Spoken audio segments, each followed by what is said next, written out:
Only need 120 crests. Holy.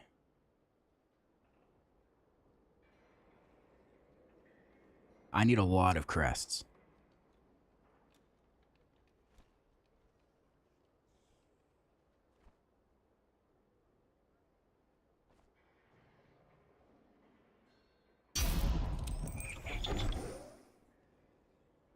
What's up, guys? Hello, good to see ya. It's been a week. Arya, thank you for the sub. Thank you, thank you. Welcome back. Thanks. Done 14 keys?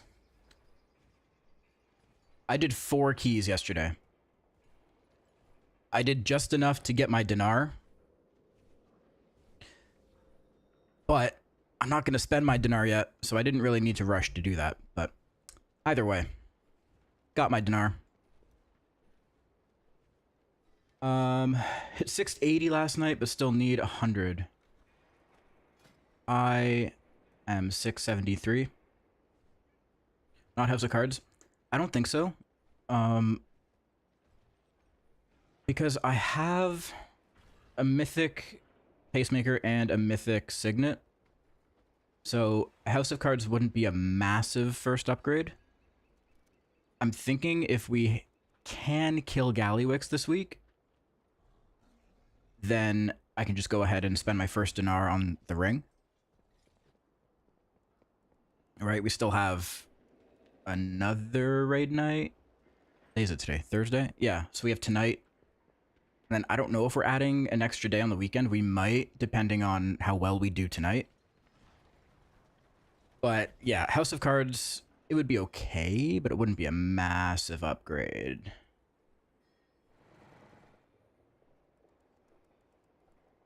If we're close, they'll do Sunday? Yeah, I think so.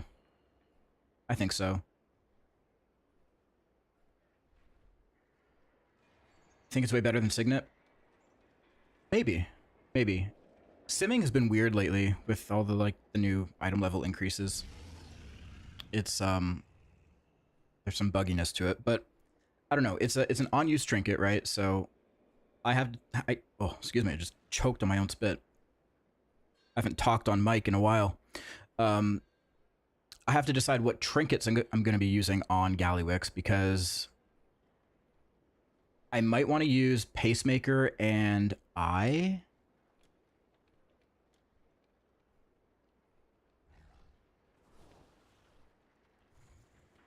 720p. Shouldn't be 720p. Is it 720 for everyone?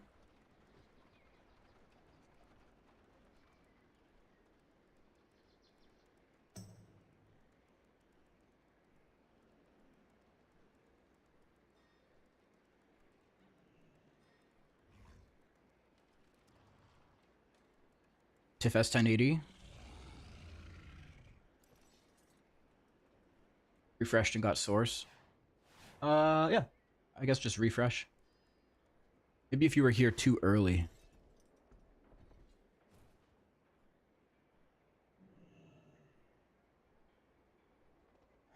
If you have I'd run it. You get like 3 to 4 minutes of max value.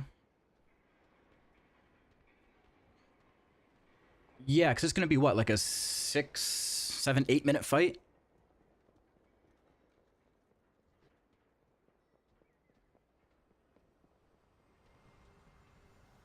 How do you feel about 681 crafted in both slots versus 684 knuckles and 681 crafted?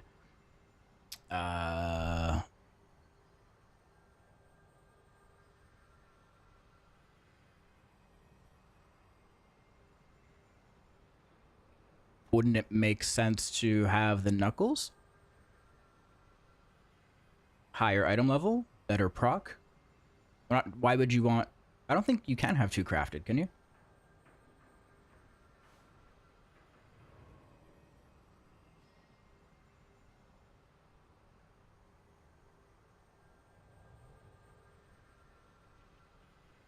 Twitch was slow to offer the source option, but that's weird. Never seen a delay. Yeah, that's strange. I don't know. It should be 1440, I think.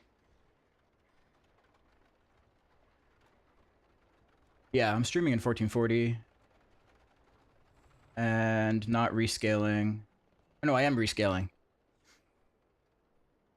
So 1440 rescaled to 1080. Yeah.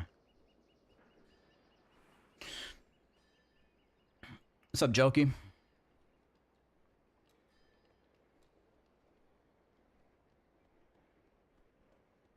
681 crafted main hand is a huge loss of value compared to any max 684, especially knuckles. Yeah, you always want to put your highest die level in your main hand.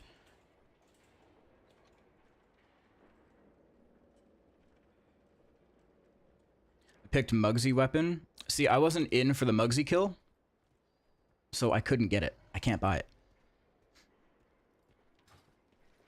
And like we said before, I think if one does drop, it'll probably go to me right away.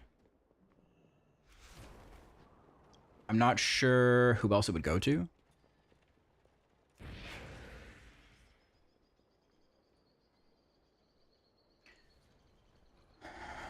It sure as hell isn't going to the Brewmaster Monk. At least not first.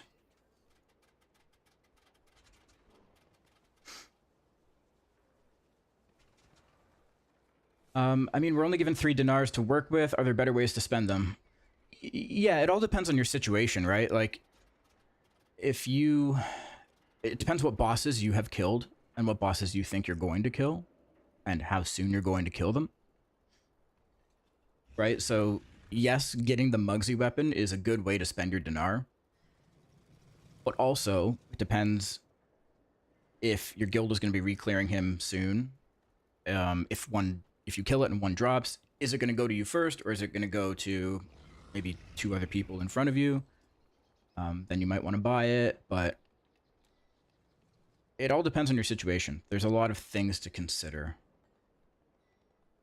I would say there's like a list of maybe like 5 priority items that you would want to consider.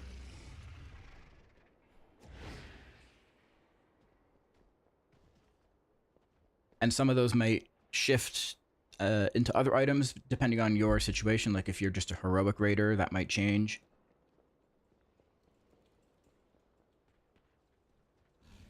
I should make a video on it. It's kind of hard to map out, though. I'm sure I could get really, like, in the weeds with it if I wanted to. Just a heroic. Okay, I didn't mean it as, like, an... Listen. I wish I was just a heroic raider sometimes. I dream about simpler times.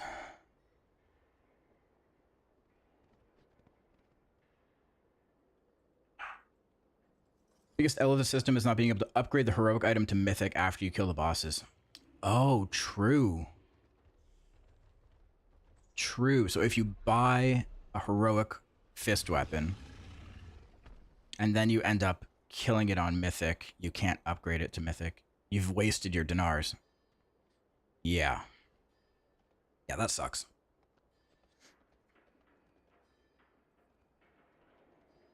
The irony is that the Shadowlands implementation handled that slightly better as a result. Shadowlands dinar bought items for upgradable. Yeah.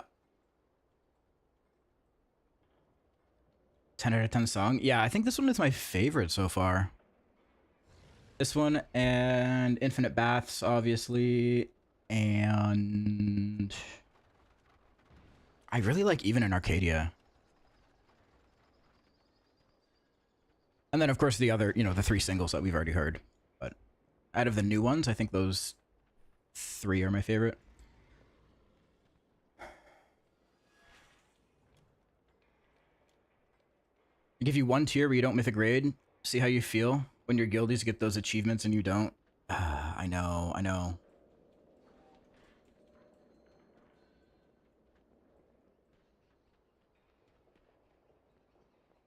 Whenever I see Abaddon in chat, I remember watching Dean killing Abaddon in Supernatural.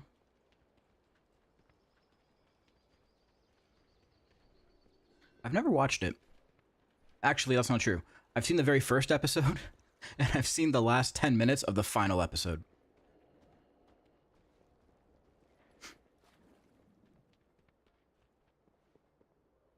Yeah.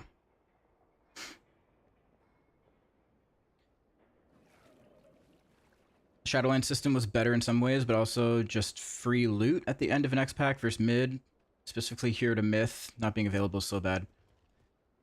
Yeah, I think being able to upgrade the item is a fair thing to be able to do. Especially if you've purchased it and then killed the boss. It's just a matter of, like, being a bit more efficient with your dinars. I think that's fine. Also, because there's only a few select items that you would ever consider anyways. Hey! Perfect. Bears! Demon hunters are perfect. Hi, Bears. How you doing? I don't How's your actually know how heavy stream? my balls are. Oh. Abaddon's going Demon crazy. hunters are perfect. Demon hunters are perfect. Hi. Hi. How's your stream? We actually have some stream overlap now. This is amazing. Guys, you should all go follow Bears. Give her a follow back. I don't actually know how heavy my balls are. Welcome in, everyone. Welcome. I don't actually know how heavy my balls are. I don't know what she's talking about.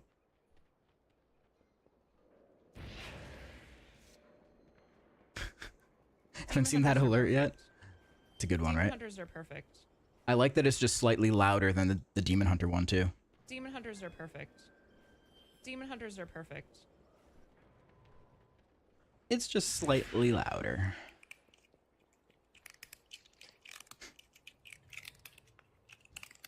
Hang on, the door buzzed. Alright, no worries.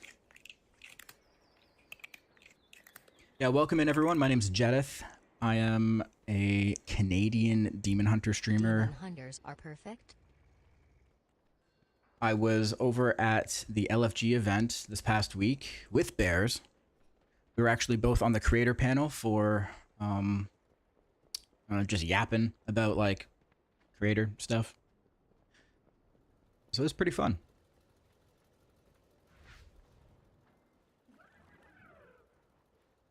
Door's been going off all day. Damn. Popular, huh? Got people knocking on your door all day. That's impressive. The only people that knock on my door are Jehovah's Witnesses and sometimes my neighbor. That's it. The Amazon delivery people don't even knock anymore. They just throw the packages and run.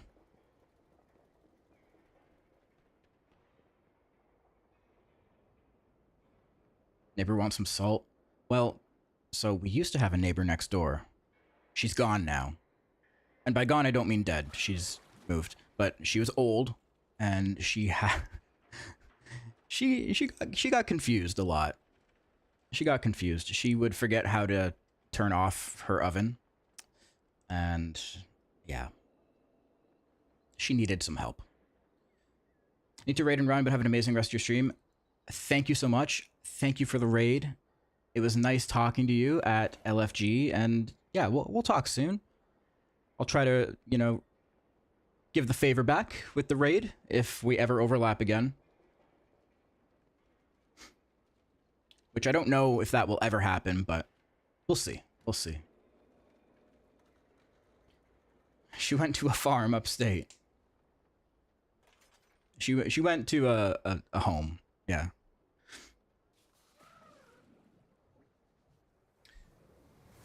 All right. So, guys, today there's going to be some news to cover in about 45 minutes-ish. Don't ask me what it is, because I can't tell you.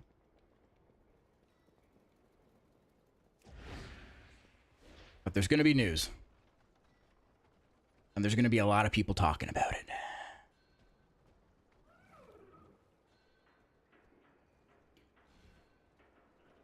Meteo. Why is there no alert for that? Hello? Sub alert? Please? It's broken.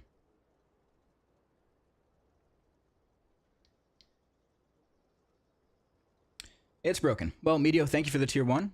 Greetings.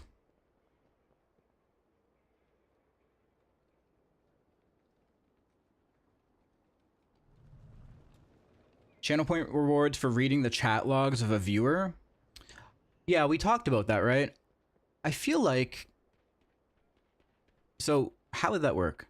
You pay the channel points and you say which other viewer we need to read the chat logs of?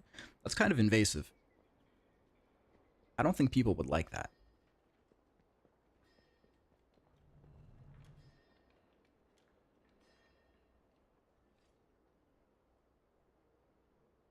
Jedith already told me you guys are gonna have your minds blown.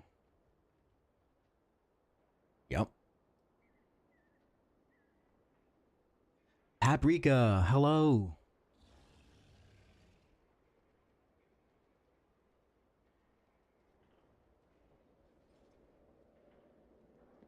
Okay, are my sub alerts broken? Garand, thank you for the tier 1. Why are my sub alerts not working?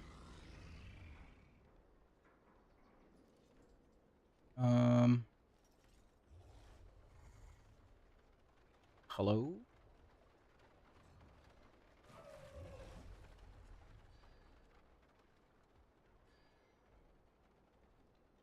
I think maybe all the follows and Tiff talking about her balls may have broken my alerts.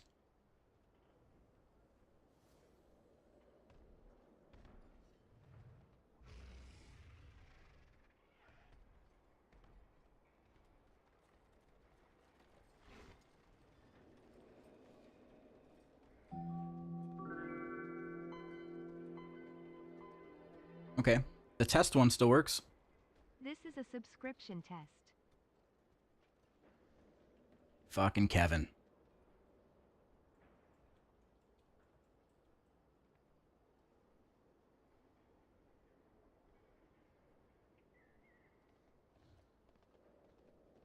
Let's say I redeem, you read mine, or whoever redeems. So, essentially, you just want me to read your logs on stream, is what you're saying.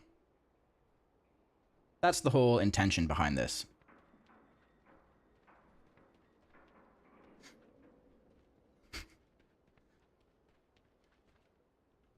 What's your review of the album between 1 and 13?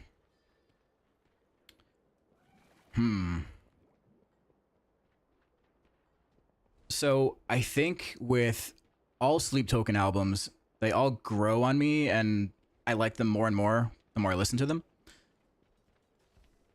I think right now I would rank it as a 9.7. And if you ask me again in 2 months, it'll probably be a 12. So ask me again in 2 months. Put it in your calendar.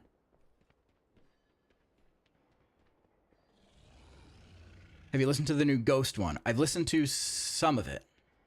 Yes. Not the whole thing front to back.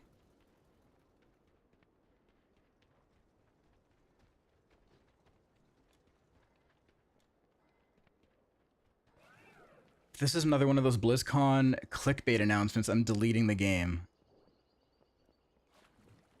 I don't think it will be.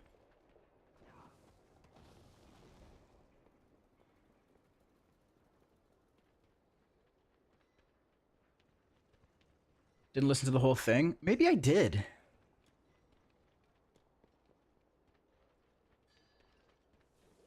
Trying to think. Because we talked about it, and the first three songs were the singles.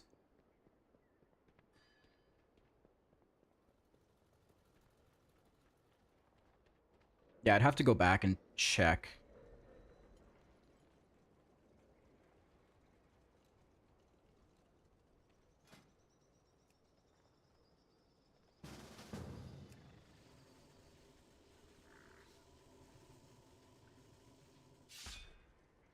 Ghost One does the same thing for me, slowly getting better on repeats. I think a lot of music is like that for me.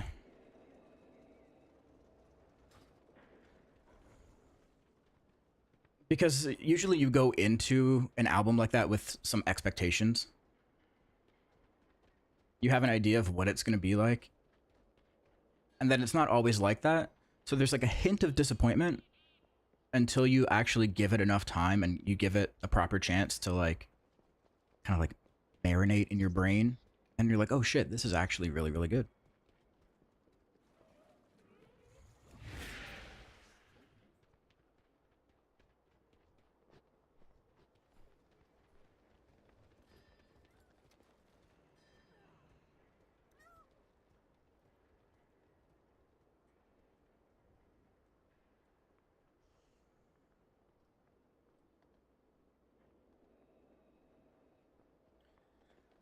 Change your sub message. Funds for LFG 2026. Oh, I got lots of time for that. Demon Hunters are perfect. Demon Hunters are perfect. My girlfriend listens to the album on repeat literally all day while she's working. Damn. It's a super fan. You love it personally? Forgot I was gonna maybe go to Boston. Yeah, you kind of missed that one, Dan. Kind of missed that. The Boston one looked way better than Toronto. Way better.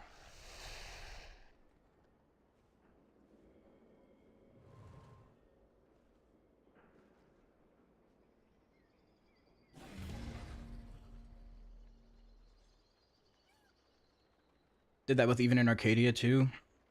Just kind of let it play background during raid on Friday after a few listens. It was like osmosis. Yeah, exactly. I find that I have trouble listening to music with lyrics in it now during raid. I used to be able to, but now there's too much going on. There's the singing, there's Discord, people talking in Discord, there's the voice, like dialogue lines of the boss.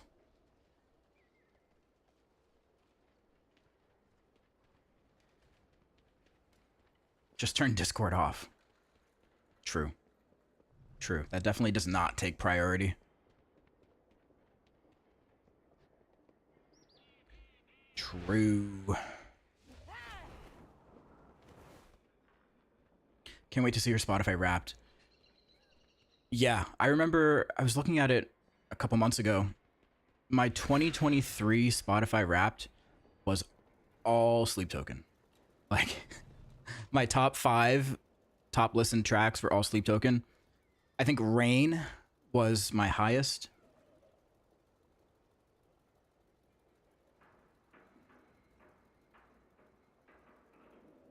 Not gonna lie, sometimes I watch Netflix during raid. Yeah, that checks out. That makes sense.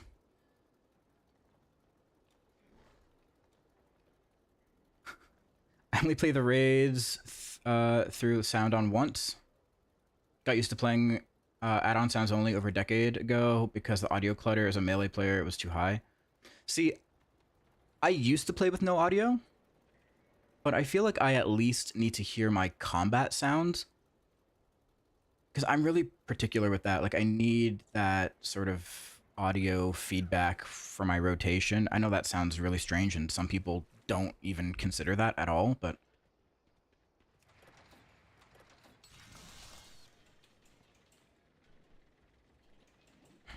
where are we going? Dark Flame Cleft.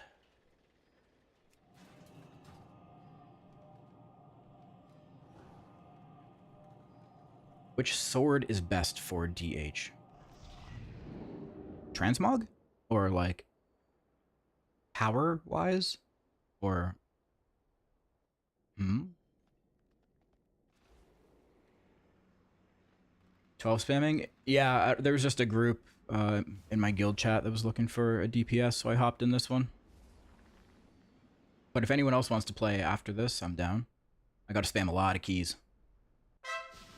A lot of 12s.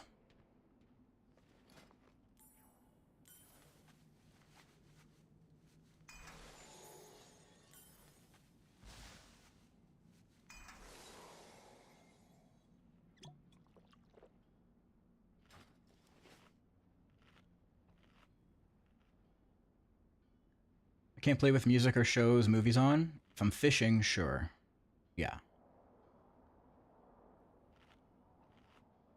Use the verbal cues from the bosses to know what mechanics are coming. I know a lot of people do that, actually.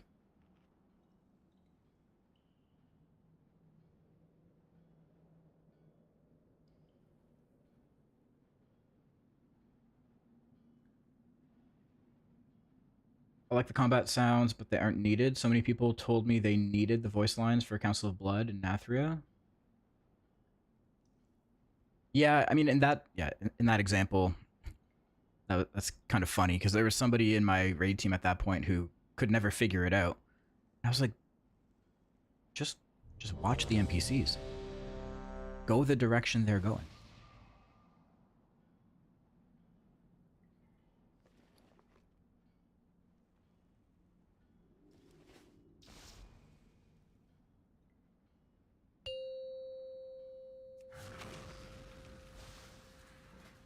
Five, 4, 3, 2, 1.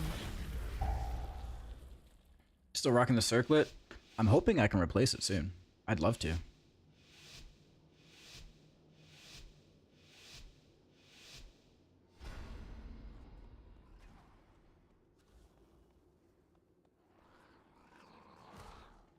Double crafted. Hey, I'm down. I'll do that.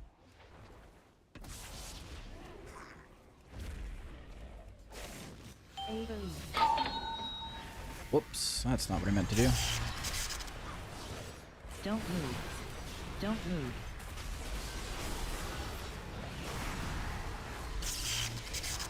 Warm up key, warm up key.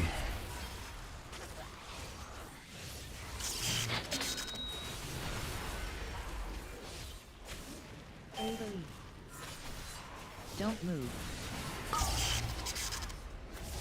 Don't move. Don't move.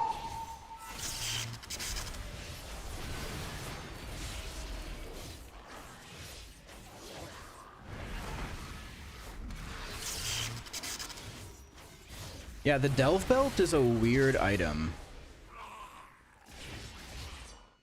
Doesn't have any secondary stats. Don't move. Doesn't have any stamina. Can't put sockets on it.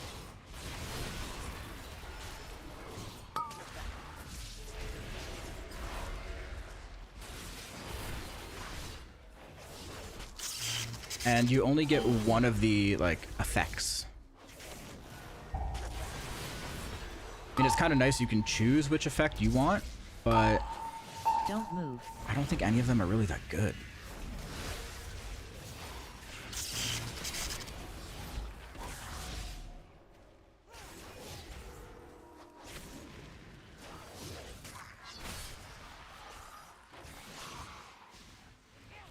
There's a crit.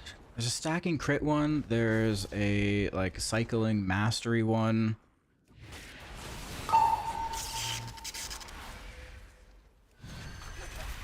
Which could be good because I think for corruption we're going to be playing Echoing Void. And Echoing Void does damage and it can crit, I believe. So, you know, getting some extra crit can help the crit damage of that proc. I don't think it's going to be much either way, but Don't move. yeah, I don't know. Don't move. The belt is it's a strange thing. I'm hoping they buff it at least a little bit. Don't move.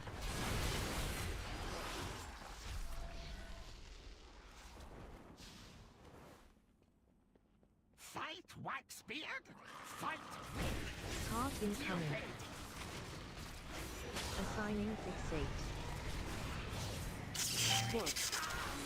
Don't move.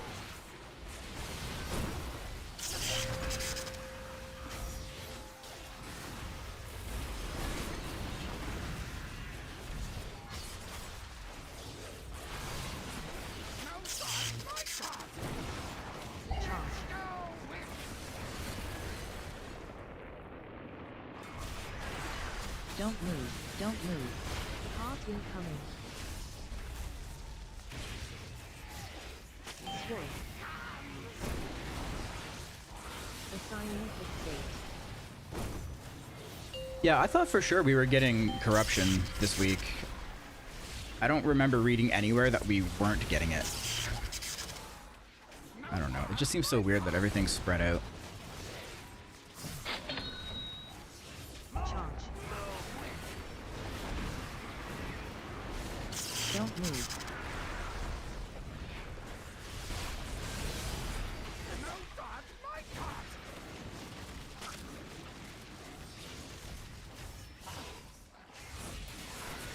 Don't move. Don't move. Assigning fixate. Heart incoming. Sword.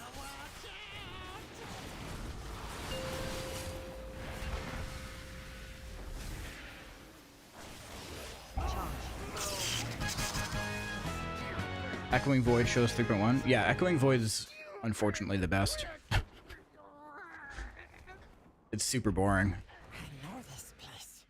Old Waxbeard's been here forever. Didn't I trust think most nobody. people only really care about like Infinite Stars, Twilight Devastation, Faster, faster! I'll catch up. you know, the fun ones.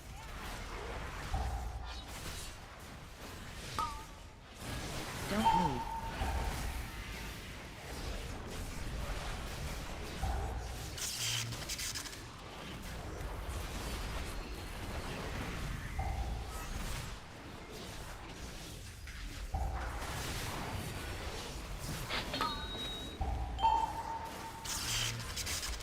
Yeah, 3% is pretty massive. Don't move. Don't move. An extra 3% from that. We have the eye level increase. We're getting more damage from the Raid Renown. The belt, whenever we get that, but that's not going to be much. Don't move. I honestly don't even know if we'll use the belt. I mean, I think we will. They probably want us to. I think that's the thing to remember.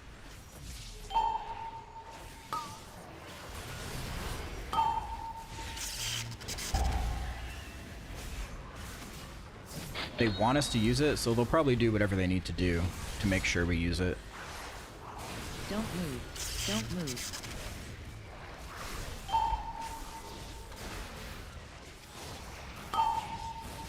Don't move.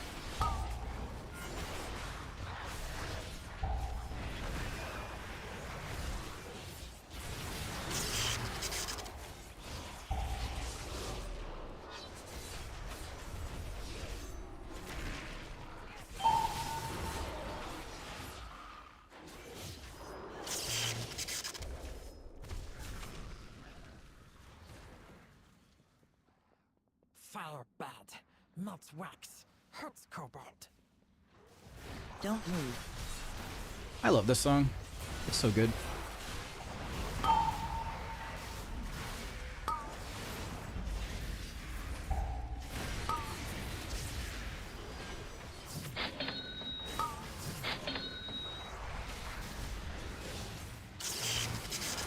Don't move. Don't move.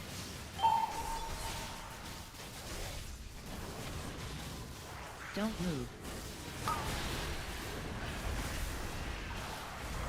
Don't move. It's your favorite? Yeah.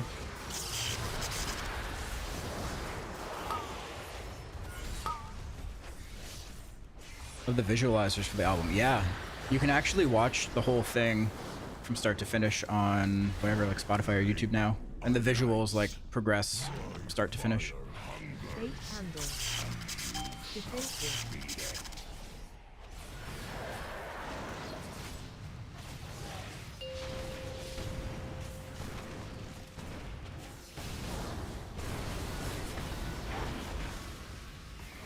Don't move.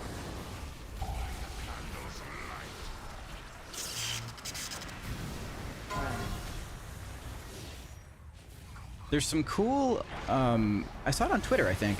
There's some cool videos showing like the making of those visualizers. Like how they rendered it in Unreal. Don't move.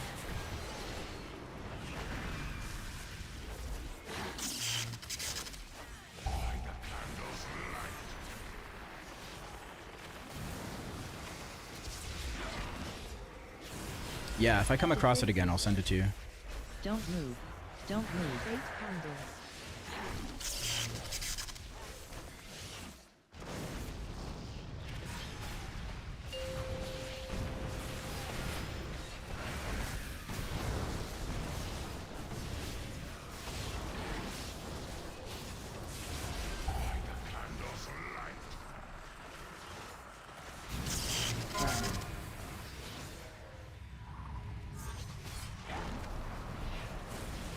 Don't move.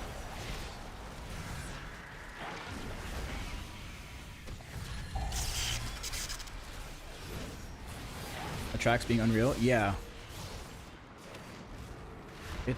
They make it look so easy in the video. They're just like, oh yeah, we did this. We created this architecture based off of like ancient Greece. You know, we put some magenta foliage here. Defensive. 8 handles.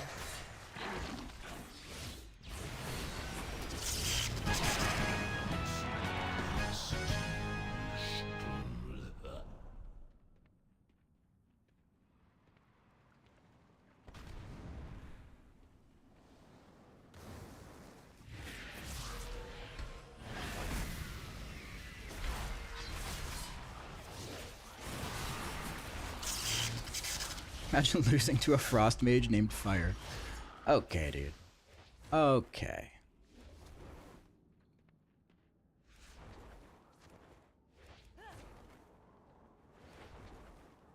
I do need to fix my embellishments. Court of Candle King. Yeah, I should do that. Teach him a lesson. I'm still using like one Dawn Thread and one Ascendance on my weapon. Stack soon.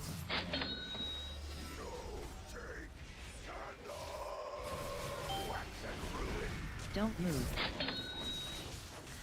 Run. Don't move.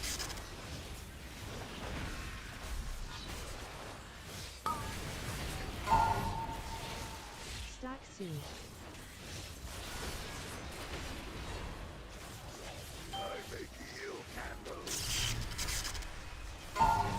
Don't move. Run.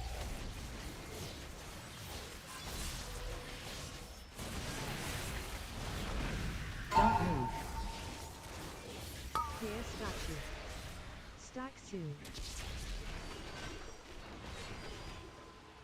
Clear statue.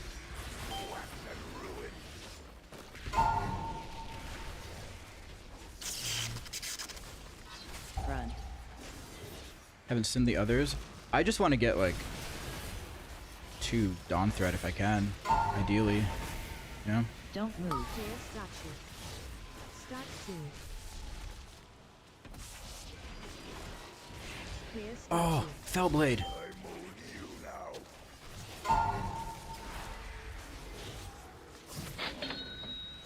Run. Don't move. Don't move. Clear statue. Stack soon. Clear statue.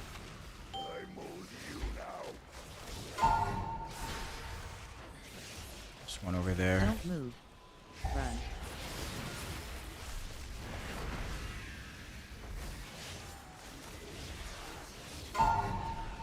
Clear statue. Stack soon. Clear statue.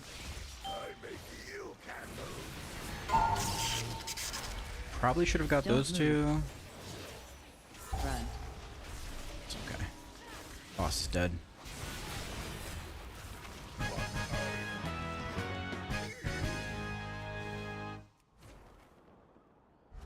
No more Candle King. We can be free. But first, the darkness. Darkness cannot be time to flee. Flee to freedom. We can use Big Candle Cart to escape. Don't move.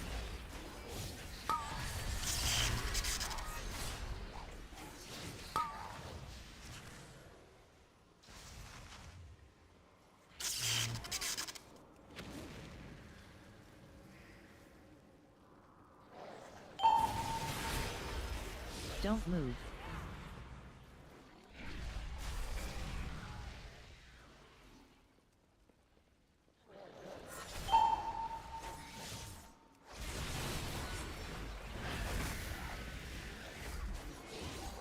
Gonna meta here.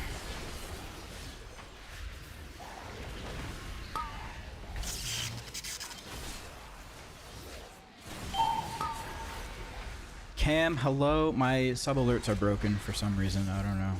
Follow alerts work, I think. Don't move.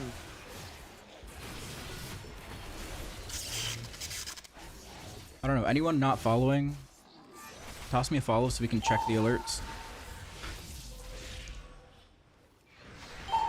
They were working. Okay, that works. Huh? Don't move. Yeah, the cats work.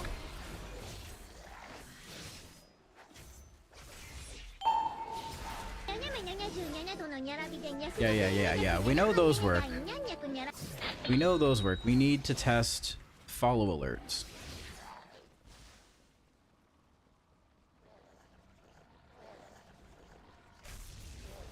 I don't actually know how heavy my balls are.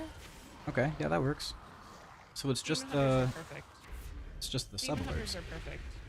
Don't move. Okay.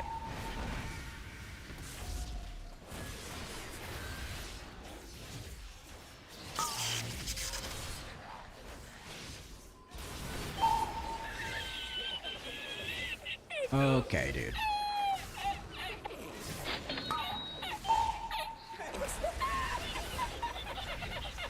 Don't move.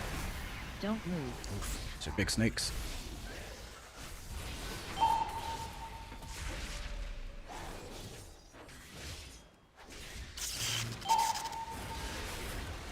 GIF cam tapped out for the day, it seems. I guess so. I'll try to fix it again Don't move. after this key. I don't actually know how heavy my balls are.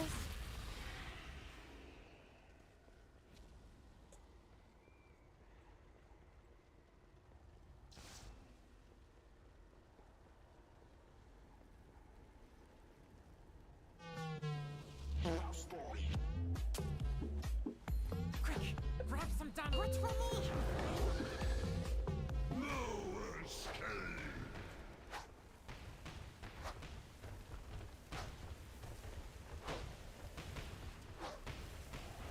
I need to get more of those.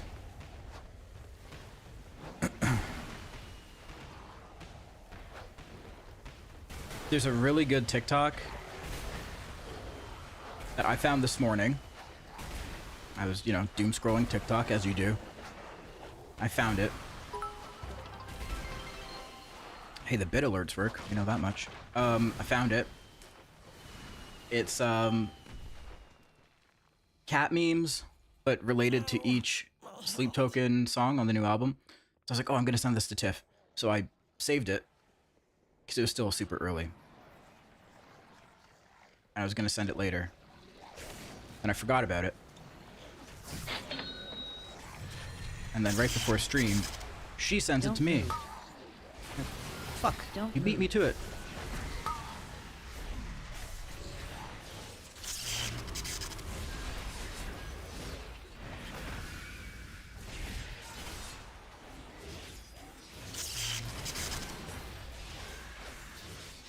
I'll link it in here in a second so you can see it.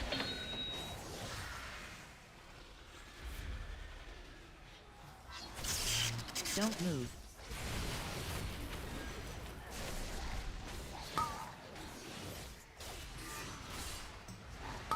Don't move. Don't move.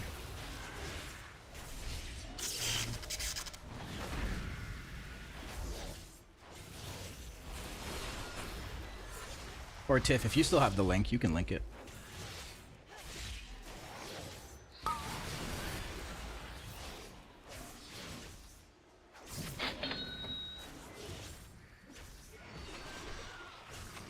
Since you did share it first.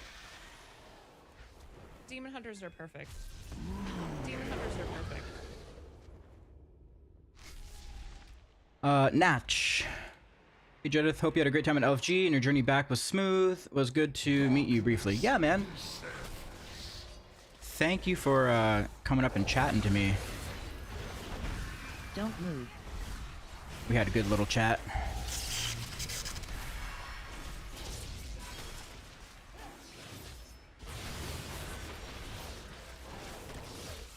Run.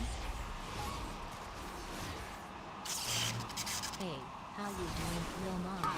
Let me whisper in your ear, tell ya something that you might like. Oh my Don't God, you got a there's- sexy ass body There's and so it much absolute audio soft. happening right now. If I touch it to see if it's soft? Nah, I'm just playing unless you say I can.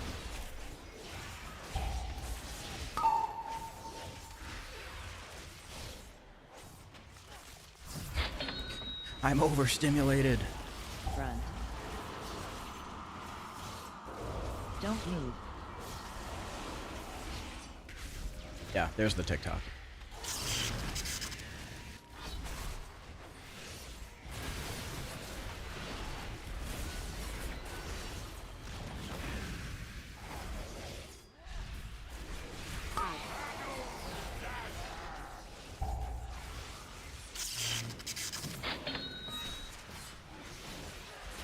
Run. Yeah, text to speech is working. Don't move. Don't move.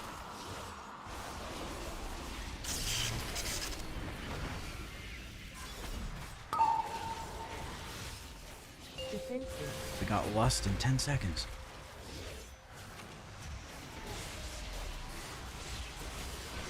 Uh-oh. Nobody got a candle. Don't move.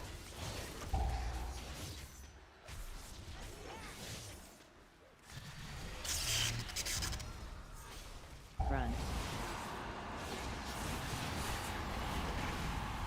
Don't move.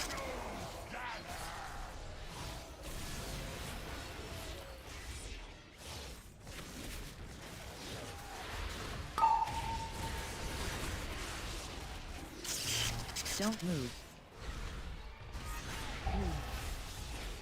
Gonna meld this.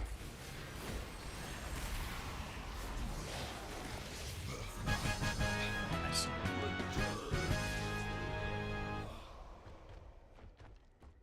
Pin it. There you go. Better to light candle than curse darkness. It's scary in there, but we must go in. But the darkness always returns. Okay.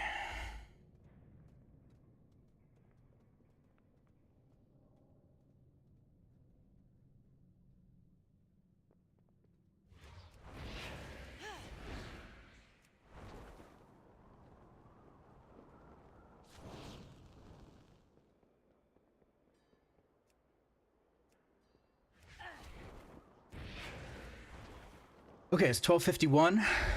That means news soon.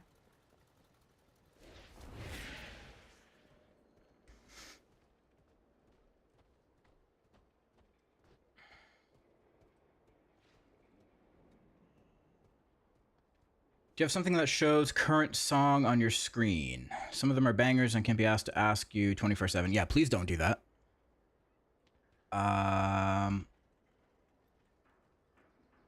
I used to have a widget that did that.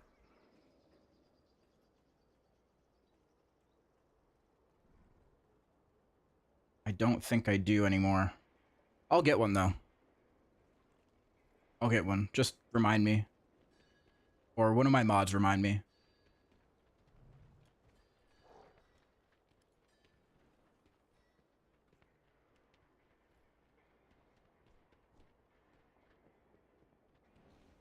No, don't remind me now. Remind me later.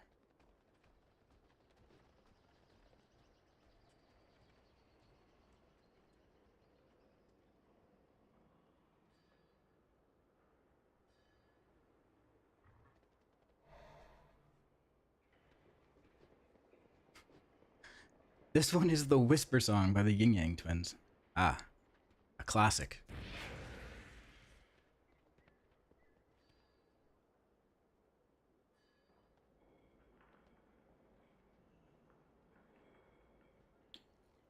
Streaming music terms of service also changed, so I don't know how that works now.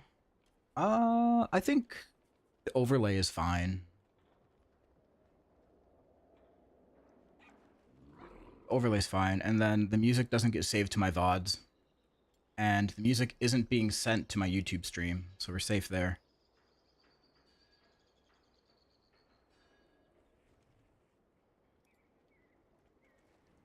Been trying to get Tiff to make a song command for months. That actually might be better than having an overlay on the screen all the time. There's too much clutter sometimes on screen. But if it was just a command that like said it in text, that could be better. I'd be down for that.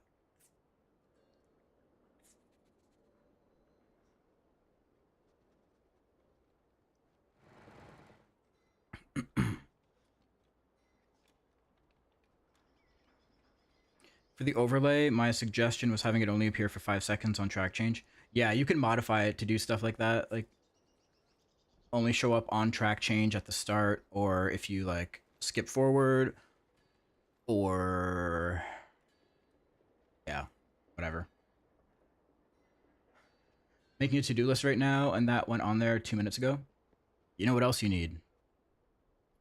Remember the Stream Deck button I told you to make?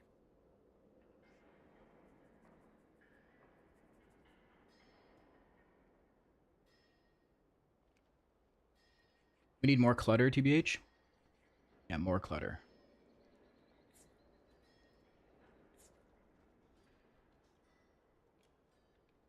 Want the command, but for it to always be the wrong song.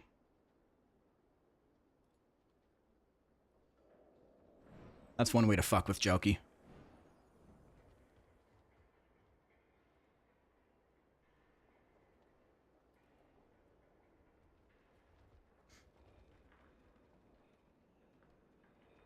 You should add Subway Surfer gameplay in the corner of your stream. Really help with the Gen Z demo. I could. I would get distracted by it though. I'd be watching it out of the corner of my eye.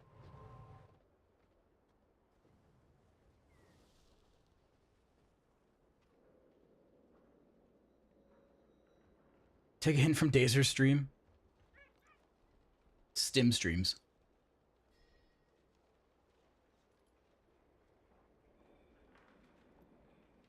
Stimmed, not distracted. I think if it was on my main monitor, I could work with it. But if it's over here, I'm having to like turn away from my gameplay, you know?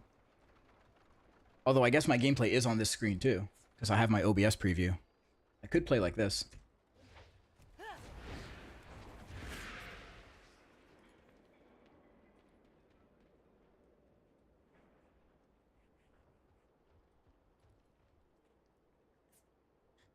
You already do. Okay, dude. All right. Did you convert crests every week like some of us? Yes.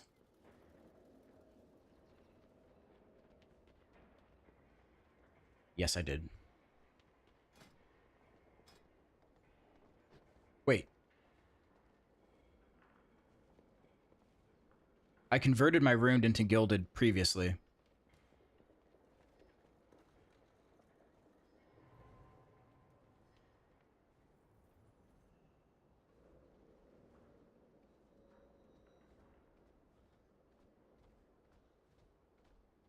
So many others. Yeah, I'll trade them up. I'll start the process. How fare you?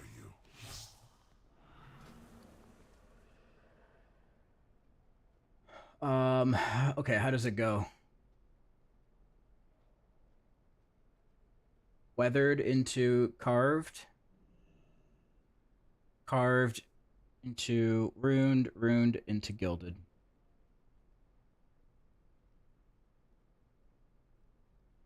All the perps.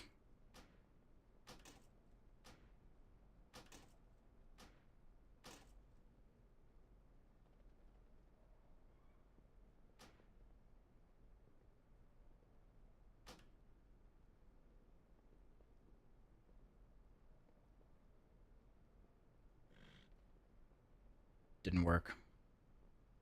10?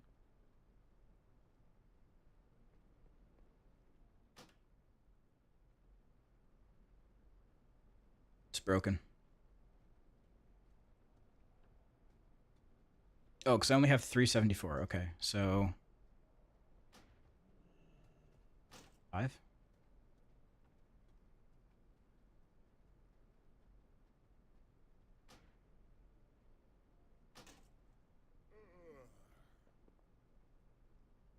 Fair skies and strong winds. Making them purple was a good call. Whoever did that, they were all blue originally in Dragonflight. Yeah, they're slowly making the changes they need to this system. It's a work in progress.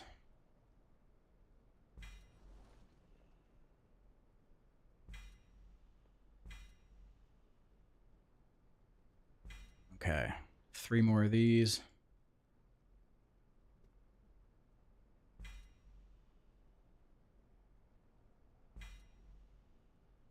The new +6 having to recraft is also an L. Oh, do you need to use another spark?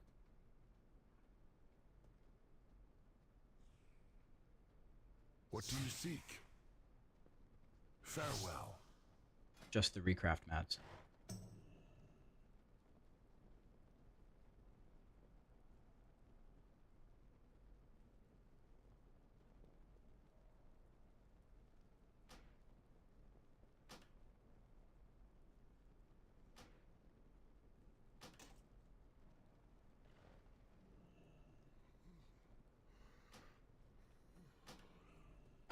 I cannot math.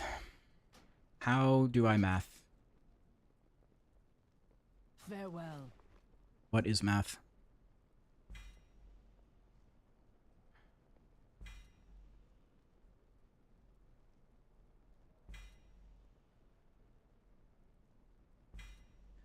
Just annoying to have to recraft 5 to 6 items on every tune. And how many gilded does it require?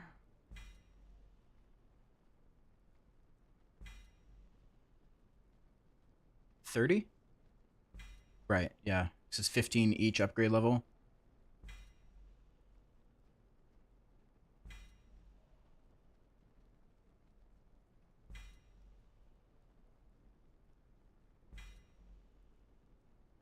Oh, wait. 30 per... Oh, yeah, 3 eye levels each. Yeah, okay. Makes sense. You promised big news at noon. Please, Gib. Patience.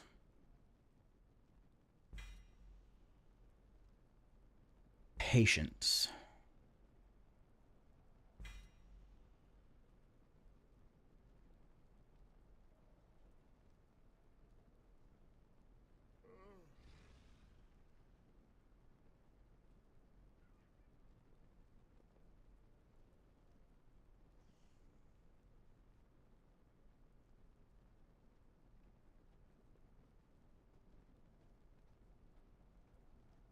Patience. We are united. I heard it's DH healer. Oh, I hope not. I don't want to be pressured into that.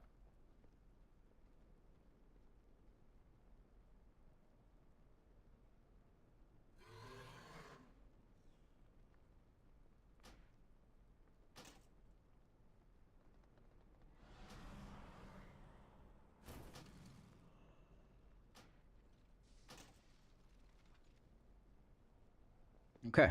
Be bold. That earned me, 6 more of these tokens. That's huge.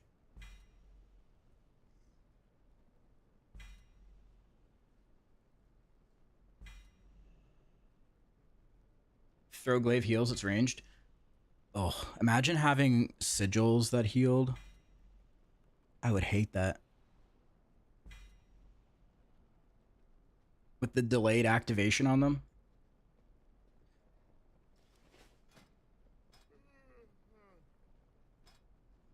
God, that would suck.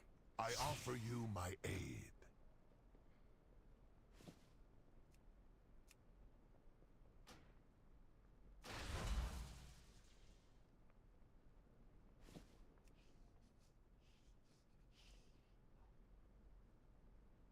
I'm out of Valor Stones.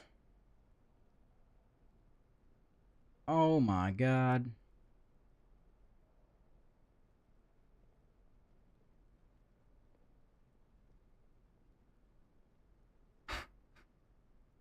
Transfer from alt? You think I play alts? You think my alts have any Valor Stones?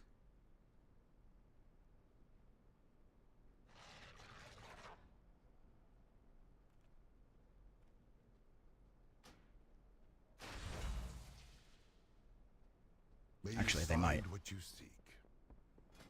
They might. Let's take a look.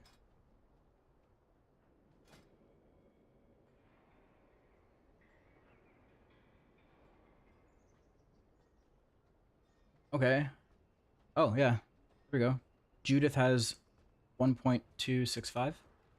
Easy. Easy. What else? Jetters has 500.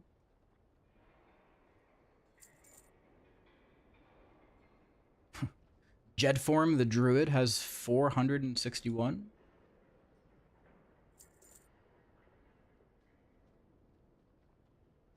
Jedbot has 20.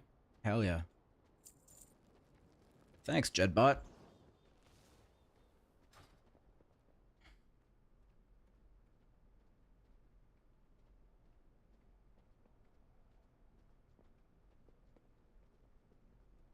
Yeah, transferring Valor Stones is a new thing.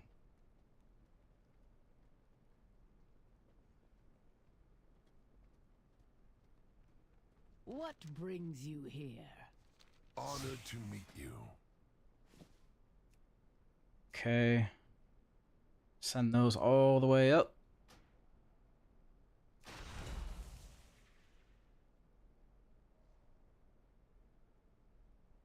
All right, back to farming. Go carefully.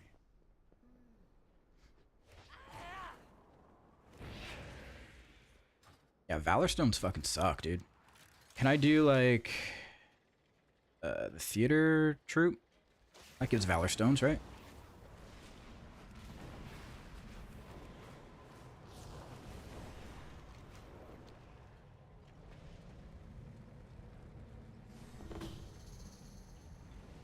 Just do keys.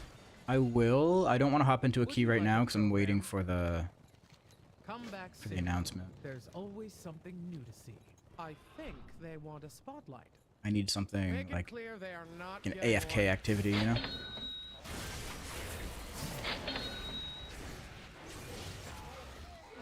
Don't move. Don't move. Don't move. Did you just delete all your Valor Stones? I don't think so. I don't think you can do Don't that. move.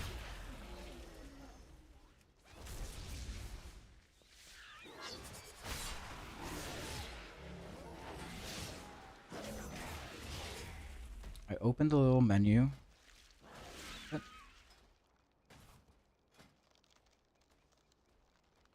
Oh, yeah, I just moved it to the bottom of the list. You'll have to click on it again, uncheck unused.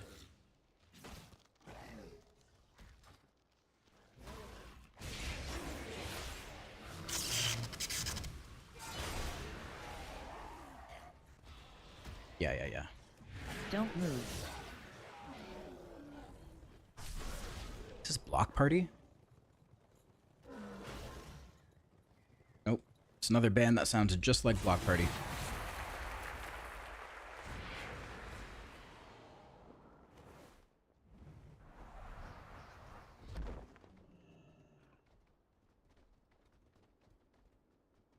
We hate Og.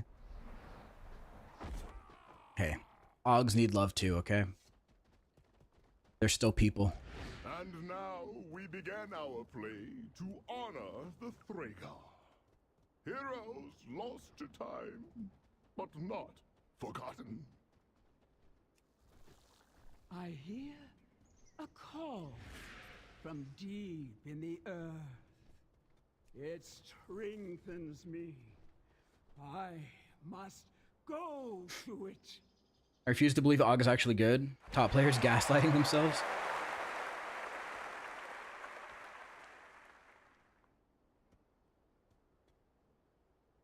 Now we venture into the ringing deeps. The machine speakers will neither help nor hinder us.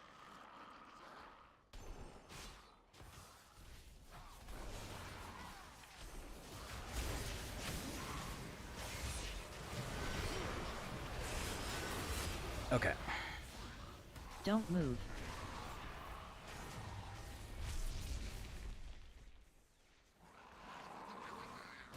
So, yeah. This is why they flew Preach and Taliesin out to the Boston event. I'm assuming. Canyons and hollow Or Getting darker, maybe not. but the song is Maybe not. getting I don't know. stronger. We But anyways, have this lighted is the what we're looking at. way. Content creators were given a first look at Midnight's player housing. And here's a compilation of their reviews and hands-on experiences.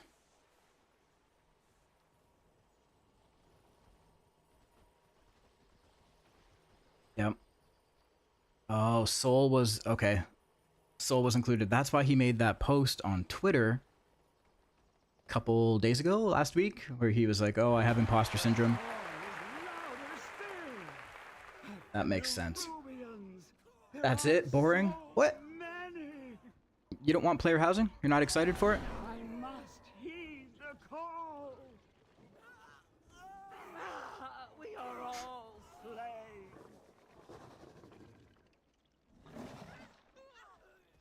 Nope, nope. Wow, you guys are downers.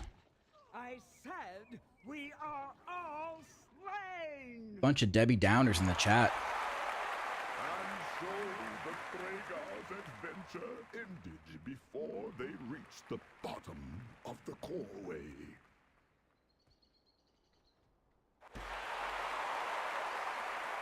How is it going to improve your time in WoW? I mean, just because you don't think you're going to enjoy it doesn't mean other people won't enjoy it. And the call they heed. That's kind of a really horrible way to look at it. Are you here to see one of our plays?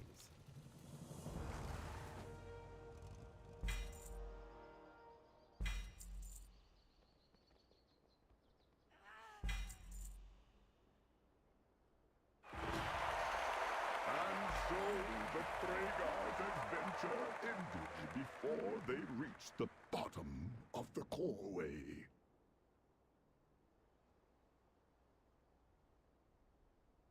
How much is all the furniture in the shop?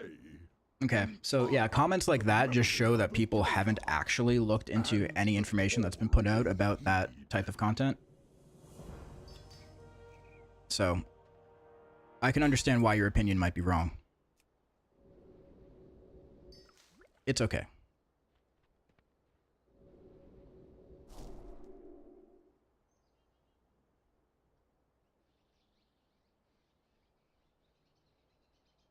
Housing is my favorite part of Final Fantasy XIV. I love designing my little rooms and such. It's fun. Yeah, absolutely. I'm going to be a WoW real estate mogul. I'll be a theoretical billionaire. Well, there's no, like, real estate. You don't sell houses. What are we going to do with housing? It's a house. You do things in the game, earn achievements to earn things to put in your house to decorate it. What do you mean, what are you going to do with it? The same thing you do with anything in the game.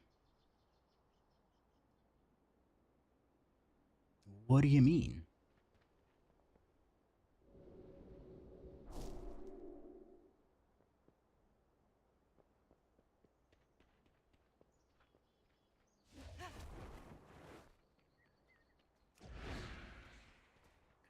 It's like a garrison, but I can decorate.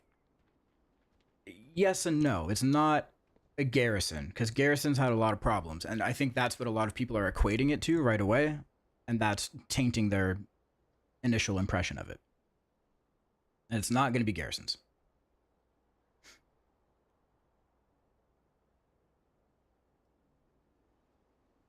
So your house isn't going to have... Yeah, it's not going to have all your functionality in it, like auction house, bank. You're not going to be able to run all of your gathering professions just from your house. Like, that was the major problem with garrisons, right? It's that it was a self-contained way to play the game, and you never had to leave it.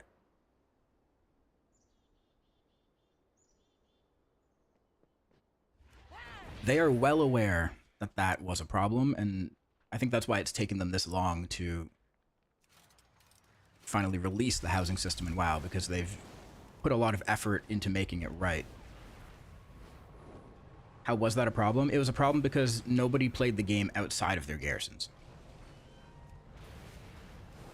So it destroyed the world, essentially.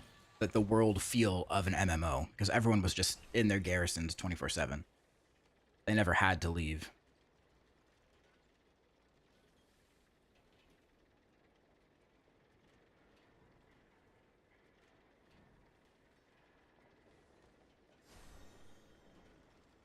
No lottery, having neighborhoods, user-friendly interface, which allows advanced customization and placement. Yeah, anyone can have a house. This isn't something you have to, like, enter into a raffle or a lottery for. You don't have to, like, get lucky to get a house. Everyone can have a house. And there's going to be neighborhoods. You can have guild neighborhoods or neighborhoods with your friends or just, like, public neighborhoods.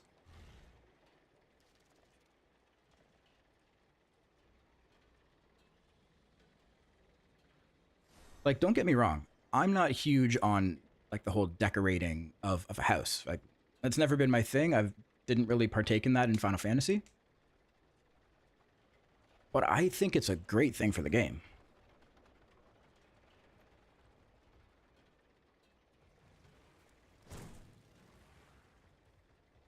And not just because it's appealing to the people who like that type of content, but if you've read some of the blue posts that they've made about it, they've explicitly said that the way that you're going to earn all of these things that you can put into your house is from going out into the world and earning it through that.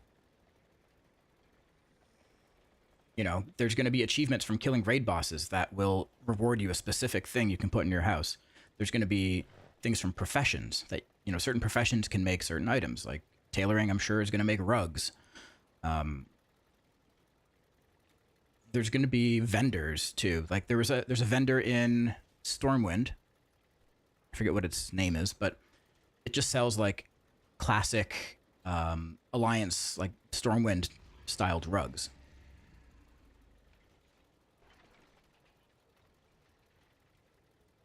Yeah, so with the professions, it's going to utilize all of the old materials from all the old professions, from old zones and expansions.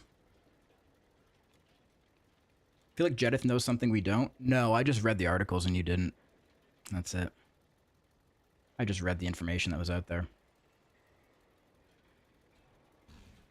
Why warning? My wife sits on those games and decorates housing all damn day. Yeah, I mean... But again, you're equating it to women and decorating. Like, it's not that. There's so much more to it. Like, there's, like I said, there's achievement hunting attached to it. There's achievement hunting attached to it. Like I said, there's exploration achievements, delve achievements, raid achievements, profession achievements. All of these will be tied to earning items you can put in your house.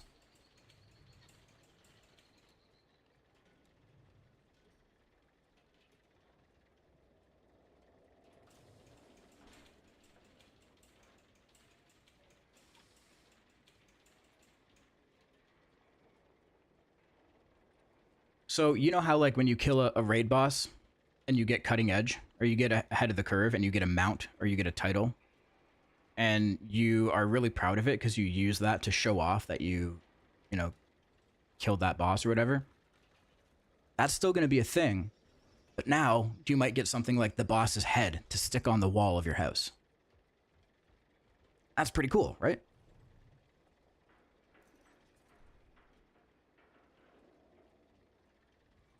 Or maybe you kill the Lich King and you get, what the fucking sword is called? Shadowmourne?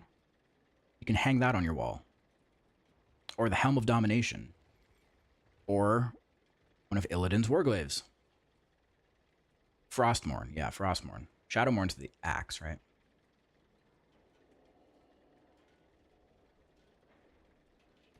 So Blizzard flew people from Europe to the US to see the thing and make videos about it. To me, that seems like they're trying to overhype it. No. That's how you do things. I'm very confused by your outlook.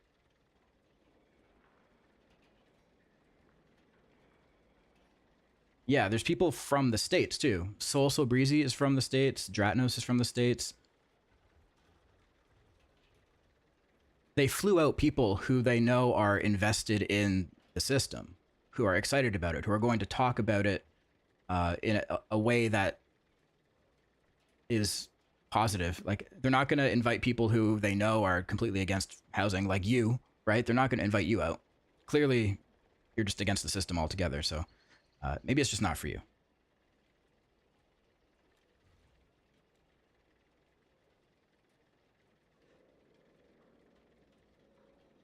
Some people get very upset when content they're not interested in gets added and promoted. Very weird mentality. Mm-hmm. Gonna watch one of the videos? I can, yeah.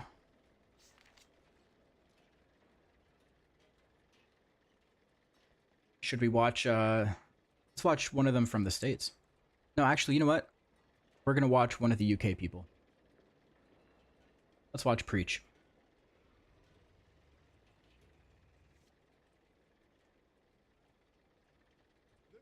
Please not Travis. Hold on. Hold on.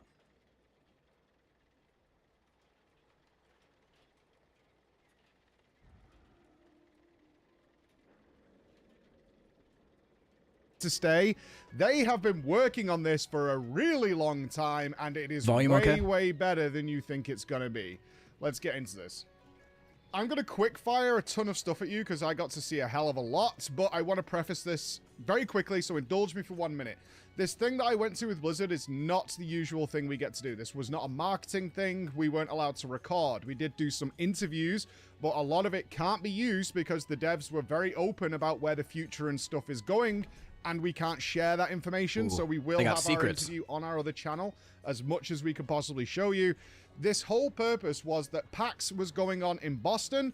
They were having the WoW 30th anniversary event, and they just asked, can some of you hang out for an extra day in order to come and check this? You just happen to be in town, so please come and check out this thing. That was the whole purpose of it. It was off the books in terms of like being a big media event. It was nothing to do with that. And it was dedicated to genuine proper feedback. In fact, only a couple of the people who went to this thing are pure dedicated WoW players. What they did do, though, was invite a bunch of people who have dealt with housing in other games. They had some very Final Fantasy XIV focused people. Everybody was there for a specific reason. If you don't know, because you only followed me for WoW stuff, I have held the largest Final Fantasy XIV housing events in the game over the last couple of years. So that's why I was there, to talk about the kind of events and things we can do. Everybody else had their own purpose. And we sat down and we talked with individual devs, the whole team who's working out of their Boston office, who's been working on housing. We had like a UI dedicated person there who wanted negative feedback. They were very open of like, we get the praise. That's really cool. We want to hear where the problems are, where we can improve it, what things you've dealt with in other games, all that kind of thing. This is the focus. WoW is going very classic here in terms of Blizzard. They have looked at everything, and they're not shy about it either. They have looked at Valheim, Stardew Valley, they've looked at Final Fantasy XIV, they've looked at WildStar, they've looked at Path of Exile, they've looked at all these games, and they found what they like about it, and then they've made it better. I'm just going to say it. They have. They've made it better. And that's where Blizzard got its name from. They looked at what other games were doing. They like it. It's good. How do we take all that and then we make our own version, which is superior? And that is exactly what they've done. It's very classic 2004 to 2010 Oh yeah, because Blizzard, they got where they dragon were riding so from Guild far Wars. ahead, they were just making their own stuff, and it didn't quite work out in some cases. So with that said, I'm just going to quick fire through some stuff for you to get your answers out there, all right? I'm doing this in a nice numbered list for you guys. Number 1, these houses are like the TARDIS. For non-Doctor Who fans, that means that the outside of the house, which is something you can decorate, does not equate to what is inside of the house. Right. If you want a one-room entryway with a sprawling vast church on the 2nd floor, and then you want your 3rd floor to turn into a 5-story tower jumping puzzle, you can do that. You could do whatever the hell you want with the shape, the it's rooms. bigger on the inside. It doesn't matter. You want to build a giant room? Go ahead and do that. They come in like these preset things, and you can just attach them to the side. Just have a button say, add another room. What do you want this to be? Do you want this to be a clock tower? Do you want it to be a double high, massive empty box? That looks awesome. Do you want it awesome. to be a giant, wide open octagon space? Go ahead. Just clap it on. It doesn't matter what's beneath it in any way so far. The limitation is really, are the rooms accessible? You can't just make a floating room off in the middle of nowhere that no one can get to. That you can't do. But do you want to make a giant mega jumping puzzle? Sure. Do you want to make a giant maze? Sure. Do you want to make hidden rooms with secret doorways and passages? Yep. You can totally do that. The whole focus is freedom. Number 2, do you want random blocks and things just floating in midair? Do you want a 200% scaled candlestick that shoots through the ceiling and looks like it's stabbing you in the face? Yep, go ahead and do that. Well, we were talking to Jay Huang, who's been the art and prop guy for Blizzard for like over 15 years. He was literally doing demonstrations for us, and he was like, I designed that table in like Mists of Pandaria that's here now. He was saying that they did a ton of research. In particular, Valheim came up again, and they have a gravity system. And it became very apparent, is like, why are we bothering with gravity? Let's just not do that. It's not fun. Players always find ways and means of trying to glitch things to get them in the right place. So let's just do away with that and have them put things wherever they want. If the player just wants random stuff because they're creating a magical Karazhan-themed place, true, let them do it. It's fine. It doesn't matter whatsoever. Just let them go and do it. If you want to just... the limitation on this, you want to push things through a wall? Go ahead. It's not a problem. Do you want to bury this? Do you want this to just be enormous and an inconvenience for you? Yeah, go ahead and do that. You can literally just put stuff in really free cool. floating space wherever the hell you feel like it. Number 3, creativity is everything, okay? All the new items that are coming into WoW are designed with housing in mind, especially Everything the has dyeable dyes. ones, okay? That's Because if you sick. haven't seen already, you can dye and change the color of some of the items. Not all, it's the new ones. And that is going to be the focus going forward, which we had confirmed with new assets coming into WoW. So they've got 2 problems they're dealing with. All the new One, ones. a lot of the old items literally don't have like a bottom or a side on some of them because they were never going to be seen by the player. So why would you bother putting a bottom into it, right? Right. So some tankards and carpets and things like that just don't have an underneath. They were never going to be seen. So they are retroactively going back and adding stuff to that over time. And they pointed out that we get basically a push every other day of brand new items that are being added to the library that have been fixed by the art team. Wow. New items, though, are all being designed with this in mind. That means that there's a new layer every time there's a big patch coming for World of Warcraft forevermore. This isn't going away. That means that if the next patch, based on the cutscene, and I'm not spoiling anything here, the cutscene is ethereal themed, you're going to get not only a new zone, awesome, new raid, awesome, but you're also going to get a bunch of new All housing of those stuff assets. because the assets for the new zone or whatever, if you think about how dense the Undermine is, are going to be joining the housing system as well. That's right? insane. So you're going to get that new layer forevermore, as long as, you know, if this works, which it should, there's just going to add, oh, cool, we're getting a new Murloc themed or... So just to reiterate what he just said, every time we get a new patch with any sort of new theme or like creative style, all of those assets will be added to what's available for us to use in our housing. Obviously within reason, like we're not going to be able to get everything, but there's going to be a whole new like collection of that style for you to use in your house. And of course, a lot of those will come from probably achievements or things that are attached to that patch. There's going to be meta quests or like I said, from the raid or professions or whatever, but each time there's a new patch or a new zone or whatever, we're going to get a whole new push, a whole new patch of housing assets. That's super cool. Troll themed place, that also means we're getting a whole bunch of new housing things to come along with it, right? So that then means the next issue. Number 4. How many items can you have? For those of you who've definitely played Final Fantasy XIV, you will have probably come up against the item cap in a house very regularly. You can have a very limited amount of items, which means if you make a very dense room that's full of micro details and really tiny little things to give it that really nice depth and wonderful flavor you want to go for, the likelihood is you'll hit the item cap and you'll have to block off the rest of the house because that will have to be empty. You literally cannot put more items into the house. That is not going to be a thing from what we can see in World of Warcraft at all. The item cap we got in the build we played with, which is not like the release candidate or anything, was 10,000 items. Oh, shit. The most dense buildings and rooms and houses they have created internally, which involves, if all the marketing you've seen for housing is one house that Jay built. It's one house. All the shots you've seen of different themes, restaurants, all that kind of stuff is just one house. They have not gone past 2,000 items. Oh my god.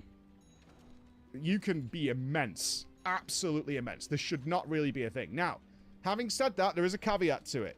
Everything we were able to build in our build meant that one item took up one slot of the 10,000, right? That's not probably going to be the case in the live version because not everything is made equal. If you want to put a 200-foot rotating giant windmill in your building, which you can do right now, we did that, that will maybe take 5 slots, right? Whereas an undermined goblin pointing arrow that you attach to a wall will be 1. So they will vary that a little bit. That's fine. Generally speaking, items will not be a limitation in doing this. Number 5, how hard is it to use? It is stupidly easy to use. Like, to the point where the easy mode we didn't use because we defaulted to the advanced mode more than anything because we were rubbish with using the easy mode, which they came around and were like, everything you're trying to do right now in advanced mode, you could do very easily in the easy mode because you have snap mode where it will just like clip to things, and if you say put segments of a floor together to make a fountain area, it will go, oh, you're making a circle, we'll just clip it together, or you can detach it or whatever, so you can move the whole thing. That's so good. If you put several things together. You then have freeform mode, so you can just rotate it using the mouse wheel or whatever. You can do whatever you want to do. And then you have the advanced mode where you can change the shape, size of it, and individual rotations and spin it and do all kinds of things. You can actually do that with the easy mode. It's just that we were rubbish with that, and we just defaulted to the advanced mode, which was still really easy to use. That is totally fine. It's very, very simple to use. They've done a great job here. I was actually really surprised. There are some limitations based on the feedback we gave, which is going to be added to the game. Like, I want to make sure you understand that everything I'm talking to you about now has been directly fed back to them, and they're fully aware of it. So, such things as a quick bar. If you're building, like Draknos built this very intense maze to get lost in, you're probably going to be using one piece of wall many, many times. So, a hotbar to put that on, so I can just click that hotbar and keep going, because you can keybind everything that you're doing here, which is great. I rebound all my keys to housing very quickly, and it worked out super well. Is you probably want that on a hotbar and a favorites list. That's all coming into the game. One thing that is missing right now that they're working on is a history mode. I'll talk more about that later in the limitations. But generally speaking, cloning is more difficult. So if you make, let's say you make a very custom thing. So one example, I made this view through a window, which is a very common thing to do in housing, where I took a piece of wall, I then like scaled it to a certain way to get a piece of the wall, and then I buried that wall into the floor so that I could create this window outlet that was the right size for my character. All that kind of stuff took very specific measurements. I can't then clone that piece to say I want the window to be twice as wide. So I want to clone that and do it again. That's a limitation they're working on. And a history mode to go back through various changes that you made. They want to check into that. There's a technical issue that they're trying to resolve for that. But at the same time, it's not a mega inconvenience because all the information is given to you very easily. All the degrees are listed numerically. It'd be cool if you could just so copy and paste a collection of placements. Numbers. So it's a minor inconvenience. Nice to have for those kinds of things that you want to have. Number 6 then. Performance. You're probably worried about performance, right? Fine. Like, it's all actually instanced. really, really fine. You've got to think about it. This is actually not going... It's no different than a building in WoW without the rest of the outside world loaded either. Yeah. There's a lot of things in there. I will say, I'm not going to mention any names. Some people did try to crash it by filling the 10,000 slots and didn't manage it. They've tried. They tried to lag it by making the most ridiculous things you could possibly imagine. Let's put it this way. If your game runs okay in the open world, you're going to be absolutely fine. And if you want to try, I have no doubt somebody will be able to lag this game out. Of course they will. Or create some sort of glitchy issue within this. But it's going to be an uphill battle that you're going to be trying to force to happen, right? That's going to be the thing that's going to happen there.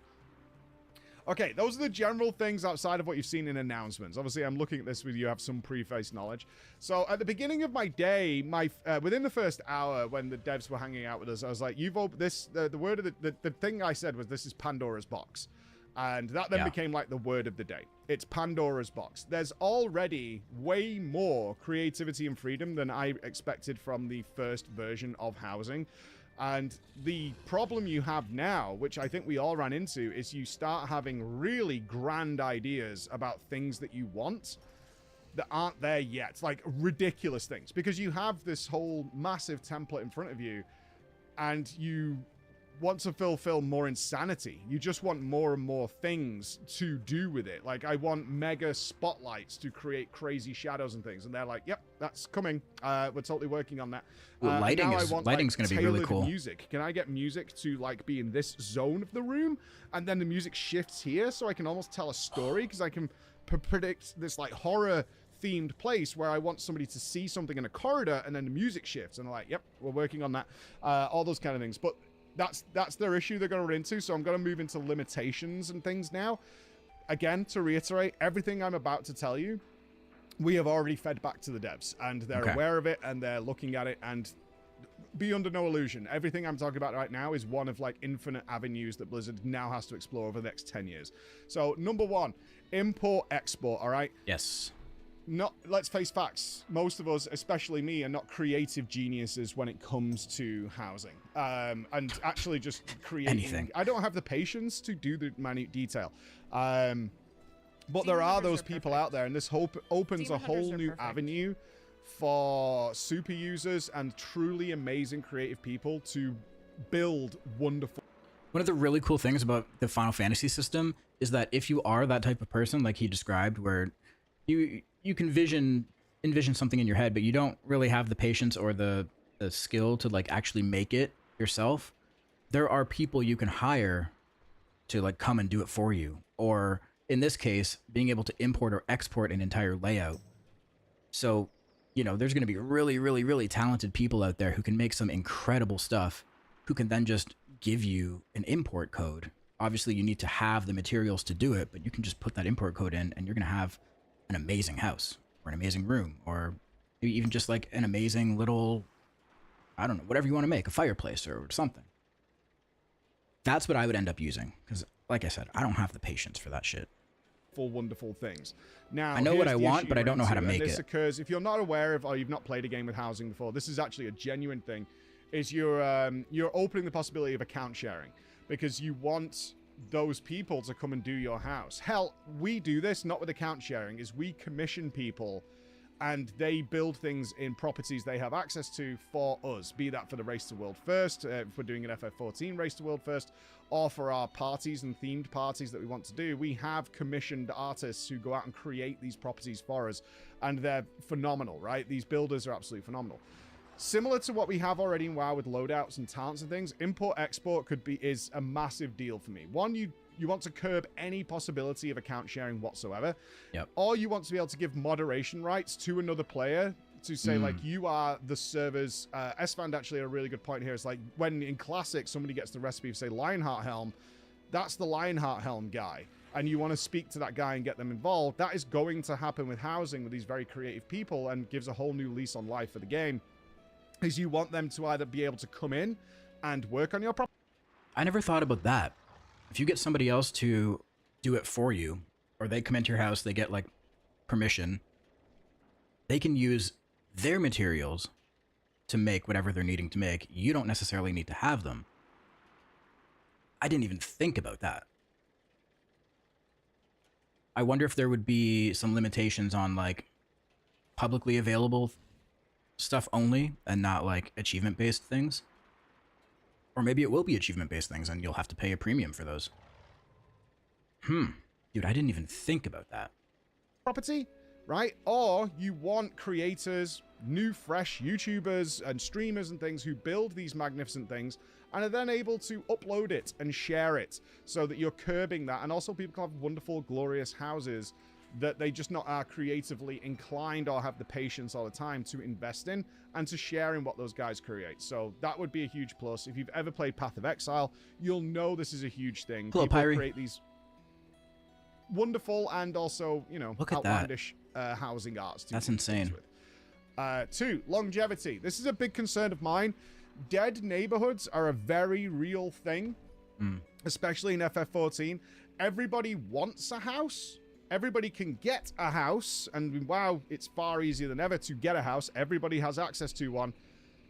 And then the internals of the house are completely untouched. They have the house, they have their plots, and then they don't do anything with it. An enormous percentage of houses are just bare empty inside.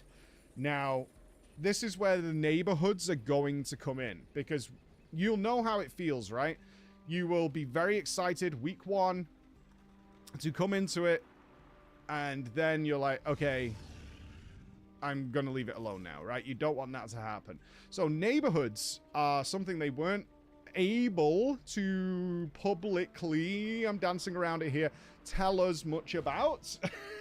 It's what I'll say. Because they're not ready to give detail on that. However, we were with the neighborhood lead, Toby, who was, so he knows. I'll say this for the public viewing, nudge us in the direction that they're going with this. So they were very clear. We do not want housing to be something that's like bolted onto the game, and that's a separate feature of the game. So you have World of Warcraft, and then you have WoW housing. It's kind of got this distinct line between it. And that's where neighborhoods will come in. They're giving you like low 50s, so they weren't specific. It's like 50 to 55, depending, housing slots, which should be more than large enough for a good active per guild. neighborhood. Obviously, if you're in a That's crazy huge. cesspool guild with like hundreds and hundreds of just nameless people in there, that's not quite big enough. Have multiple neighborhoods. But for, you know, the vast majority of active interactive guilds, that will be fine. But they're going to be holding events there. Seasonal events and things like that will be happening. Outside construction will be going on, and hopefully the activity to create events will be a big deal in order to incentivize you actually going back there. So this isn't, say, Siren Isle. I go, I get my ring, and I just leave, and I never go back there again unless I want some pets or something like that. That's not what they're going for here, because that is a real issue in other games where housing is a separate game. 14 would be an example of that. And if you're not into it, you just never see it again. I have a house because I got the achievement. You have a house, right? Number 3. So return. Number 3 then would be return visits. Coming back to this. If you go and try and do what you can, they're going to have a progression system, right? So let's say week 1. This is another big concern of mine that I made them aware of, and they're working to make sure this doesn't happen, is that they will have some sort of progression system, right? I got to play, as the rest of us did, with basically a fully unlocked housing system. However, if this system comes in, and week 1 I am that super hype guy, and I've got all these ideas, I go to my house, and I obviously, can't do depending anything. on what your past history with the game is, it's going to unlock a bunch of stuff for you immediately. If you've got achievements and things, it'll go, oh, you already did this, so it's just unlocked for you. Yeah. But you will have limitations. So you want to build this crazy jumping puzzle that's going to be like 6 stories high. It's going to have a connecting bridge across the middle that connects to something else. And you've got this huge idea. However, you go week 1 and you're kind of limited to floor 2 and maybe like 4 rooms. And you're like, oh, okay. And it's not until you get to like progression track 5 to get more things. Just want to point out what he said. Limited to floor 2. And floor 2 has 4 rooms. Like, everything we've been seeing in these previews has just been 1 room. So it's already massive. The fact that you're going to have a ground floor, obviously, with however many rooms, then you can have a second floor with like 4 or 5 more rooms. All of them you could decorate differently or the same, or probably attach them all to make 1 big room. It's kind of crazy. But by the time you hit that, you've kind of lost interest. That excitement has dwindled away, and you just can't be bothered, right? It's kind of just fallen into, oh, okay, well, I've unlocked it. I'll go and check that weekend maybe, or anything like that. That is a real problem that I don't want them to run into. People should be able to do some pretty amazing things day 1. I think that's a vital part of this. They're aware of it. They're going to do stuff to incentivize you there.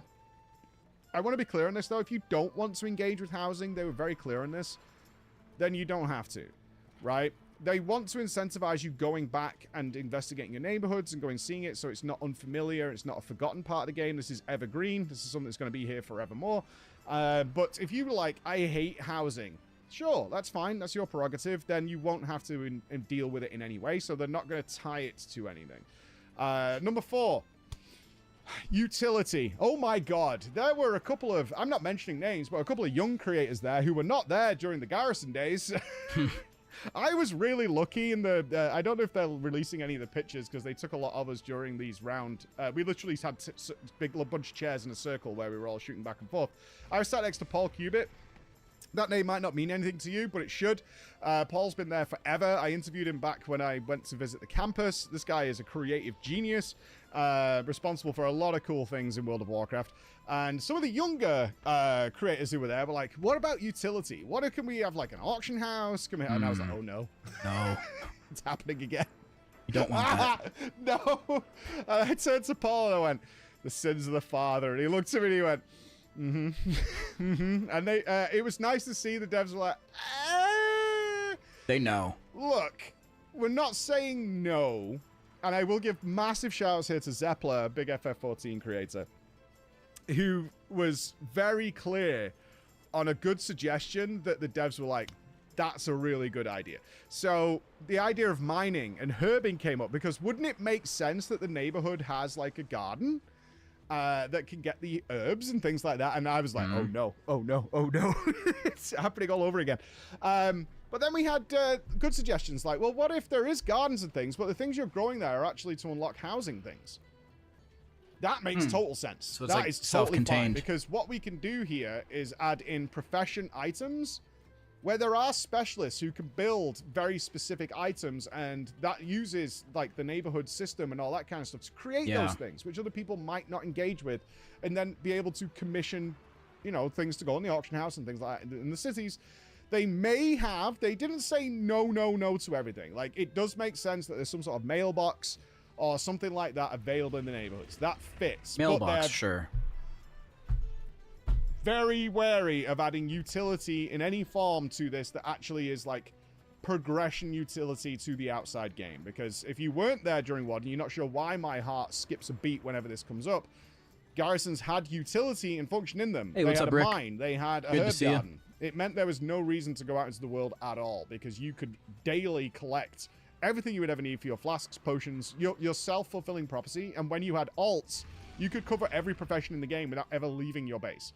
And it was instant stuff. It just killed the world. Like, you don't want that at all. Yeah, exactly. Next one is acceptance of this. This is going to be an interesting journey for WoW players. Roleplay in particular. Again, this is why Pandora's box kept coming up.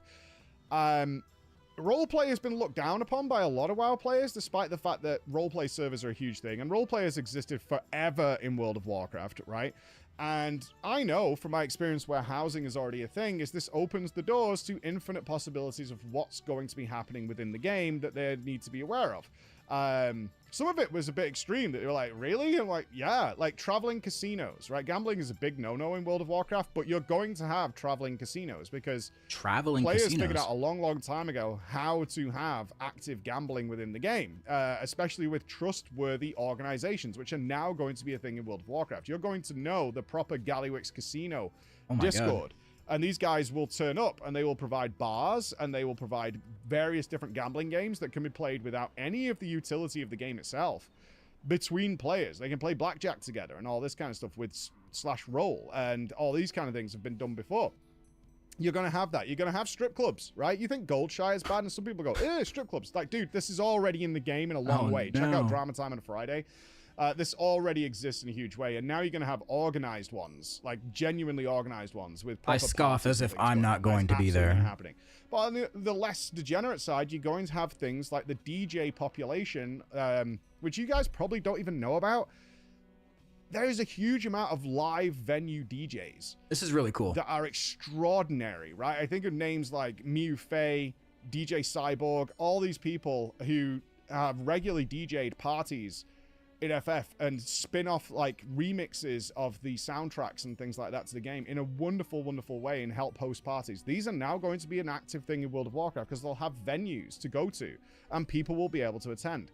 This is something I'm super excited for because I was skeptical, like many of you are, as to how this actually plays out, because you always think it's cringe and people just ERPing all over the place. But like, that's not the case at all. And I know you don't believe me, but when you visit these things, and I encourage you to do, you'll be like, oh, that's not what this is. This is actually something really different, and a lot of people having fun, and more importantly, player-made events. This is the evergreen content that you want in your MMO, because this opens the door for the social elements that World of Warcraft specifically has lacked for a really long time, with phasing and innocuous names and people being changed from their name to rogue or mage or whatever.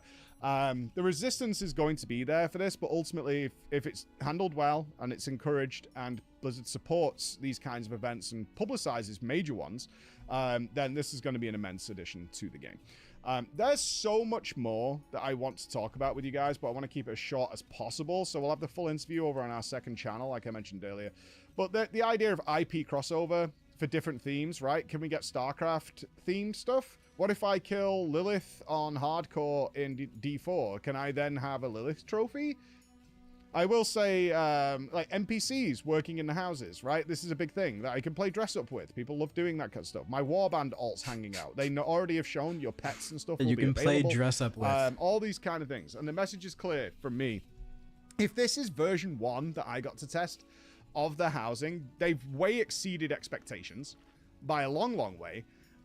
It was really nice that they stopped a lot of the feedback to say, this is great, all the positive. We want the negative. Where are you running into issues? And we gave a lot, especially on like UI interactions, search criteria, all this kind of stuff. We really looked at everything. Basically, if you can think of it, they've thought about it and are working on it. But they're working on Pandora's box. Every single person who plays with housing is going to want something else. Yeah. And that's going to be coming. It's going to take time. This is years and years of work. But for a starting point, how they kept this a secret for as I now know how long they've been working on this. How in the hell they kept this secret, I don't know. But it's pretty exciting. It's really cool. So there you go. I would guess they started working on this at least in BFA. I would say at least BFA. BFA had a very like the city of Borealis felt like a city. It felt like a real living city, and I feel like that kind of led them to, or it might signal us that they were kind of working on something like that back then. Blizzard doesn't seem to have that many leaks in general. No, not really. It depends. Depends like what you consider a leak.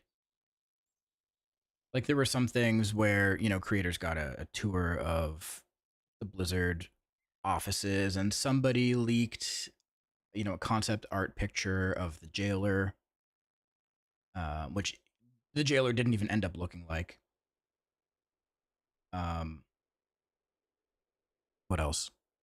Expansions get leaked, sort of.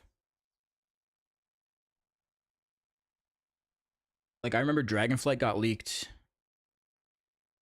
the day before. Of course, there's always, like, the fake leaks that people come out with, but the actual Dragonflight leak came out the day before. Because there was, like, a little screenshot of Drakthir.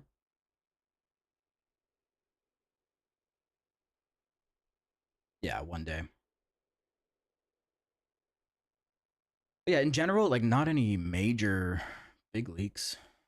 So, yeah, that's...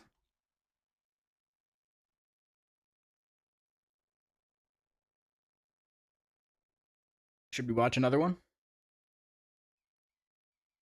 We want Dratnos, Taliesin, or Sol?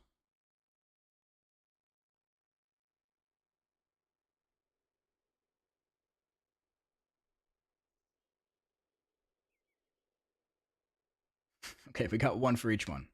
We'll do Sol. Let's watch Sol.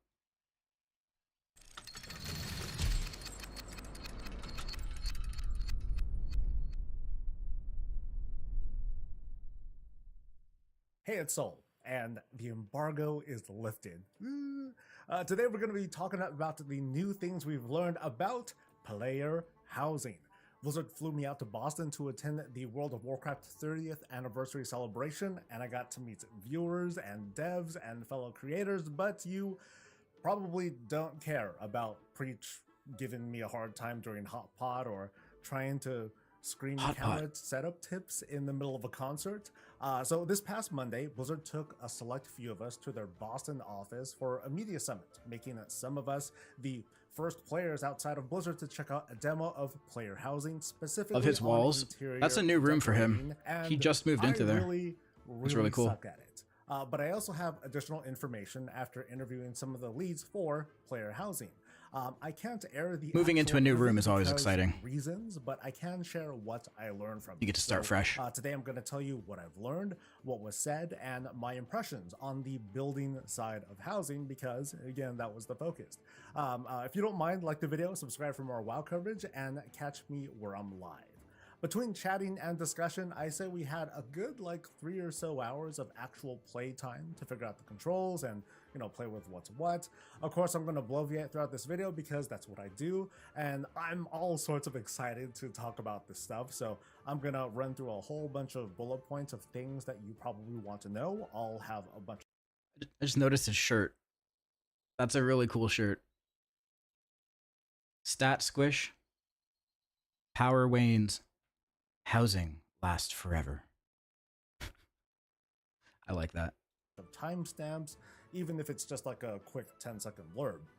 Anything that you don't hear about, it's because it wasn't part of the demo on Monday, or I just wasn't able to extract information from the developers I interviewed, who go by the name of Toby Regini, who is a lead designer, and Jay Huang, who does principal art. I'm gonna let you down early.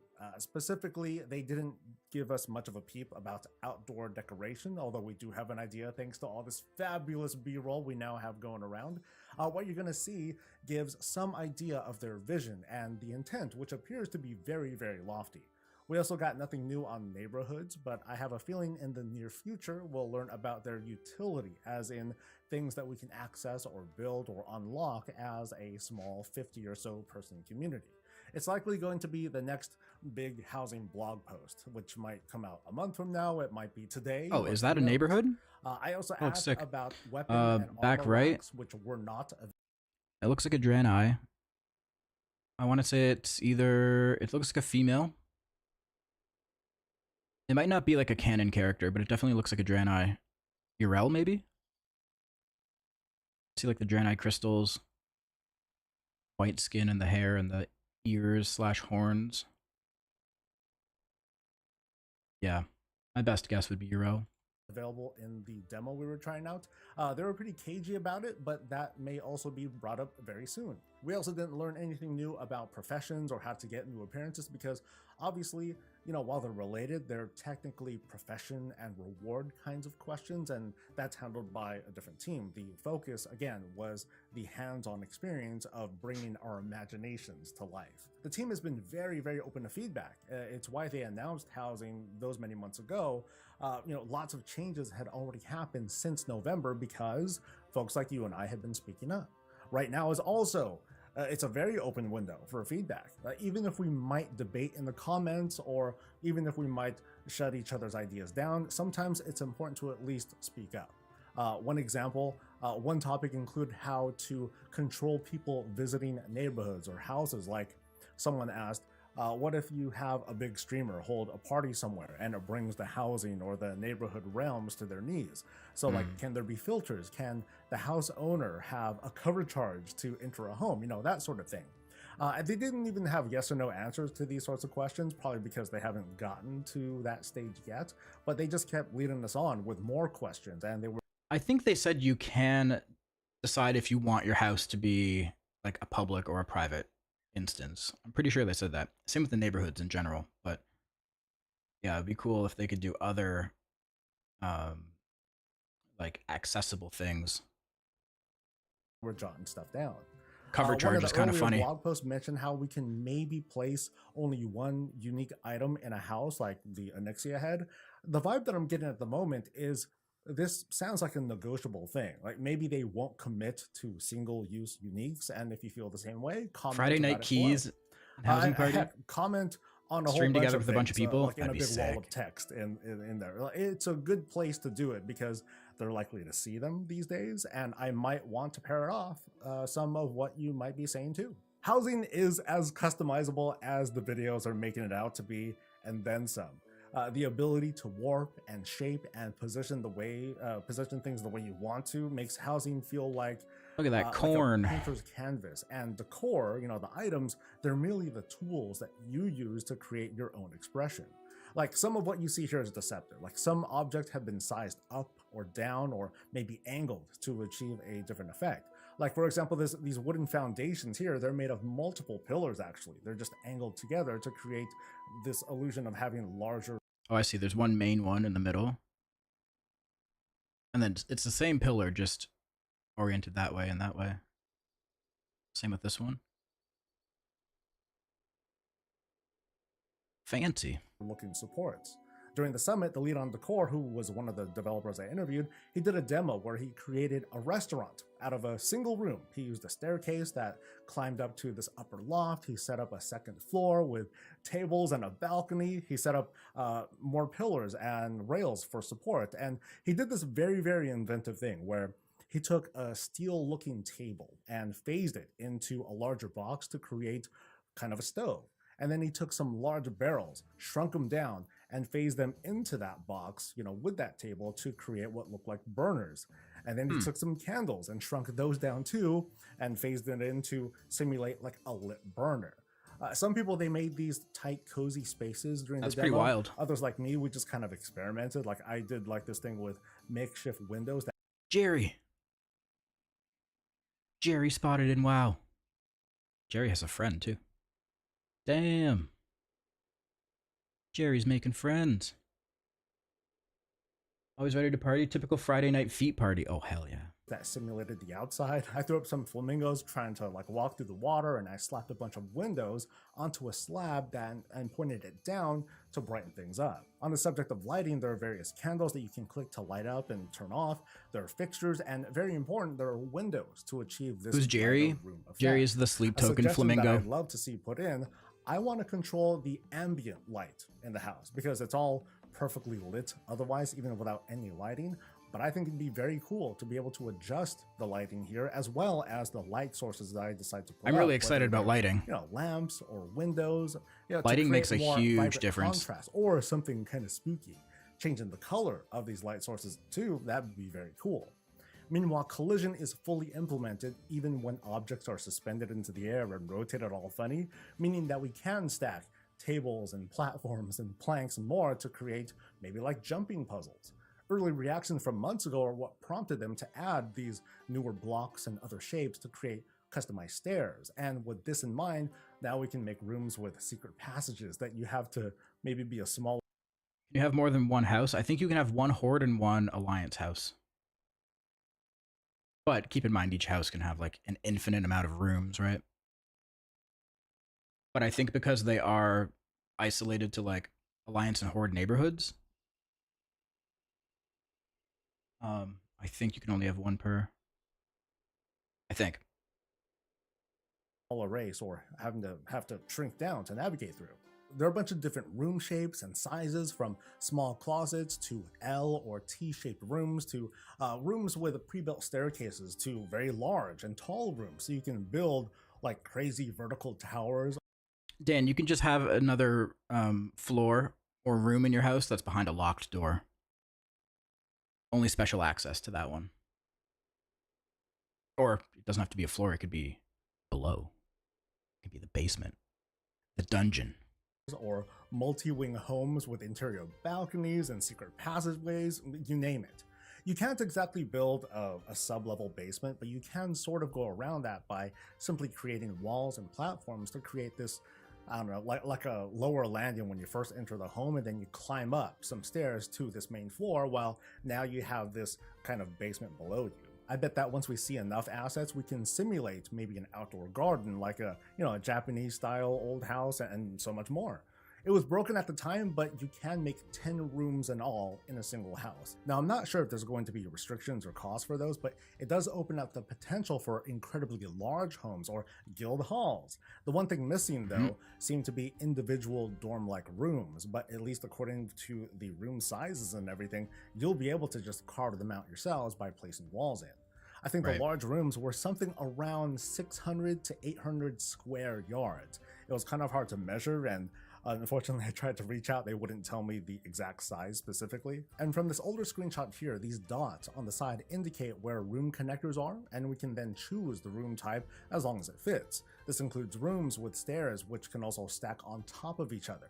So that means the house itself, the rooms, the floors and all, is a single instance with no additional load time.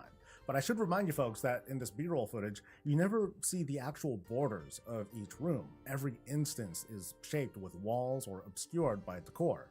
This shot here happens to be one of the rooms with pre-built stairs that run across the walls, but clearly this can get filled up.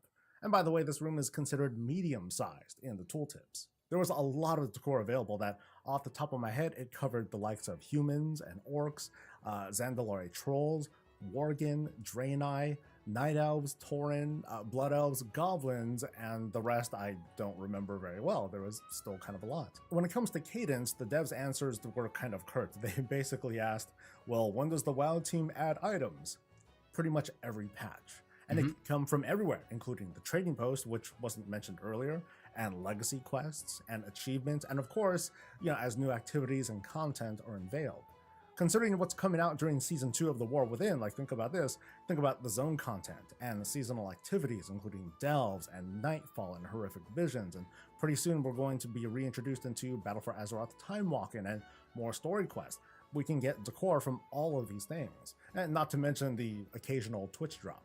And that also includes the shop. During the demo, we pointed out, strangely, there's a shop tab that was located as part of the housing chest. It just didn't work during testing. Personally, I'm not a big fan of that, mostly because we already know where the shop is. It's all tucked away in that shop button in the corner or in the main menu. It was bound to happen. I really don't think we need additional reminders. Really, we don't need anything that feeds the narrative. Blizzard's putting a big focus on using player housing as a revenue generator. I mean, they say they're not.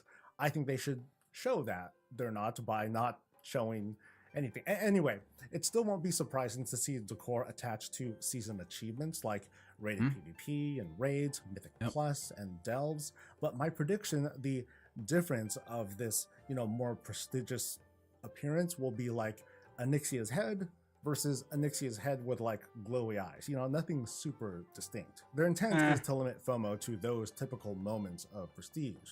For now, at least, the vibe is they don't want it's not that subtle to replace the city in almost any respect, outside of maybe a Hearthstone or a mailbox. So from the sounds of it, no auction house, no bank. Even the question of profession tables was answered with, oh, it's still in discussion. So they were a bit coy talking about if neighborhoods would have this kind of city-like feel or utilities like profession tables, but it almost looks like neighborhoods are going to function like not the city, but more like a village with a local area for, I don't know, but they want to draw a line somewhere. They definitely don't want housing to feel required, like the garrison, like players must go there to get something done, or it's going to be a path to obtain better gear. That's a very clear line that they don't want to cross. No one should have to do housing, but they intend to continuously develop housing to keep the excitement up for those who are interested. Like, hey, I got this new thing that I might want to put up, or now this inspired something new that I want to do a full teardown and try something new. It's kind of like how we get new armor or transmog at the end of a thing, and we decide whether we want to participate in changing our gear. They want housing to be accessible very early, but they're not firm on exactly when. For veterans like us, we should be able to jump in straight away with fast access to the core from older quest rewards. Like that preacher said, they're probably going to do seasonal events and such in the neighborhoods. Yeah, that stuff they have to do. They have to, because like he said, you need reasons to keep coming back. Some incentive to keep coming, because it can get to a point where, you've just made your house and you're done with it and that's it. You never return. But if there's like you said, seasonal events, or maybe some weekend event where, I don't know, there's a certain quest to get a specific item, or even a holiday event, right? For Christmas or whatever, Winter's Veil, you can get recipes or patterns or whatever to make those types of profession things associated with Winter's Veil from quest givers in your neighborhood, or there's little achievements you can do to get those. That would be super cool. They definitely need to do stuff like that, because even though they don't want it to be a required game mode, I think if they are going to put it into the game, they do have to recognize that there are people who are only going to do this. This will be their main thing. So there does need to be a certain amount of systems in place to keep those people engaged, which I'm fine with. I'm totally I understand now at this point that there's people who play the game differently than I do, right? The way that I play the game is like Mythic Plus, Mythic Rating. That's it. I play one character. But there's so many more people out there who play the game in a completely different way, and WoW is a different game to them. The WoW that they know is not the WoW that we know. And you could sometimes easily forget that. So there definitely are going to be people who just do this. This is their new game. And achievements. Meanwhile, newer players, they should still expect housing at an early stage, but once they get an idea of how the game works and have the momentum to start building their collections. When it comes to obtaining decor that was earned from a quest, there's going to be a way for players to simply buy more of that decor via NPC and account-wide unlock, as opposed to like having to redo that quest on multiple alts. At the moment, there's no PvP inside the home or in neighborhoods. They describe housing as being a sanctuary zone, but I want to throw this thought out there. Can we put them upside down? There should be like maybe special rooms we can place down in the house where the sanctuary thing is disabled to allow for duels or even free-for-all PvP. You know, basically player-made arenas. Now that was their words, not even mine, so they must be talking about it to some degree. There's obviously going to be a lot of catch-up developing housing for 20 years of past WoW and the current game all at once. But despite the jokes, no raid tiers are going to be lost. The art team they're kind of improving their pipeline, and they're dedicated towards setting up new assets as well as porting the old ones.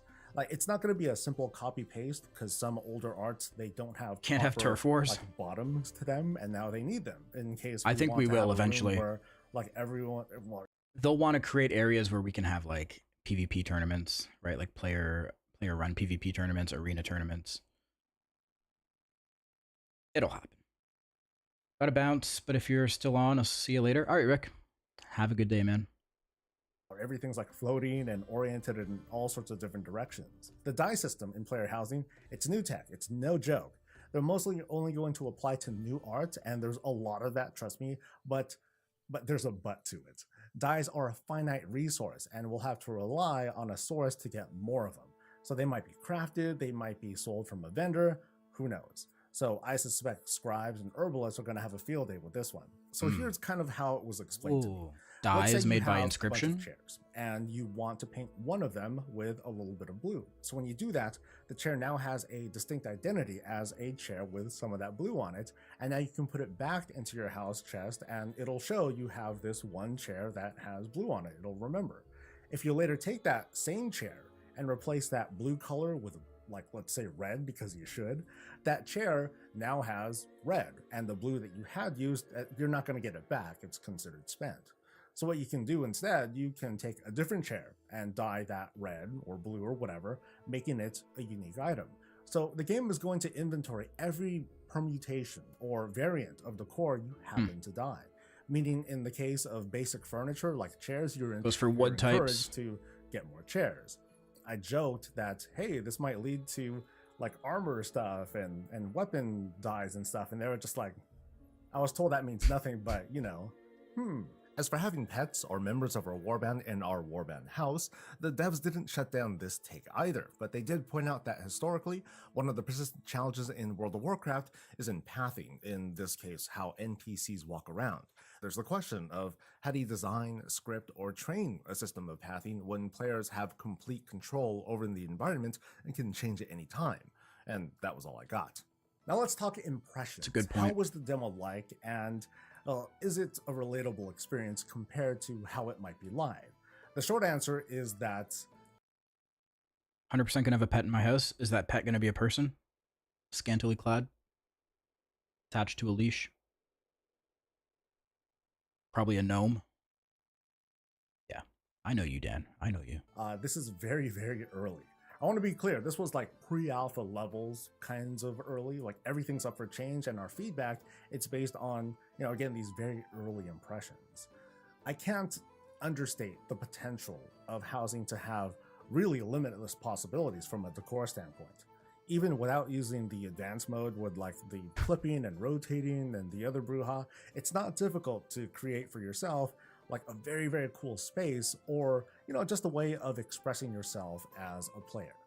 the nature of the demo was very, very overwhelming. Like, we had access to all the room sizes and all the decor available at the time. So it's kind of like, it kind of felt like you're boosting a new class you never played before and then jumping into content in a video game that you've never even played before either. So, you know, you skip the growing pains of starting with nothing and building things up. So like, while you see screenshots of maybe having 50 of everything in these house chests, the reality is we're going to start housing with like this bare minimum of options, and we'll start growing our collection slowly by buying things and having it made or discovering a decor we really want to have, and you know, we start going off and chasing for it or crafting it or whatever. This demo, it skipped all the time and gold spent, so it's not going to surprise me if early on we quickly run out of stuff to place. At the moment, you and I, you know, we're just theory crafting our own behavior. Like, okay, how urgently do I need to have this Onyxia head? Is 4 chairs going to be enough for me right now when I might only have access to like one small room? How much dye am I going to need to farm up to make everything look orange? Like, we can't sim a house and know exactly what we want weeks or months ahead of time. Even testing on the alpha or beta, like, that's not going to be enough. There's definitely going to be websites where, you know, it'll show a plan of something and it'll give you like a checklist or a shopping list of things to go buy. I think that'll be the equivalent of simming a house. You're not simulating DPS, but you're getting a shopping list. You're maybe like picking and choosing things. I can definitely see it. There's going to be so many websites. It's going to be once we get our hands on this thing for real, when we see what our WoW careers have given us access to, and we see what's ahead in our collection journey, will we really understand the depth and the capability of housing. You know, none of that made sense, I don't think. I think I'm just trying to say our impressions from this demo are purely from a mechanical standpoint, and we couldn't test out, you know, the day-to-day acquisition, the chase, the high of getting things. Like, that would have been better to say. But I'm not going to cut that out because it sounded kind of good. The tools are still in the early stages, you know, the buttons and everything. Placing objects, it's pretty easy in the basic mode though. Stuff slides along the grid nice and easy. We just roll the mouse wheel to rotate objects and even walls. It's like doing Lego stuff. Like, when something clips very badly, the highlights will change to say, hey, you can't do that. You get an error message and everything, but there's also a toggle to override that error and let you place things anyway, pretty much all the time. And it works really well when you want to place objects on shelves. Like, what you see in the B-roll are originally empty shelves with additional items added to them, like racks of books or cups or even larger items that are eventually shrunk down. Filling these shelves, again, it's just like Lego. They snap into place when you have the snapping on, and it feels really satisfying. Advanced mode lets you break all the rules and alter the meaning of objects. Like, if you want some candles to sit on a box, okay, cool, you can take this really like tall candle stand, then shrink it down and clip it through that box until you achieve this. There's so many things you can do with that. Small candle sitting on. It's actually insane. One demo showed off a fireplace whose top happened to clip through a floor, the dev setup. They ended up throwing a small pillow on top of the opening, and ta-da, now it can be seen like a kind of a pet bed. But if they wanted to, they could have instead added another piece of furniture to fully obscure this part that was clipping through. Or they could have just shrunk the whole fireplace a bit, or maybe even raised the floor. So I tried out a common. Some houses are going to look scuffed. It's going to be mine. Where I wanted to make like a fake window with Jerry, you know, some animals just outside and the sun shining down on them. Again, it's all fake. I just use windows to simulate the light, which is why I think it'd be really cool to be able to adjust the intensity. You'll let us design it. Yeah, we'll see. Room to individual light producing objects. Like, how cool Stream decorates Jed house. Oh really no, scary dressed vibe. That'd be fun actually. Candlelight, or having a house that's like almost fully blacked out. Between the basic tools and available decor, housing already feels like pretty much infinite content, where the collection of things is only the first step. Advanced mode is, in so few words, a way to turn these objects into art pieces. Or I'm just gonna make a hoarder house and the possibilities. Just throw everything in random spots on the floor, stack them on top of each other. The actual like placement limits of like 10,000 or so things, but a lot of hilarious and tragic possibilities crossed my mind. Like, we're going to see dicks. Sorry. Oh yeah. Like I sat down with devs over lunch and I half joked that, yeah, y'all better have like a really good report button for these houses. Like I described, you guys might have seen this in videos or you know out at actual museums or whatever, where you see those art pieces and there's like a bunch of objects that are seemingly unrelated. They're just kind of arranged in a certain array. But when you look at it from like just the right angle, then it becomes like this cohesive piece. A dick. So I'm like, dude, we're definitely going to see someone do that. And then when we look at it from that correct angle, it's like, oh my God, something like super, super offensive. It'll be hilarious and awful at the same time. But anyway, back to the building of stuff. There's still going to be a whole lot of work to be done to make the building experience more intuitive, or even, you know, even the basic mode. Like over time, the team needs cohesive to work out how penis, to help players quickly switch between basic and advanced mode to resizing or turning the clipping on and off. You know, have it all arranged in such a way that players will have a natural flow. You know, it's just like how artists hotkey and switch tools on the fly. It's like WoW combat. There are dedicated hotkeys though that can be customized, and I just hope that gets fleshed out more. One thing I want to point out is that while we're in the build mode, which we can just toggle anytime while we're at the house, we're still tethered to our characters. Now, it's not a bad idea to do it that way. It kind of gives us, like, it lets us maintain a sense of perspective, but I also would want to have like a no clip option that lets me hover and just move through objects and walls or whatnot. So in the case of me trying to make some crazy stupid jumping puzzle, I won't have to worry about falling to like the bottom and then having to climb all the way back up. Oh, true. But I didn't think about I that. be able to toggle the clipping back on so I can test it out for potential visitors. At the moment, as a housing fan and also a total noob at how to do it at the same time, I am pretty intimidated over the idea of starting a brand new house from scratch. From what I've heard, Blizzard kind of wants to give folks a starter house with very basic decor that's already set up to help us out maybe. So here's a suggestion, like, how about, what if they offered like presets on a room to room basis? So like these would have some sort of cost to them. I don't know what it'd be, but maybe we can buy a room that's pre-decorated. So like, for example, like we're given, or we buy a Zandalari trophy room. You know, we buy the whole thing and then we choose this trophy room template from the housing chest. You know, we drop it down and then boom, it just places the decor and everything that's meant for it. And from there we can like edit what we want, change the drapes or change the dyes, tear the whole thing down for just parts, you know, whatever. There are a ton of questions and concerns about that, but I'm just speaking on a high level. You know, what if we had templates for housing noobs that just want to have cool stuff quickly? Like, I think that would be cool. Yeah. Of course, it'd be awesome if we definitely could need that. share room templates with others online too, so get the community into this instead. In the long term, though, they want housing to feel as part of WoW as like maybe Legion Remix stuff ties in.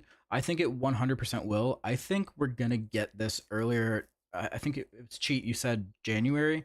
I think we're gonna get it before then, because when we got the timeline for 2025, the player housing thing was pretty far down towards the end of the year, but it was before Legion Remix and after the midnight reveal.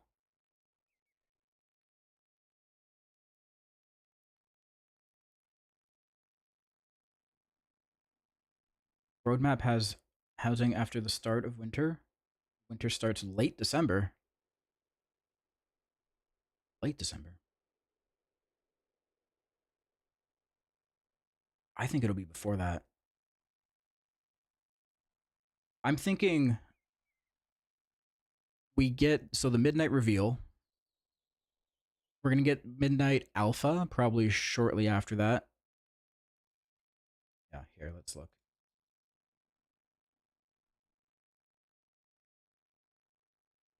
So, yeah, it's right at the end, right?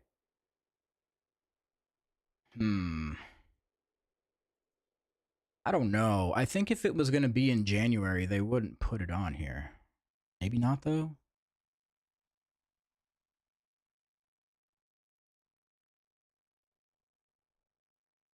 Yeah, I don't know.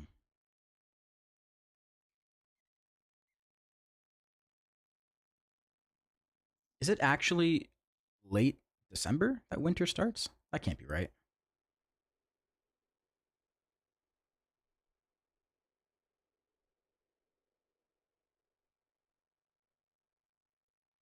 December 19th.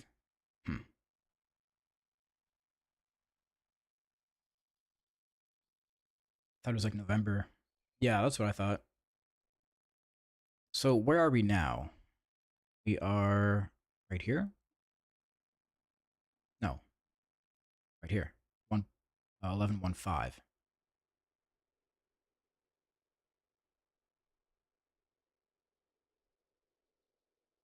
The only 2 winter Tuesdays in December are the 23rd and the 30th. They'll be on office holiday by then. So I'd expect midnight pre-patch in January. If you think housing comes with that. And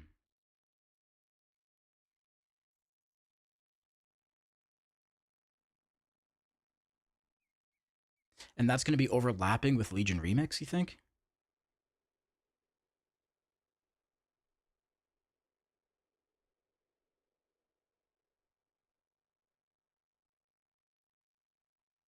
Because that's when Legion Remix is happening, too.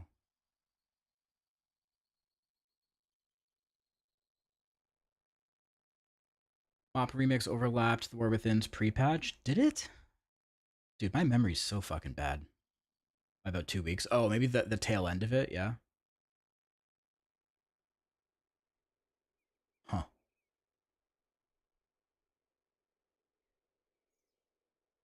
Dude, I wonder what the 0.2 patch is going to be. New zone, new world event, new dungeon, new raid, open world challenges, warbands update, season rewards refresh. Oh, I'm so excited. This probably isn't going to be until August.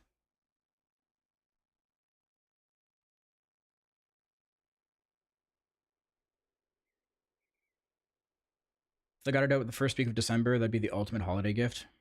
People would have the holidays to fuck with housing. Yeah, 100%. I think that's probably what they're shooting for. I think that's why this is here on the timeline and not like somewhere else, you know? That would be my guess. Who knows, though? You know, okay, hey, we're done with dungeons or raids or delves or whatever. Let's take a moment to maybe redo our transmog because we found something really cool or something like a new item that we want to build a new set around. So with housing, it's going to be like, okay, I'm done with my stuff for the day. And now I have this very cool trophy thing I want to hang up into the room. And, you know, maybe I want to hang Eridicron's head. But then now it's like, oh, now I'm running out of space in this trophy room. Now maybe I want to expand on it or build another room or add a floor or something like that. Adding a whole ass new activity, especially something that feels so different from typical World of Warcraft. I love that he said a whole ass new activity. Chances are good that not everyone's going to want to pick it up, but some people will. And that part is very cool because that threatens to, you know, kind of change the perception we have of this game, even for people that won't want to participate in it at all. I said it earlier, I bet some people are going to have plenty of fun just watching others build houses on a stream or a video, even if they might be too intimidated to do it themselves. We're going to have a new generation of creators coming out from this, from the actual building of stuff to like some sort of crib style tour of the coolest things that come our way to, again, the possibility. That's a sick idea. MTV Cribs, but it's for other creators. Like Cribs, and then it'll be like a Towley edition, a Towley episode, or like an Abaddon episode. Dude, I'm writing that down. I'm writing it down. That's my way out of Demon Hunter jail. Of uploading templates or selling them, or I don't know. It's going to be like how Mythic Dungeons added this entire new industry to the WoW place. Housing is positioning itself to kind of do the same, just at a different level of competition, I guess. I'm massively excited for the coming months as we learn more, and hopefully we get access to like a PTR of this like way sooner than normal, because it's going to need a lot of feedback from people of different skill and accessibility backgrounds. And I can't begin to imagine how to test this thing for bugs. Like one wrong placement might crash the client, And how's the server going to know how to roll you back if that happens? Because in theory, I'm going to be able to place like 1,000 objects pretty much in the same space. And then, hey, let's see what happens. Yep. So it's going to be a wild ride for the rest of 2025. And I hope that you will join me as we learn more and give feedback and talk smack and so much more. And I've talked a lot. That's going to be it. The floor is yours now, dudes. Give me a comment or, leave a comment, whatever, and I'll see you guys for the next thing. Stay safe, stay healthy, and stay breezy. All right, cool. Yeah, I'm excited. Let's get back to doing some keys. Give the people what they want.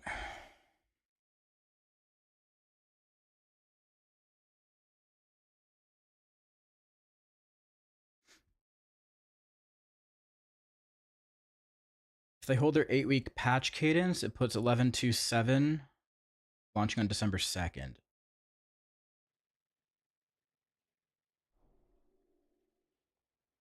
I don't see housing being part of that patch.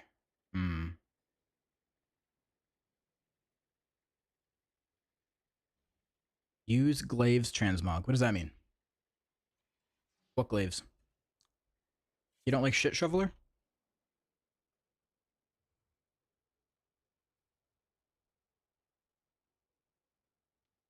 What about shovels?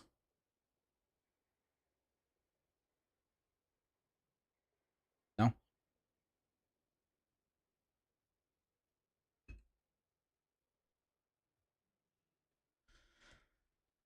Okay. Need crests. Anyone doing keys? Anyone doing 12s?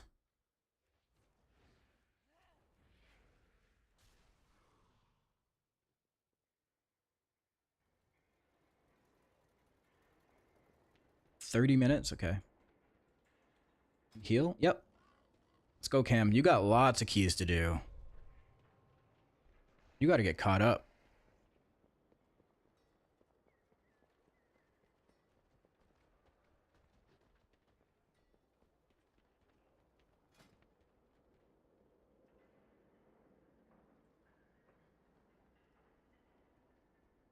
Need 12s, but don't want to tank right now?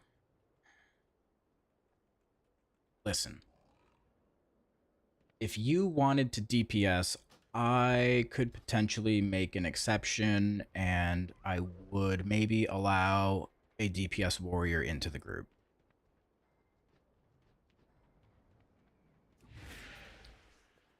Begrudgingly, I would do it.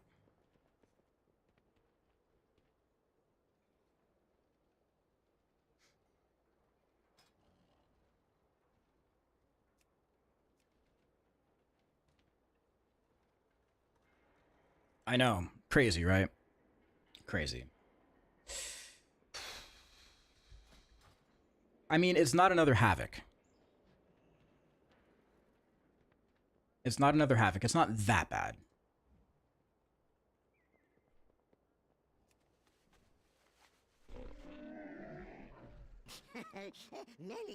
Another Havoc is better than Warrior. Maybe. Don't say that too loudly, though. Who are you? London changed you. I'm a new man.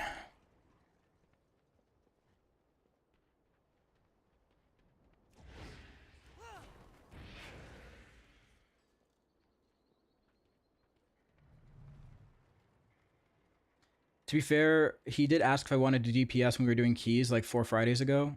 Then when I said no, he was like, yeah, fuck DPS warriors. Yeah, I still feel that way.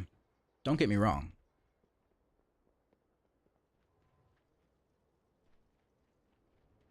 That hasn't changed. Did a double Havoc plus Arcane Key the other day. The Prile mobs just got deleted. Oh, I bet. That would be crazy.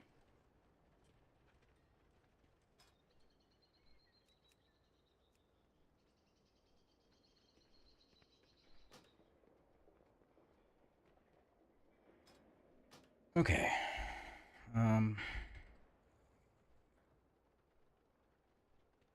I'll drop my Priory.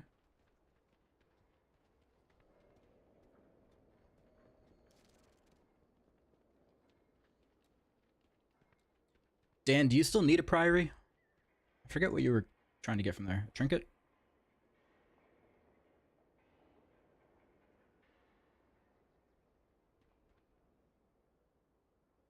I can save my key if you do.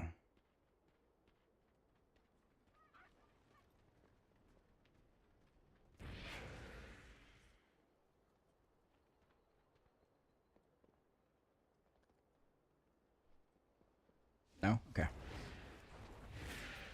All right. Let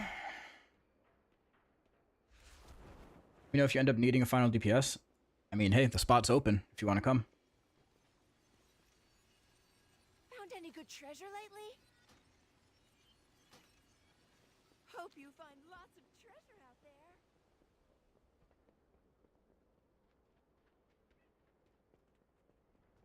The spot is yours, Eladir.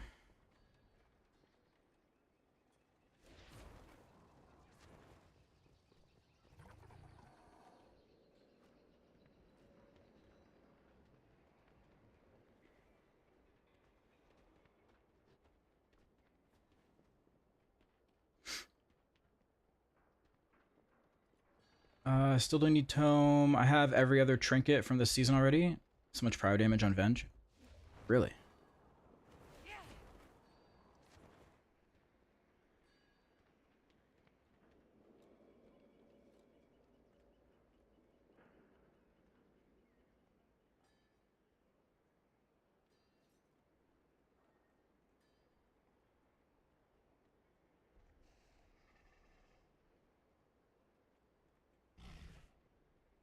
Oh my god. Why? The fuck does it do? Inner Resilience increases your armor and grants your attacks a chance to invoke a ward which absorbs magic damage. When finished, sift through the pages to another chapter.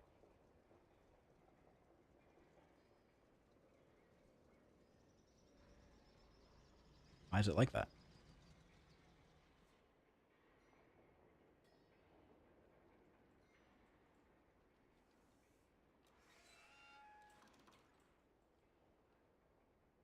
Wait, what are we looking at here? Damage?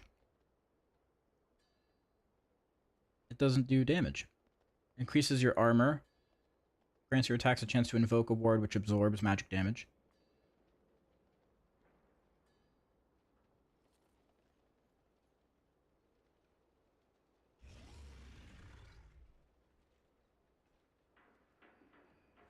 Oh, there's other pages to it. Okay.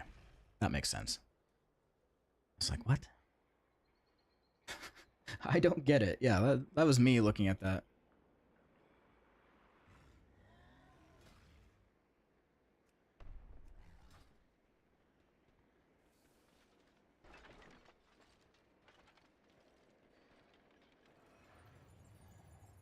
Like this version of the song?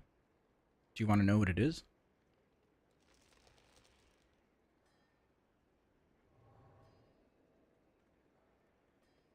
It's by Ymir. It's not the Whisper song. It is not the Yin Yang Twins.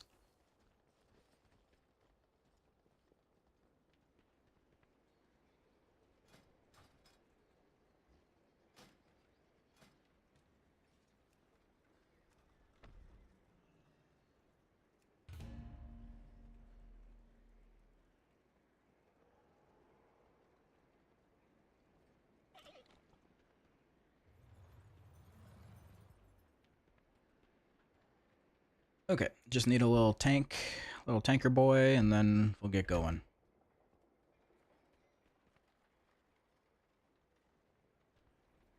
So darn special.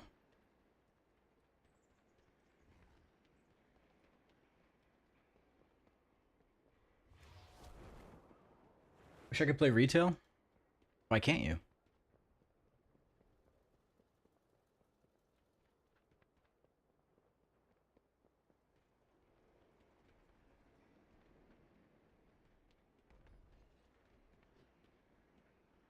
Just did my first two 15s today. Got so easy with new eye level. I know. Yesterday I was doing 12s with just some people from the guild and a couple pugs. And dude, they were doing like MDI pulls in there. It was so easy. I think we almost 3-chested a Dark Flame.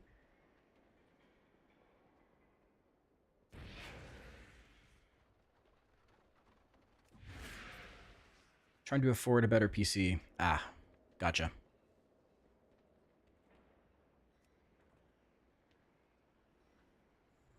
Gotcha. Have the route down for 1 pull in the darkness? Oh, shit. That's big AoE pad. Did a 14 with an AUG and it felt like an 8? Dude, 8s are hard.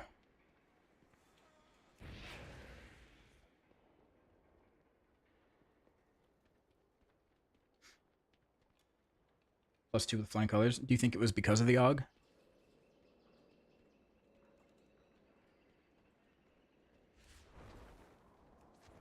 How are there no tanks signing up? I thought everyone was farming crests right now. The fuck?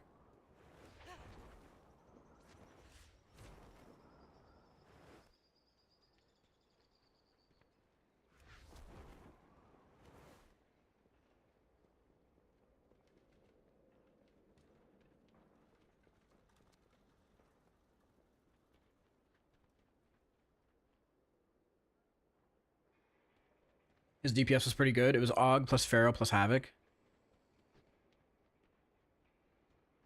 Warrior tank and Disc Priest. I mean, you have Warrior doing a lot of damage.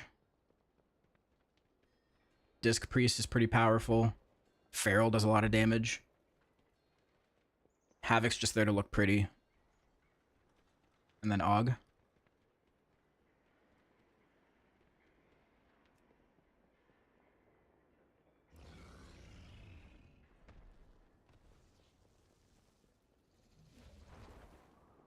Three meme specs. Yeah. I don't know, though. Feral does a lot of damage. At least the ones I've played with.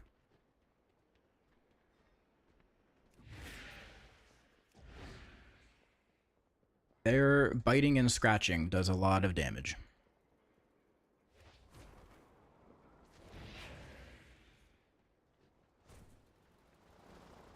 I have a Feral ult, and it definitely does a lot more than my Havoc. Does Havoc even do that? What, biting and scratching or a lot of damage? I think the answer is neither of those.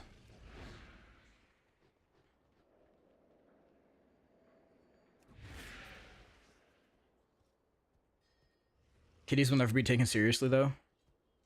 Yeah. It's the side effect of being a furry. It's just what it is. Feral's very good, especially with the whole physical comp. True, yeah.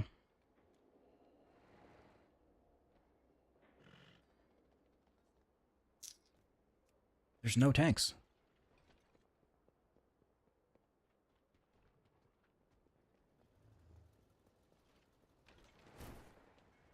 Do we just wait 15 minutes for Dan at this point? Or... Oh, there's one. Never mind. 2.7. Ragnaros.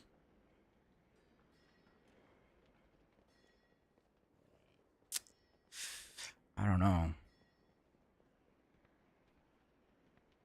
I don't know about that one. Warrior, 2.6. Even lower eye level. 663. The excitement waned quickly. Yeah.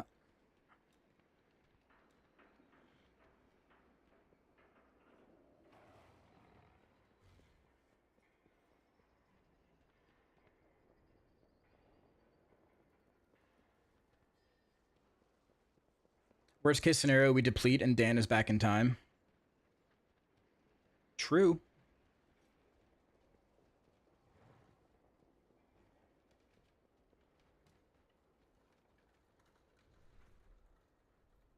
Fuck it. Fuck it, let's go. Oh, he canceled. Did he cancel right when I clicked on? Huh? Man. They're probably watching stream. Trolling me.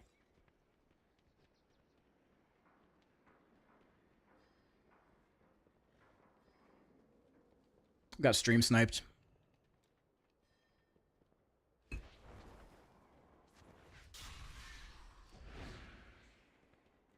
All right, whoever signs up next, whatever tank, as long as they're above 2,700, we'll take them.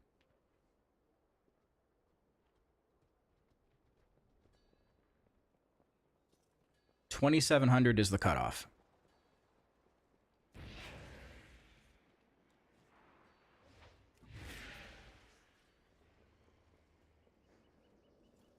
Oh. Got him. Okay. I need to pee real quick.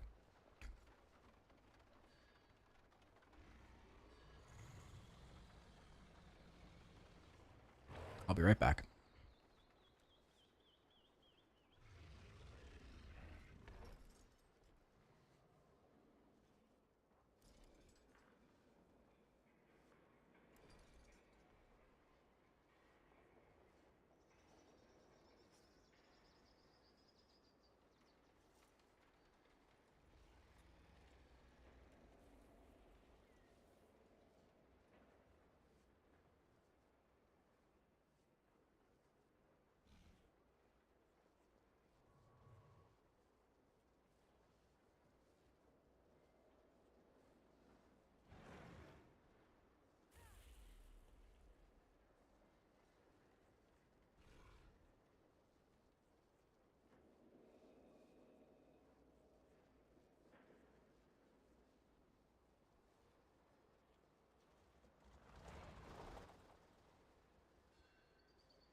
Okay. Priory.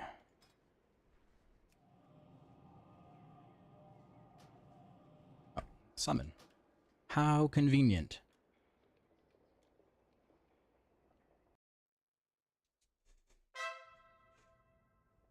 Yeah, that TikTok. I saw it this morning at like 8 a.m. I was gonna send it to Tiff, but I knew she wasn't awake. So I just like favorited it on TikTok so I could send it later. Then I forgot.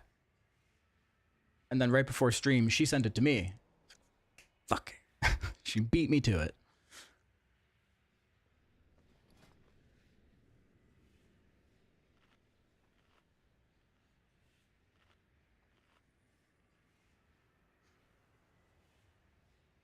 You're lucky I was about to sign up on my 632 druid. Oh god. I would not have invited you.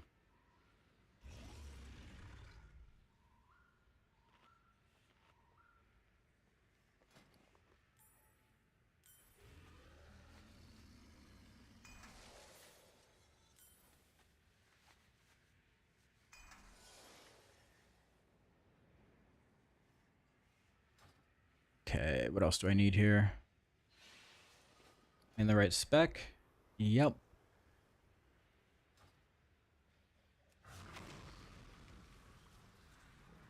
Let's build up some I-beams.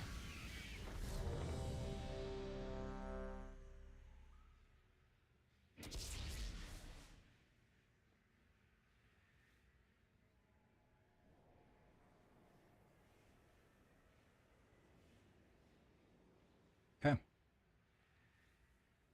Oh, the tank's not ready. Now he is.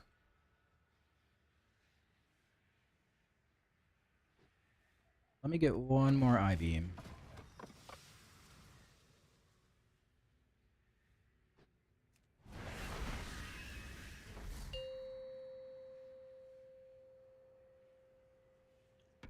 Five, 4, 3, 2, 1.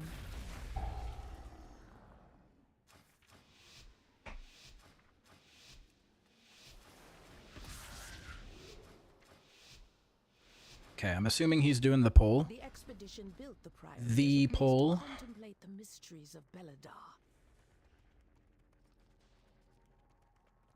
I think most people do this now anyways. I'm gonna mark the night. Hostile. The god sought to kill you. Captain Dale Cry is protecting something. Don't move. Each of his lieutenants bolsters his tactics. Draw them away and defeat them. Oh no. Don't move. Don't move. CC. That was kind of crazy. CC. Lust. Cam lust, lust, lust. Don't move. Oh my god. Okay, we fixed your computer. Now we gotta get you that weak aura. Don't move. We gotta get you the cat weak aura.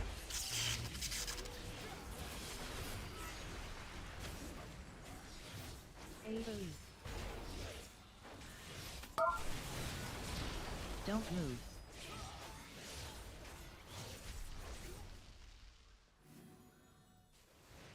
Shane, ma'am, your training grounds fall to the intruders. AoE.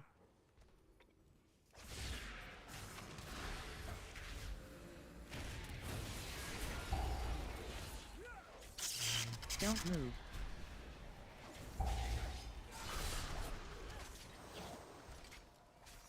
Where's this guy? There he is.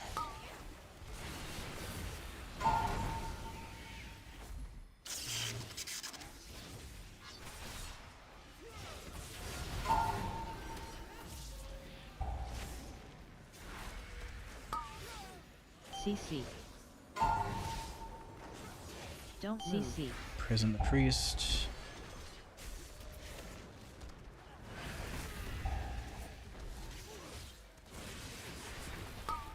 Don't move.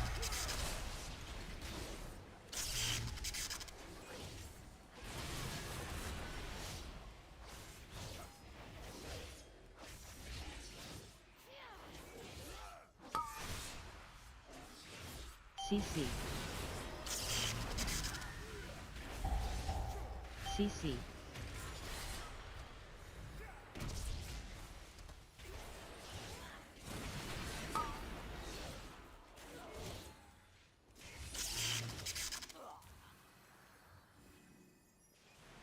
All right, pulling all this stuff.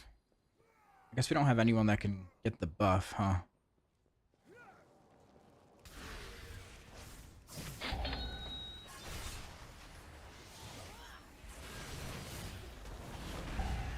Don't move.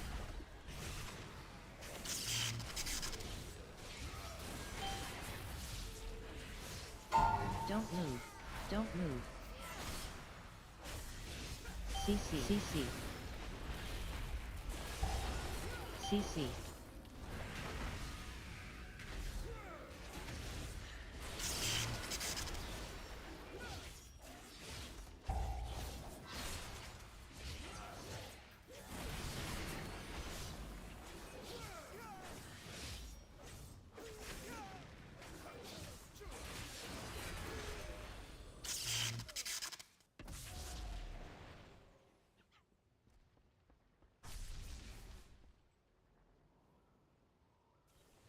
Yeah, I think by like tomorrow, if we wanted to, depends what we want to do for stream tomorrow, but if we just want to have chill keys, but if we wanted to do higher keys, I'm pretty sure we could be doing at least 14s pretty easily if everyone gets their gear upgraded.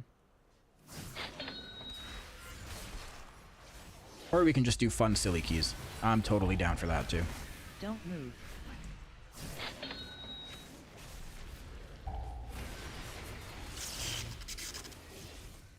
Don't move. Shout. Don't move.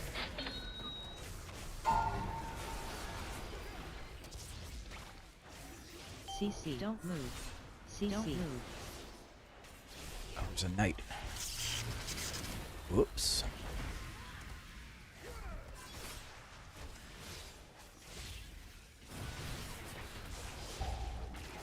Shout.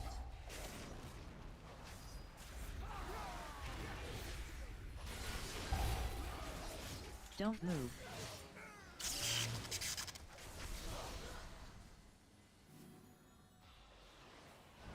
I actually think we'll probably have to we'll have to farm 12s tomorrow.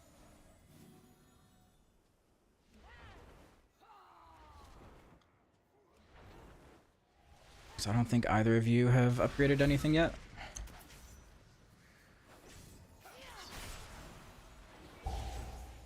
Don't move.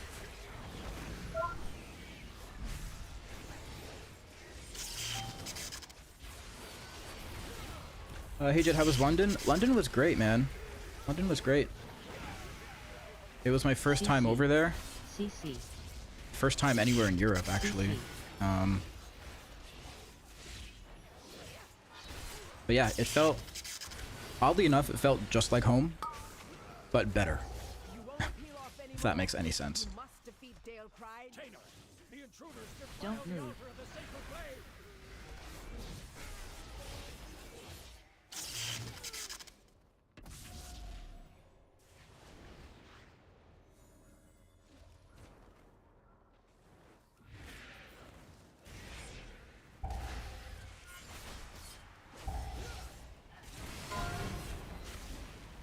But yeah, it was fun. It was fun. We had a lot of drinks. Don't move. Met a lot of new people. A lot of EU creators that some I've never heard of, and now I know them. Some that I was familiar with before. I like maybe spoke to once or twice, but never had the privilege of meeting in person. Don't move. It was a good time.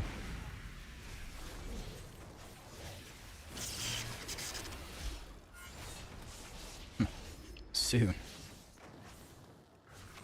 Soon indeed.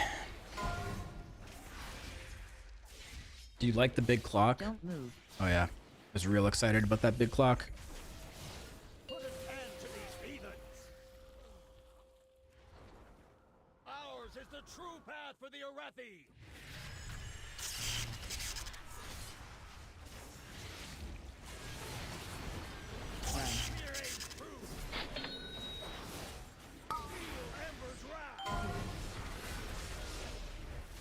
Don't move.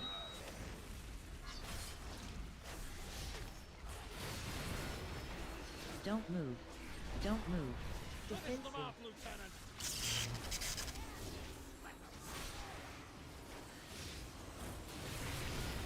Don't move. Run.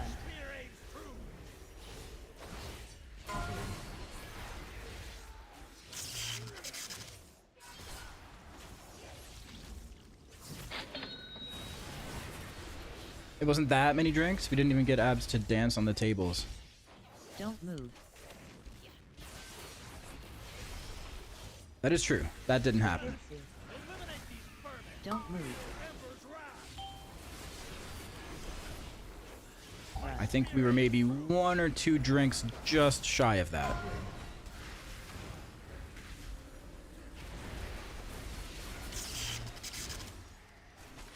Don't move.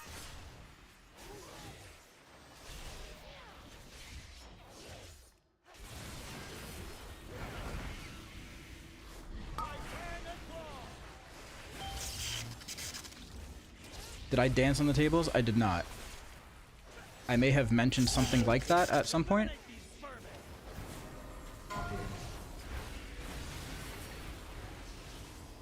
But no.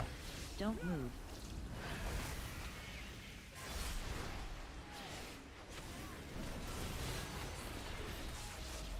$3K on DH done. Now what do I do? You get 3.1K.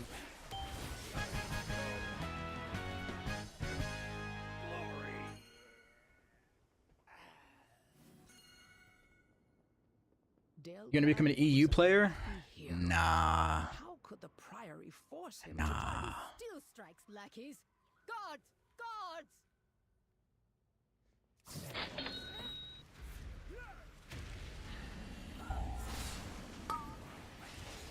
Don't move.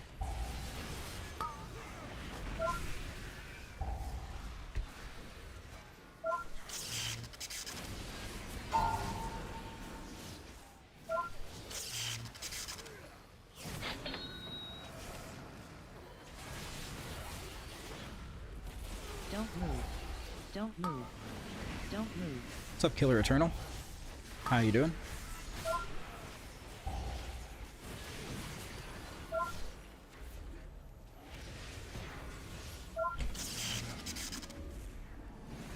Uh-oh.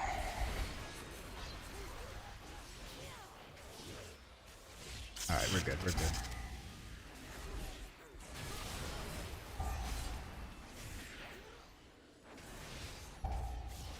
Yeah, man, everything's good. Just farming some crests. Trying to upgrade my gear. Destroy these outsiders. Okay, we're lusting this. Lust, lust, lust.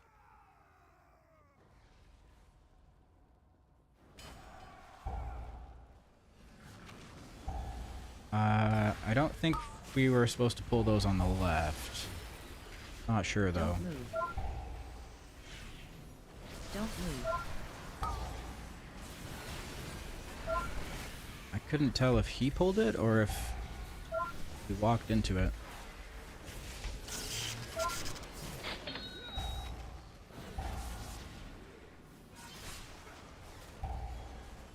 Don't move. Don't move.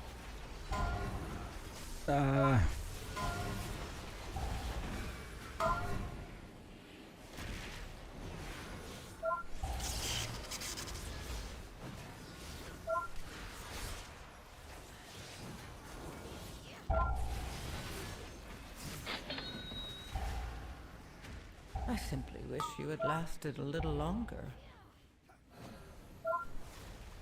Morning, Jed. Morning, Tret. How was your trip? Trip was really good. Trip was really, really good. Had a great time. Zero complaints. Trat. Yeah, Arya lives in Canada, but plays in EU. Like a psychopath.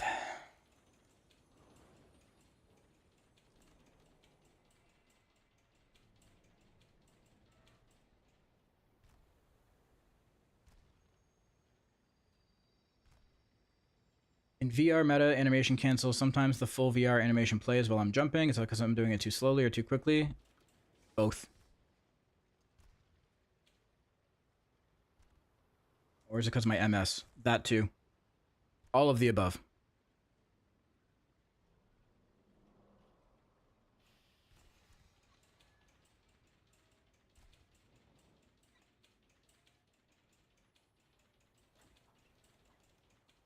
If you use an @player macro for meta, it makes it a lot easier. I don't know if you're already doing that or not.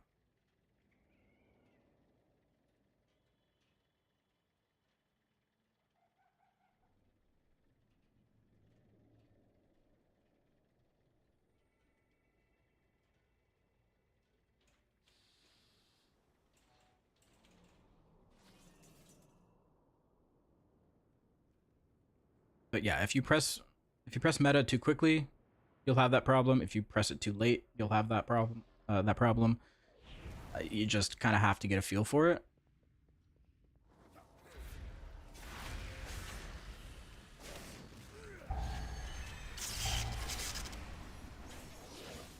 Don't move. Don't move.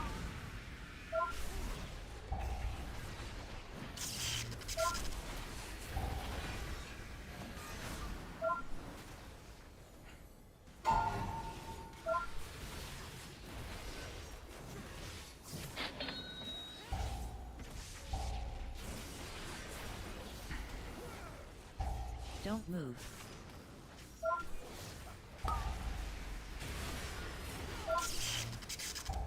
Don't move.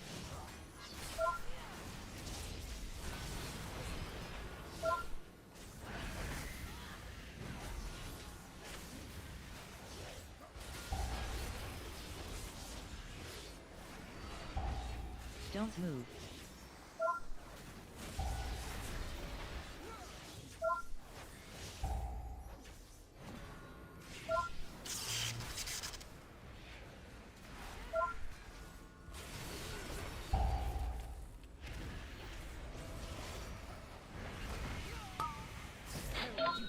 The Empire has passed.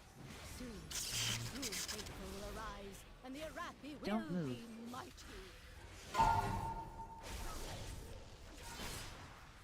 Don't move.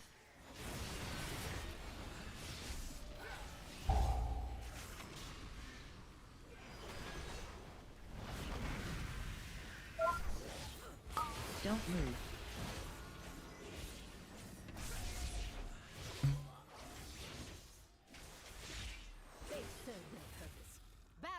Demonstrate your What happens to you, but when I play Felskard, sometimes the key starts, I cast Eye Beam and it doesn't give me 2 charges of Demon Surge.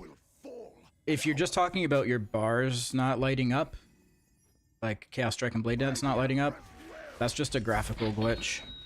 You should still have the Demon Surges. Don't move.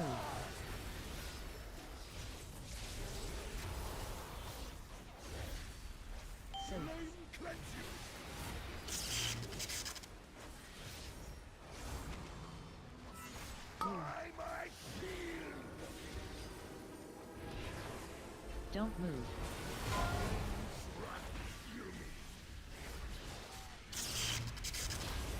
The flame empowers me.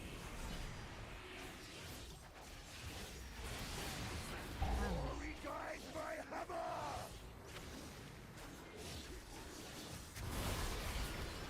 Flame cleanse you. Don't move.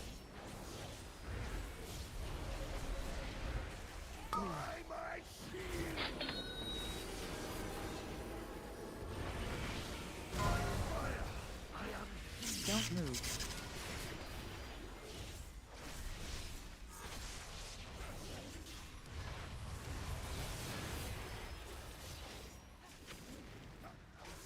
My holy hammer. Don't move. Flame cleanse you. Don't move. Shielded by flame's light. You make it sound like I do anything other than push buttons. And that's all I do. Don't move. I just press buttons. It works. Flame empowers.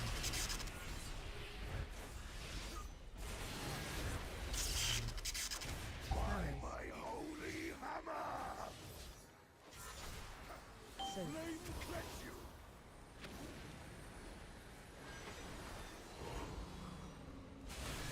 Shielded by flame's Don't move. light.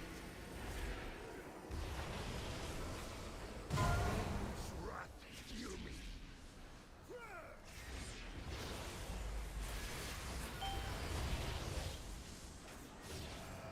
Jockey gets annoyed at me because I don't read talents or just copy builds.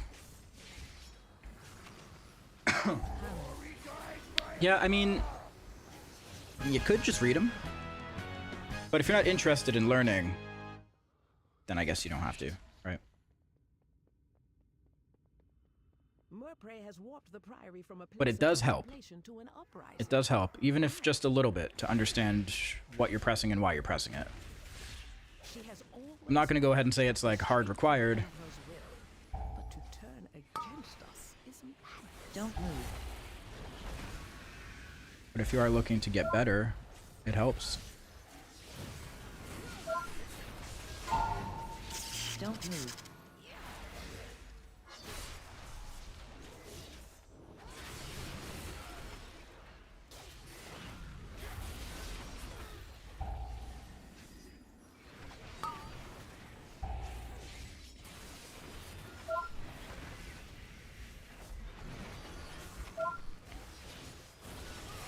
Do you trust tooltips?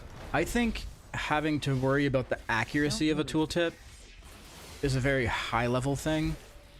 Like if you're not reading tooltips at all, you know, I think like at a ground level, you should at least be reading them. And then worrying afterwards what the exact verbiage really means. You can more or less get a sense of what it's trying to do.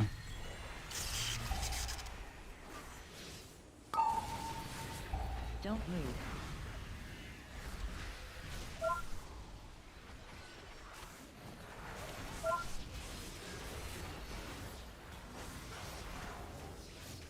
Don't move. Don't move.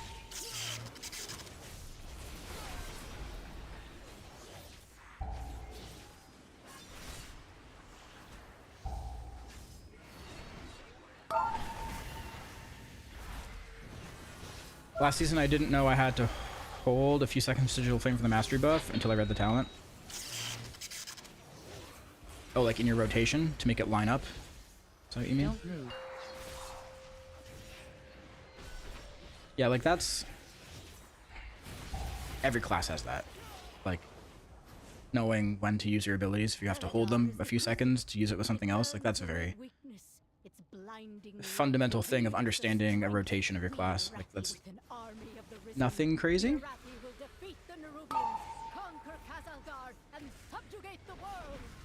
Don't move. But yeah, that just comes from understanding, like, again, why you're pressing that button. What is the purpose of it?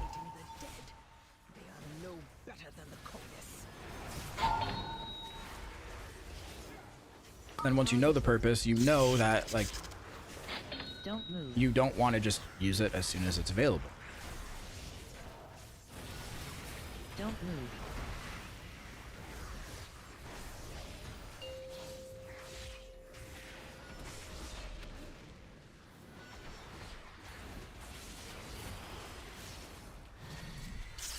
Don't move. Press, cause damage, go burr. True.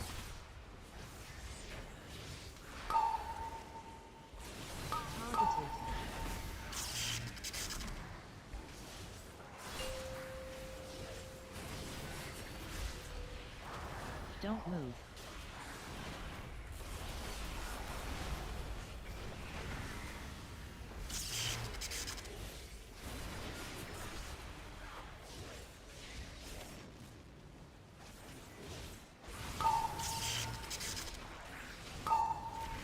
Don't move.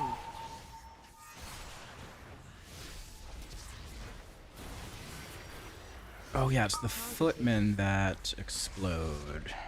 Right. Okay. Can I stun this one before it dies? Nope, I don't have anything to stun it. Don't move.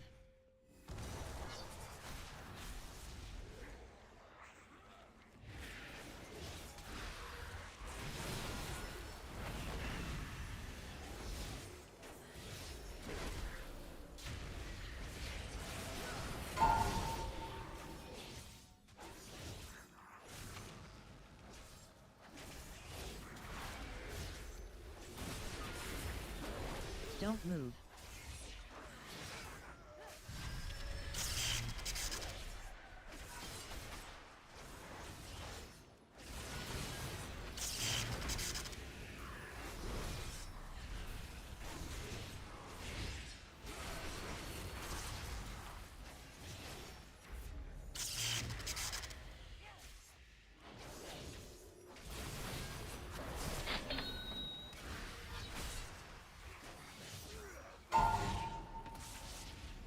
Don't move.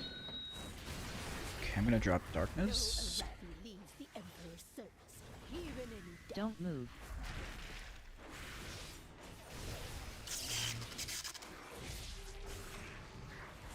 What's the interrupt tracker bar from? That is from Omni CD. Don't move.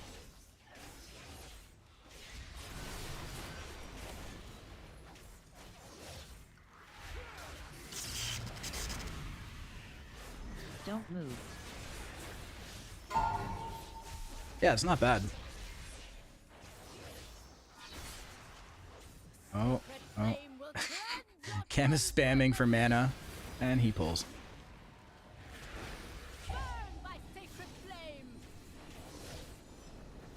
Don't move. 4, 3, You'll be alright, Cam. 1.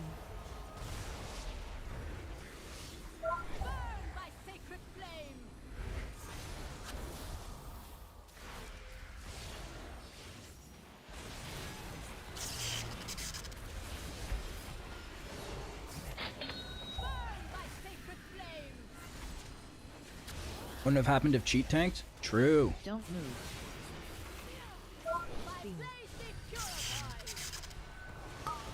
4, 3, Don't move. 1.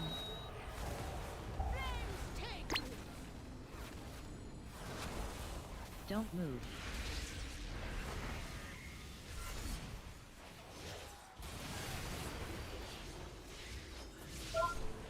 Cam should do what I do, let them all die. Then you're guaranteed to get mana. It's already tight on this key. 2, 1. Don't move.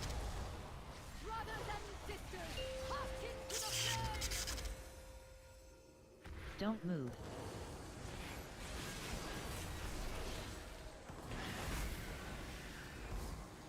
Yeah, if we would have wiped that, that would have been untimed key for sure.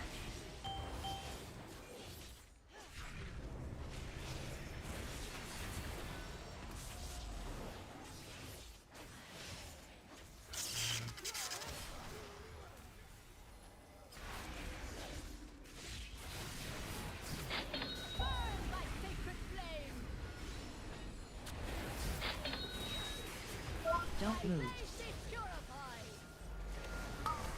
4, Don't move. 2, 1. Don't move. Don't move.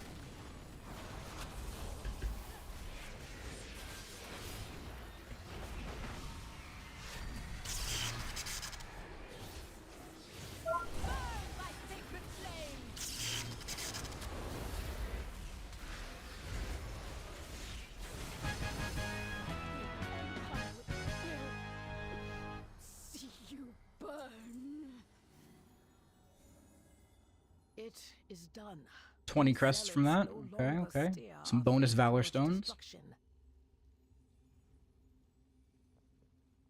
All who take comfort in the light of the sacred flame, thank you. How many Valor Stones did I get? 150? That's it?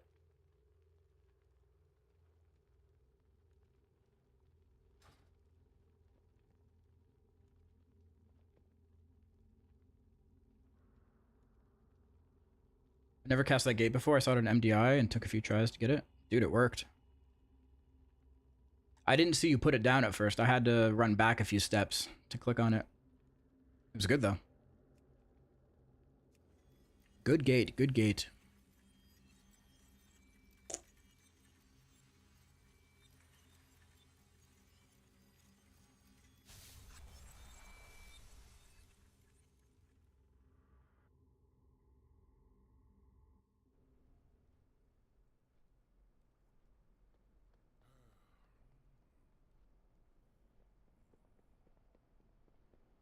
Do you know we don't need to double VR to get out of cages on Mugsy? Yeah, you don't have to. Makes it slightly easier.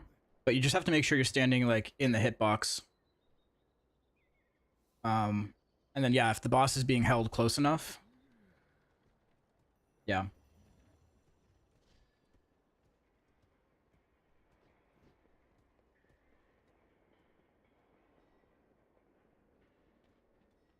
Yeah, I just took double VR in Prague because, I'll be honest, boss position wasn't always exactly where it should be.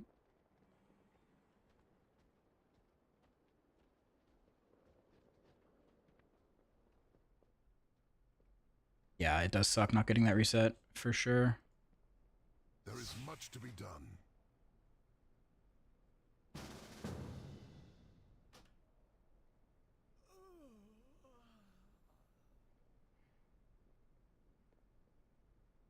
Alright, so I'm gonna upgrade something else here.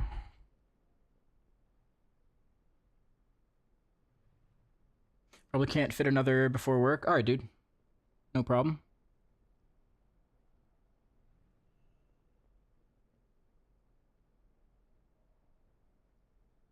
Speaking of Muggsy, go on.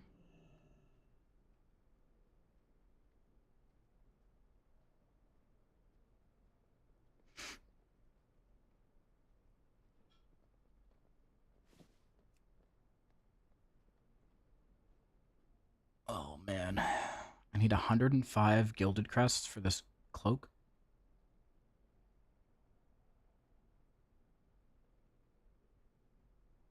Pants was doing first cage you were doing with me, and he would just insta-port out all the time. So if it was one of the two of us who got it, just be me and myself. Oh no, you had to solo the ad.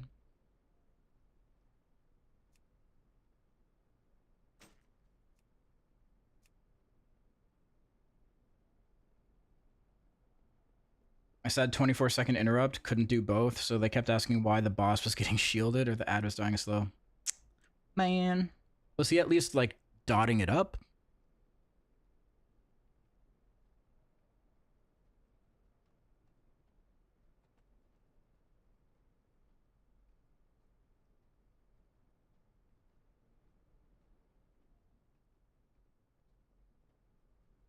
Yeah, it still wasn't enough.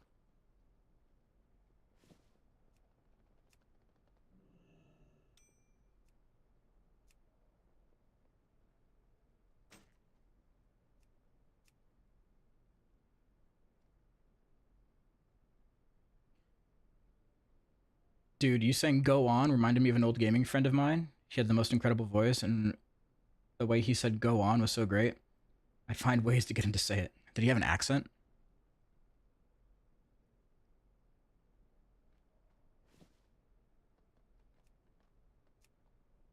No?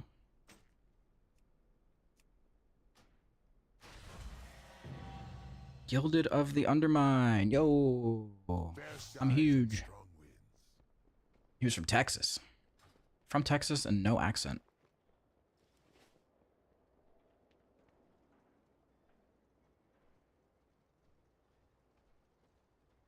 Learned in that run that Castigator's shield on second boss is reflectable on every cast. Oh shit. That's like the big circle on the ground? Or the couple big circles?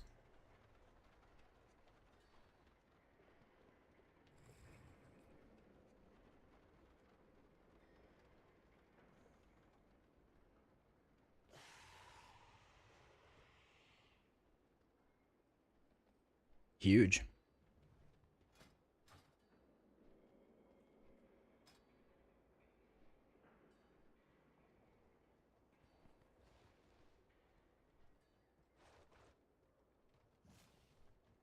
Okay, let me see if anyone in guild needs 12s.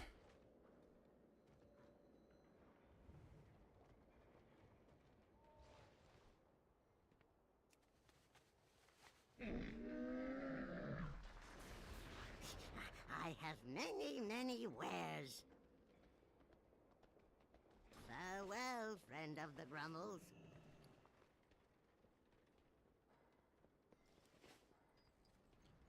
I also need to get the raid buff. I don't think I got it last week or this week.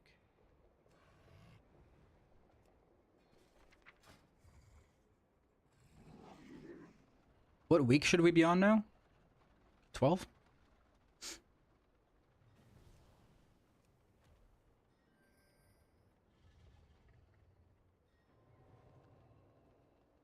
Yeah, okay. I gotta catch up.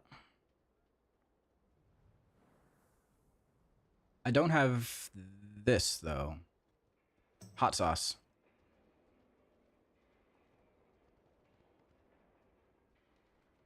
It's meaningless? Yeah. It's not surprising.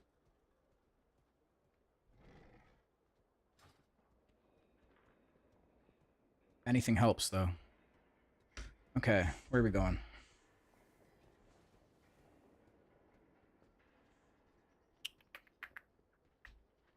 Theater or Motherlode?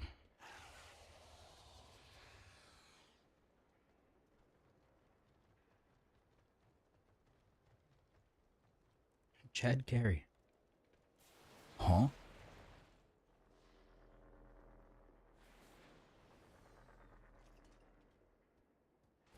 Huh? Motherlode? Huh? Alright, Elidir, drop your key. Unless you need it on the 13, then we can do something else. Or just do it on the 13.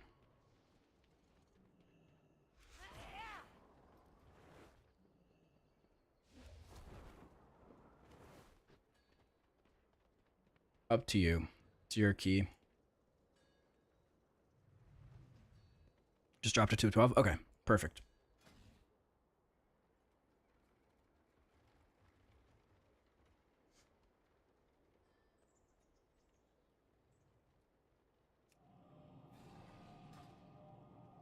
I love Motherlode. It's my favorite.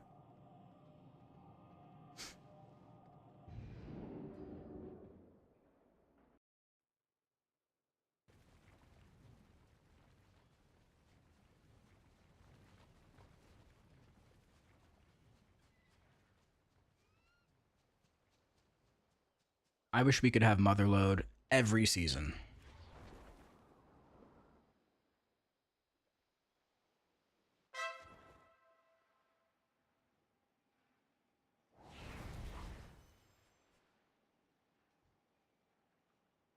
You're a crazy man? Dude, it's sick. The bosses are fun. Whoops. Don't move.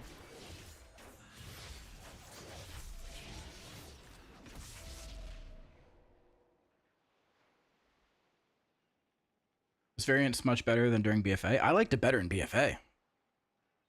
You could do bigger pulls.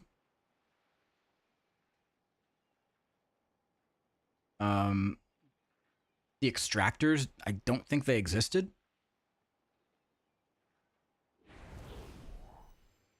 The one thing I hate about this place is the extractors.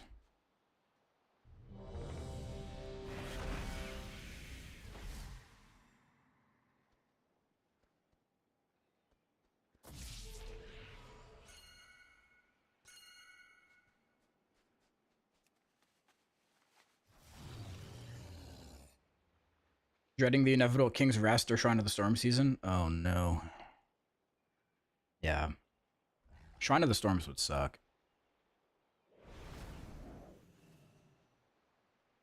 I did not like that one.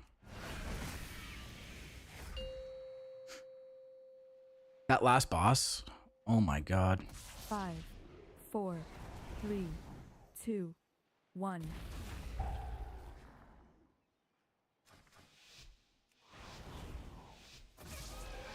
I don't like how many mech jockeys there were to care about in BFA.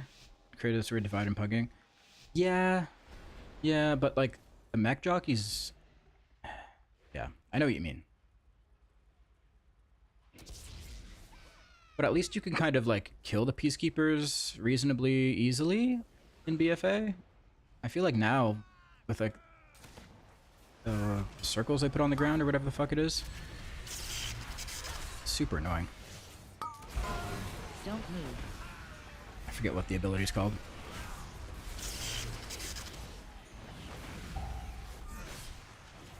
CC.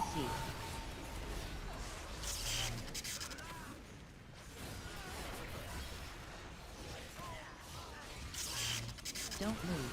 Don't move.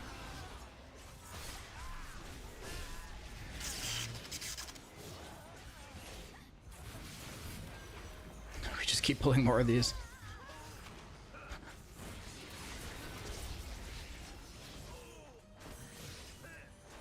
Don't move. I blame Elidir. Rain of Fire.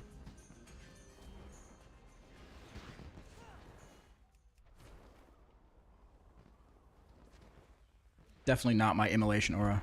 Nope. Couldn't be me.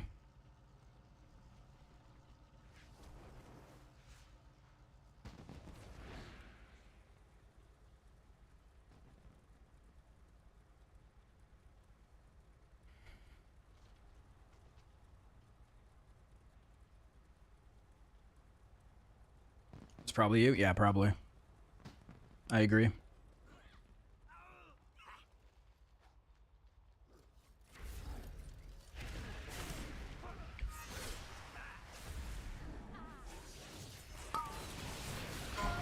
Don't move.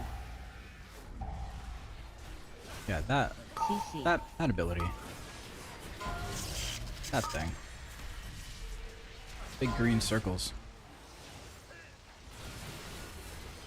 Run.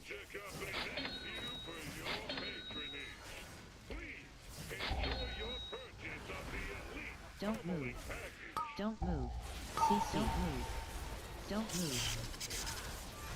Oh.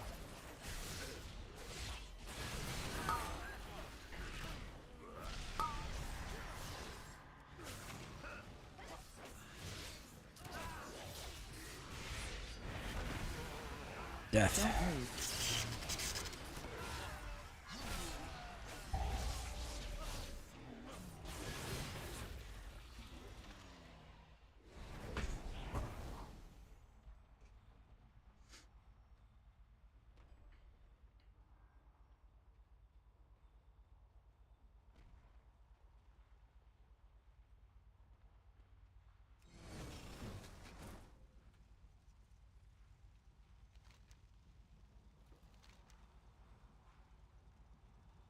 Where you at, Elodie?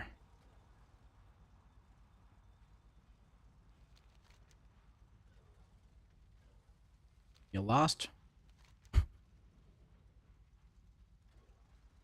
Okay, he's coming.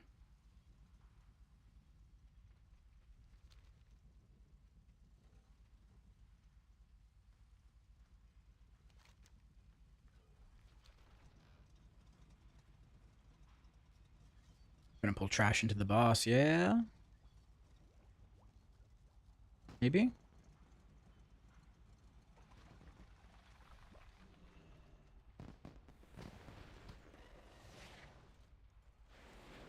Oh, yeah. Systems engaged. Commence pummeling. Voltage increased. Don't move. Defensive. Don't move. Don't move. Damaging this unit violates the terms of use.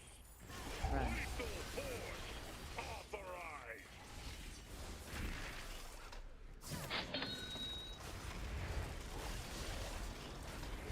Defensive. Don't move. Don't move.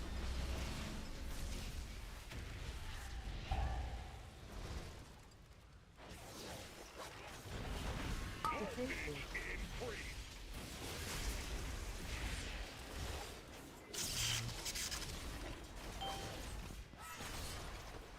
Trying to kill this extractor. Defensive. Damaging this unit violates the terms of Don't use. move. Run. Lethal force authorized.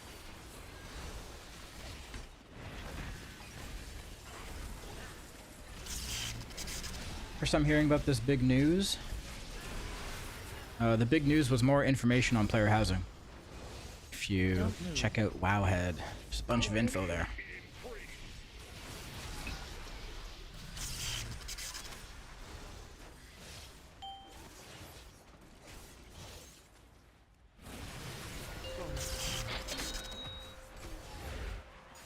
Damaging this unit violates the terms Don't of move. use. Run. Lethal force authorized. Oh, we're missing one. Oh my god. No! Jesus Christ.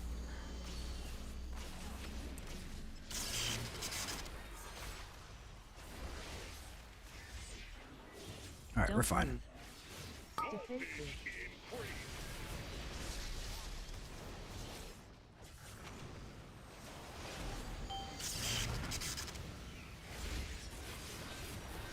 Don't move.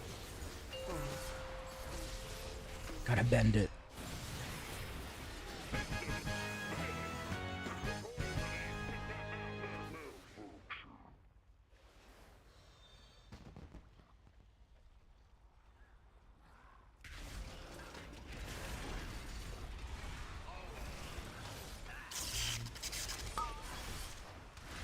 Don't move. Defensive.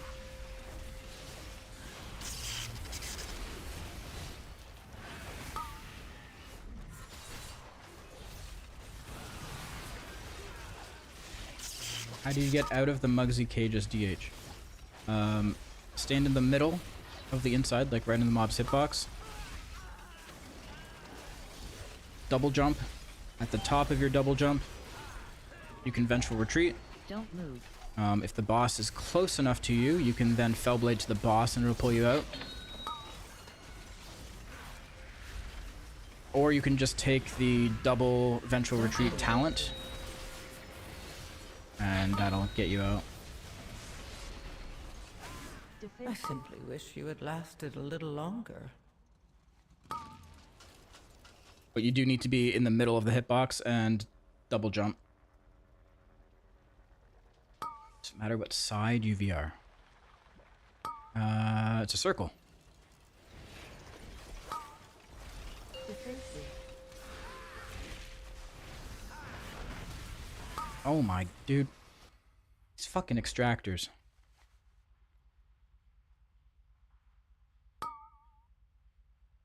Cage has spikes that are shorter than others. Oh, yeah. No, don't really worry about that.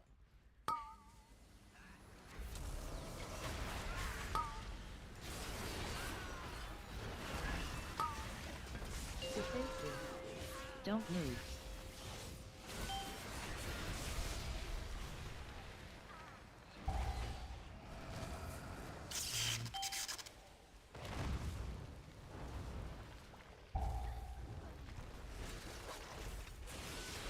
Don't move.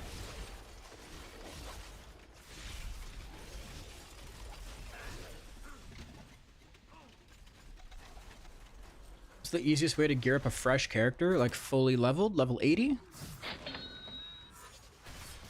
Delves, probably. Don't move.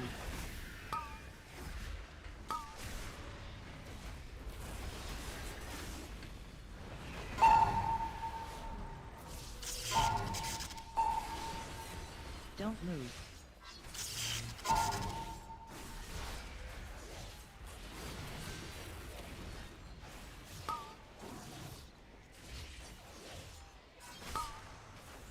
Don't move. Delves, and I think you can buy delve gear from a vendor for like undercoin, I believe.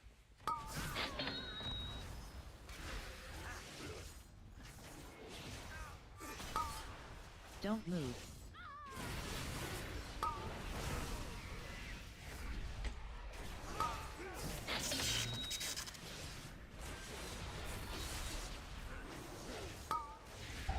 Don't move.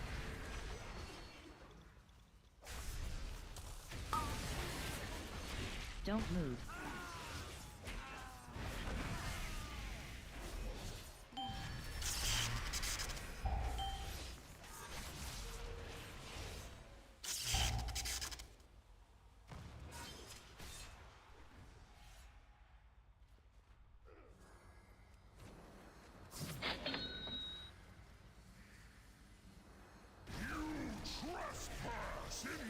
Don't move.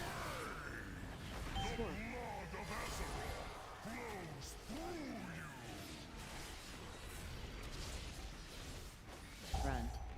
Don't move. Don't move.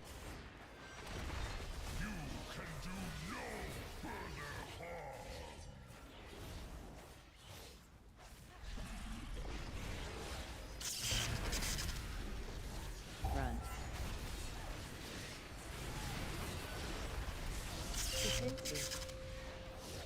Yeah, thank you for not banishing that rager. I need the funnel.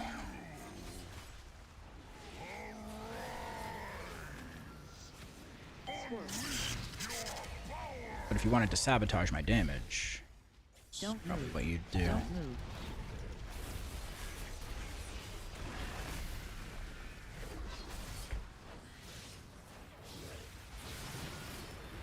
Not that you need to, you're clearly beating me anyways.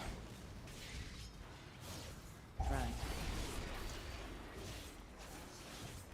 Don't move. Defensive.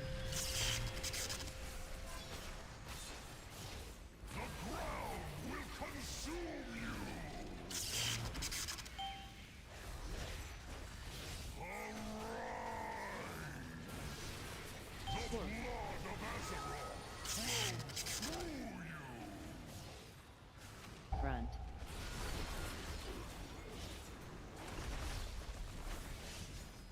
Don't move.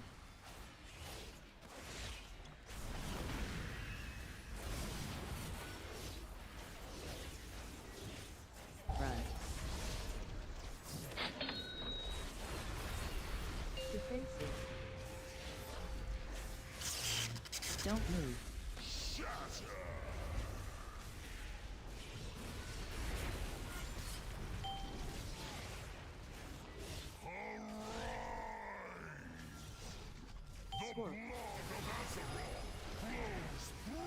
Just burn boss. Front.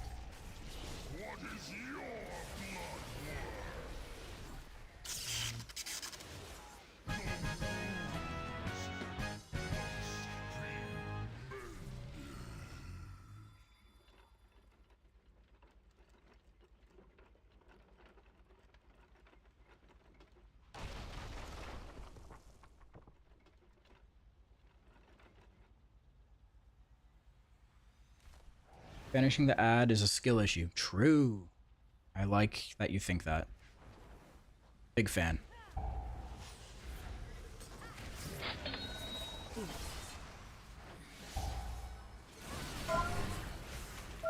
My god, dude, the lag from fighting this many enemies at once almost killed me. Don't move. I didn't realize... I did realize there was a circle under me, but I just couldn't move out of it. Had some serious lag. Holy smokes. Too many enemies. Too many spell effects.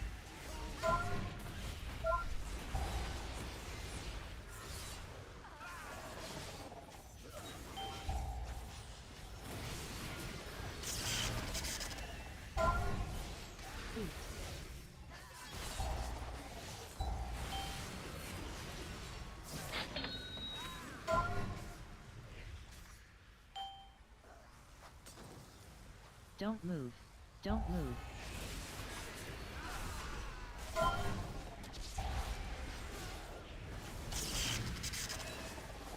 Don't move.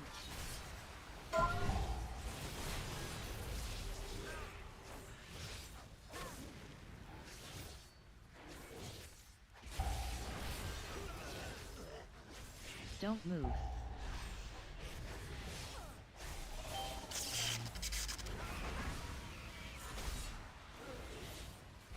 20% on Galley. Bomb carrier wiped the raid 5 to 6 times. Wow. Way to go. Way to go. It's all your fault.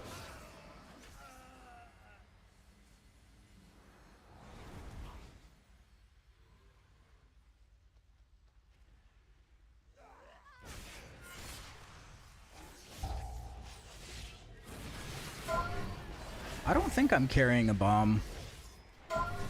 If I am, we haven't got there yet.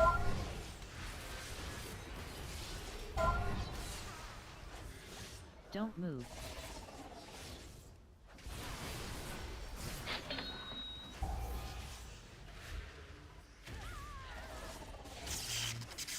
Don't move.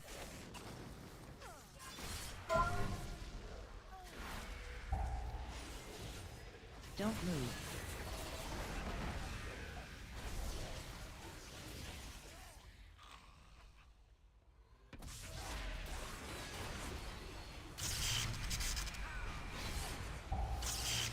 Feet. Feet.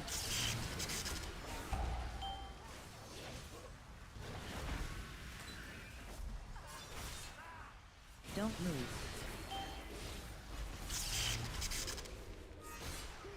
Shadow meld that. Feet.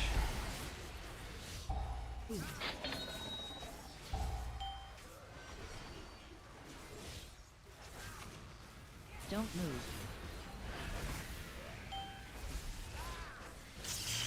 Don't move. Surviving is fine, but when I'm pressed in tight spot in last phase, it sucks. Does it get tight in last phase? That's what she said.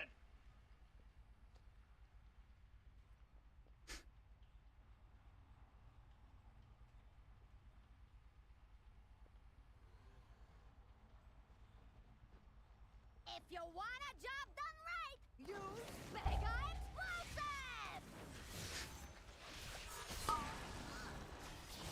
Defensive. Don't move.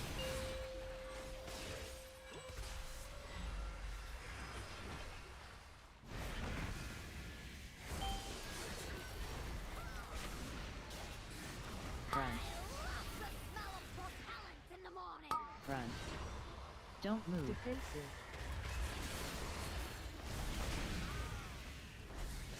Run. Safety first! Run.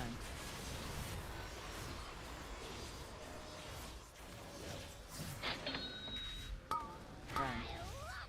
Defensive. Run. Don't move.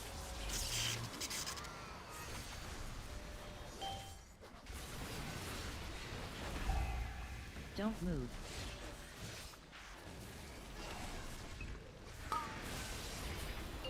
Defensive. Don't move.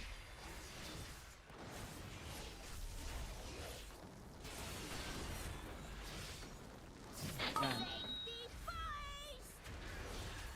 Run. Also, my potato brain not realizing I can stand in those large orange circles because they don't do much damage. I always dodge and then I flop. Yeah, that's something I'll have to Run. probably learn on my own. Run. Don't move. Run. Don't move. I was trying to learn like the timings last night, 'cause last night was my first night on it. So I was like trying to figure out like how to do my opener.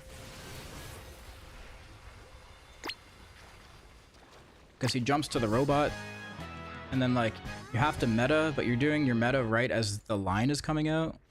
So you need to position yourself like kind of off to the right so you give yourself some time.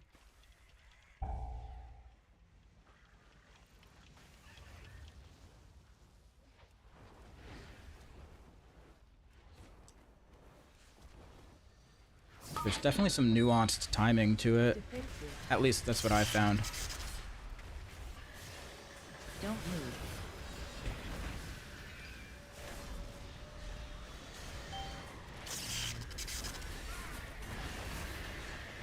Don't move. Alright, see ya.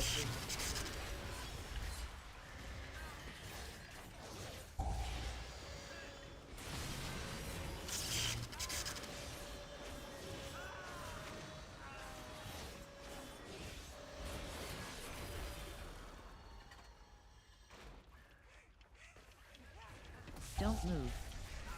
Fixated. You bums realize how much property damage you've done?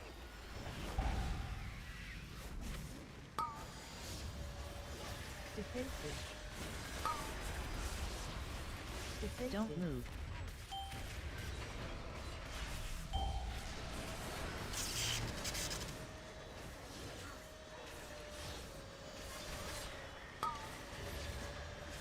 Defensive. Defensive.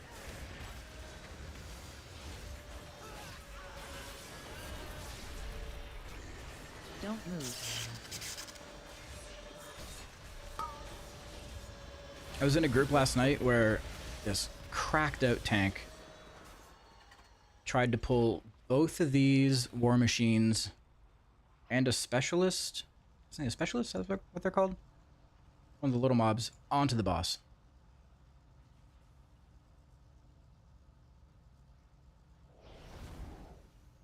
It's tough because you have to dodge a lot of shit at once.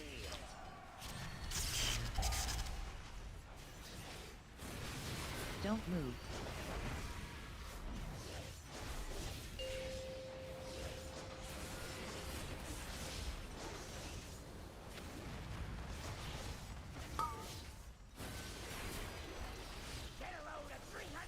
Don't move.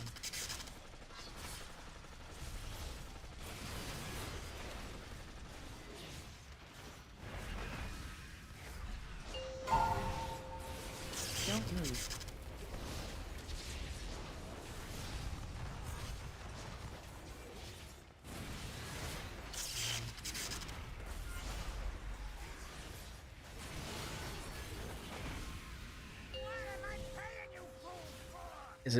Is it any time worth it to first I-beam then send empowered death sweep?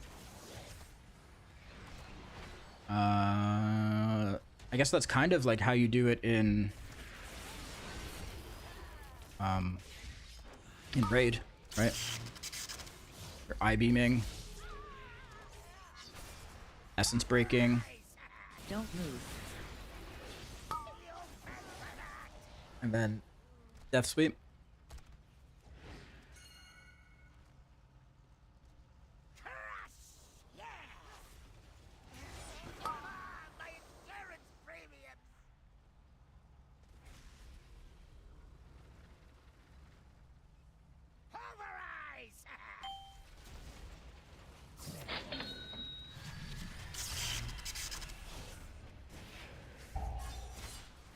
Don't move.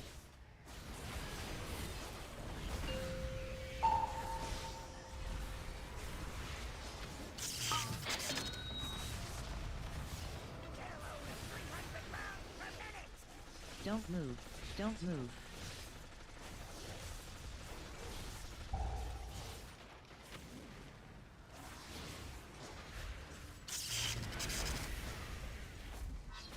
Don't move.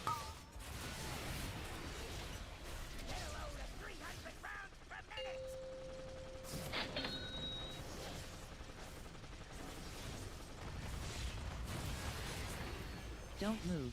So if no essence break, it's not really worth it. Well, it's not just essence break that makes it not worth it. Depends on the build that you're playing, right? Like this Mythic Plus build gets a lot of value out of I-beam because it's taking double blind fury.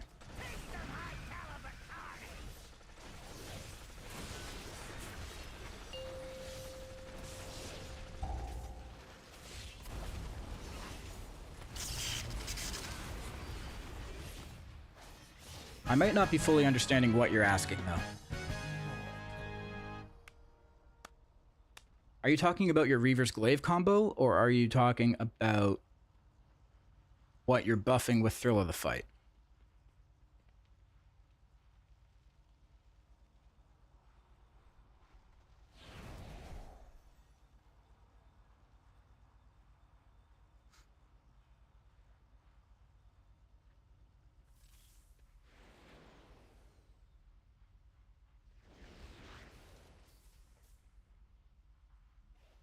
So those are two kind of different things.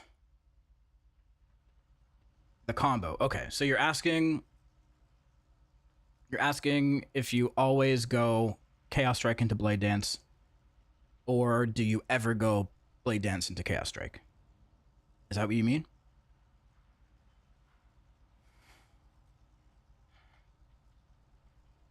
The TLDR on that is in AoE, you never want to go Blade Dance into Chaos Strike.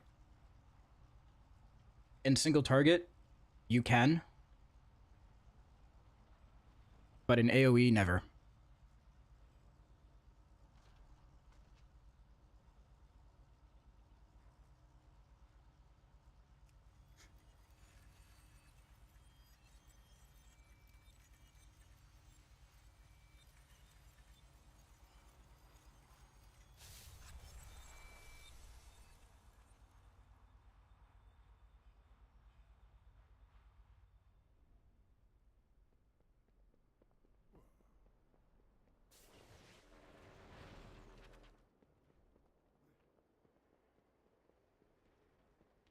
Chaos Strike, I-Beam, Death Sweep.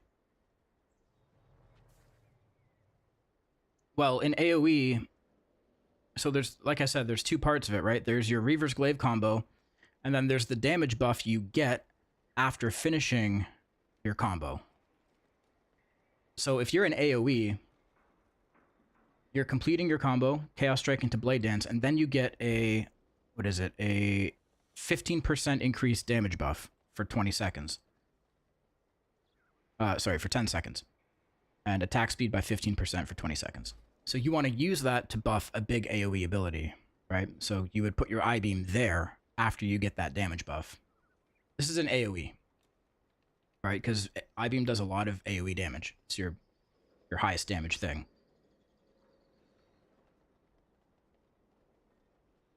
So if you're doing Reaver's Glaive into Chaos Strike into Blade Dance, that will then give you Thrill of the Fight, which is that damage buff, and then you I-Beam.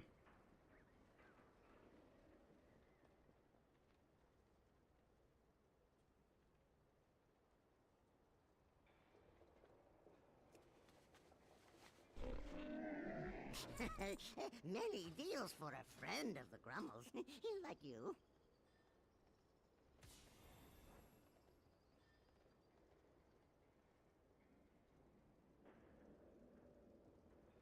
Okay, I'm thinking upgrading crafted is what, 30?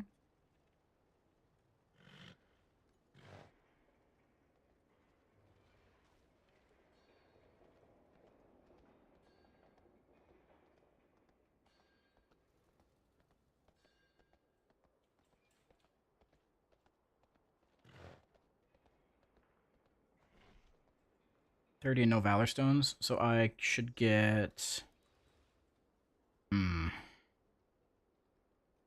If I got 90, could upgrade my weapon, upgrade, or maybe craft? No, I would need 90 just for a ring. If I wanted to make a second ring. Wait, no, I have a ring crafted already. I think. Oh, it's only 619.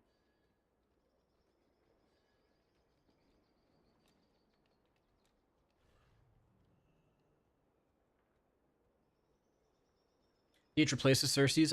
I don't know. I'd have to sim it. I'm thinking with a fully upgraded ring, potentially. But fuck, I hope so. I'm so sick of using this thing.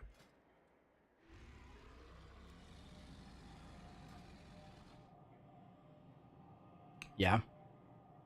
Yeah, I kind of assumed, like, once you get a myth level, if you're using 2 myths, and now with the boost,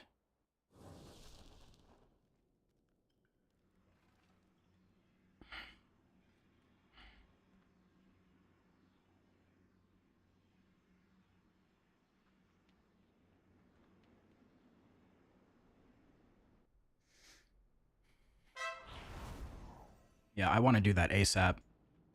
It's pulling my item level down.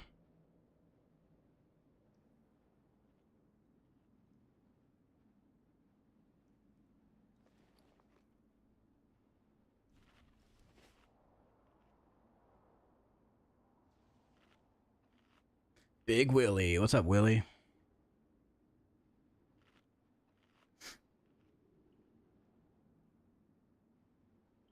Oh, I can replace these boots, too. I got myth track boots in my vault.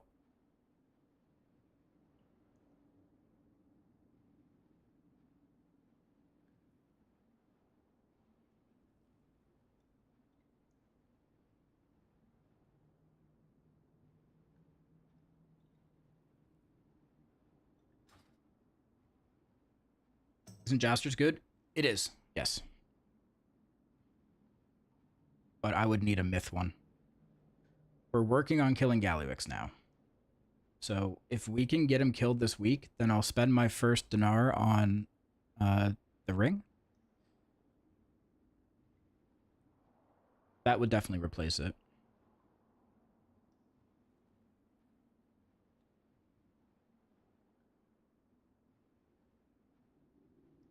Win the roll. See, we don't roll.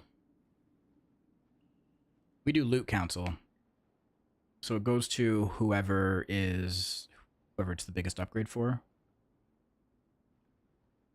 It's not always true, but it won't go to me first. It'd be sick if we rolled. Yeah. Well, maybe. I don't know. Bribe the council. Get back on the loot council. I hated being on loot council.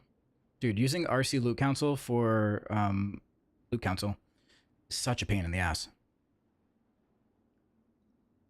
Because you have a list of all the people rolling on it, and then they put a note of how much DPS increase it was, but then they're like, I don't know what does it, if they're like switching their gear or something, but like names are hopping all over the list. Like it'll be at the top, then that name will be at the bottom, and you're trying to find people and click on them and keep track of it, and you have to do this between bosses in the raid.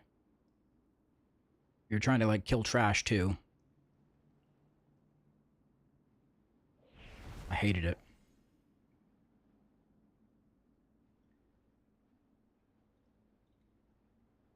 Okay, we're just waiting on Cam, I think.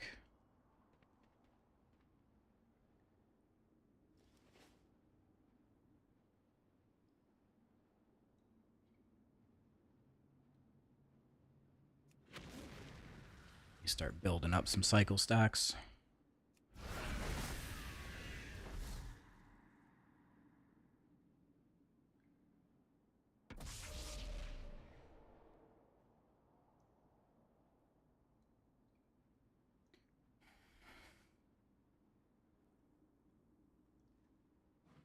Okay.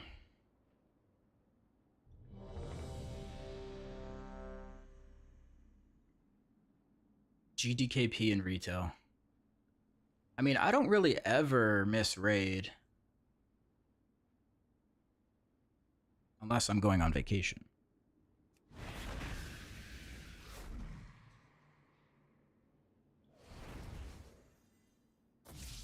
Whose key is it? Eladir's?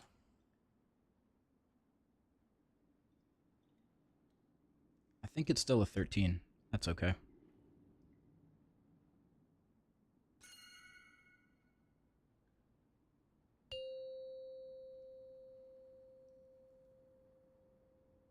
Five, 4, 3, 2, 1. Prime is up? Yo, thanks, man. I don't know why there wasn't Demon Hunters are perfect. an alert for it. Demon Hunters are perfect.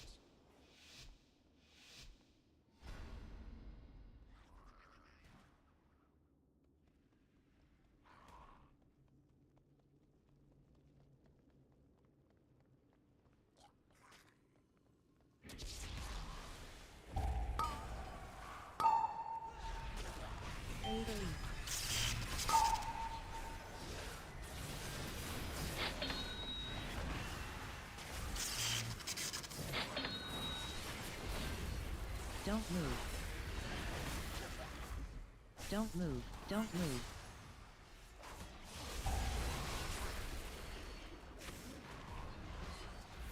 Alright, Eladir's out here stealing all my damage.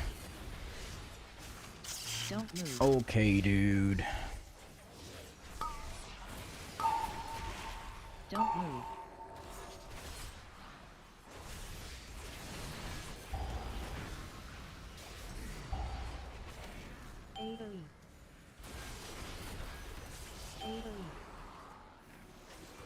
Don't move.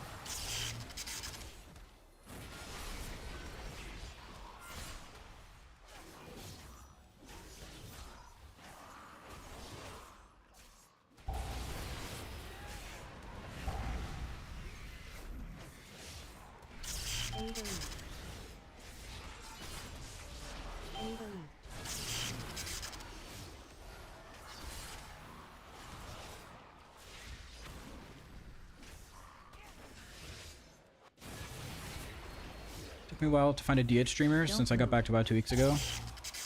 See how I would play so I can improve. Yeah, I mean, I'm not just a streamer. I make an entire, or I have an entire YouTube channel of, I just died. An entire YouTube channel of guides and tips and tricks and videos.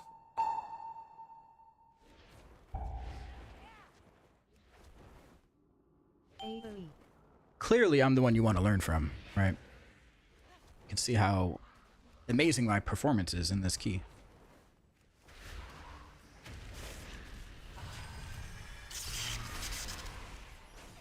I'm absolutely killing it. Don't move.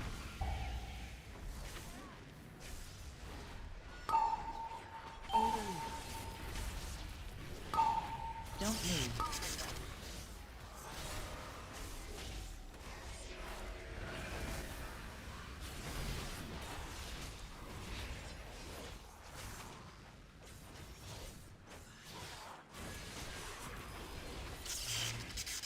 Don't move.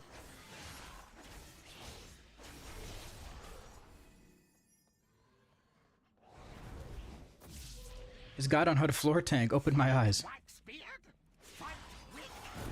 I have a lot of those. I have so many guides on that.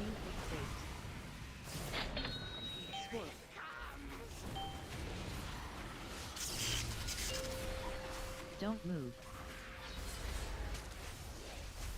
You got to talk about what you know best, right? Don't move.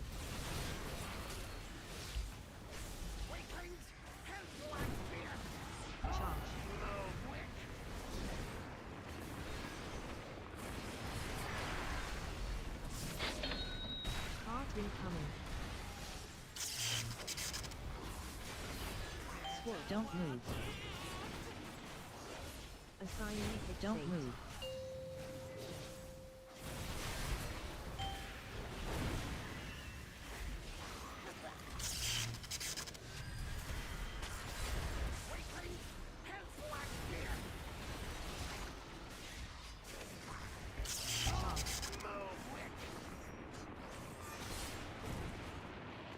Don't move. As I do seems more fun. I agree.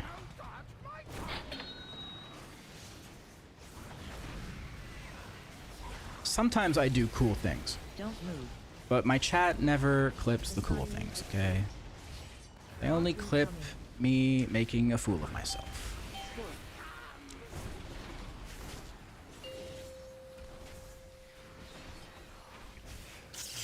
And whenever I tell them that, they say, well, just do more cool things. Well, you know what? I'm trying, okay? I'm trying. See that? I almost died, but I didn't die. That's pretty cool. Don't move. That was pretty sick. Path incoming.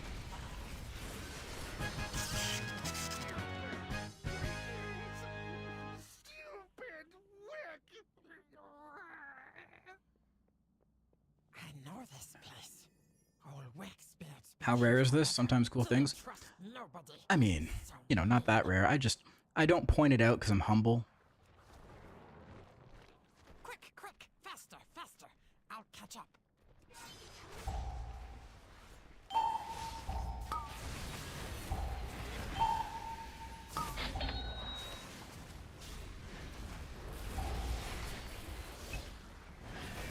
Don't move. Don't move.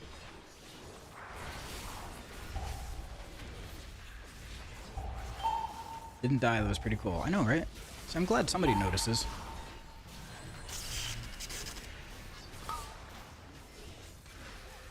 Somebody understands.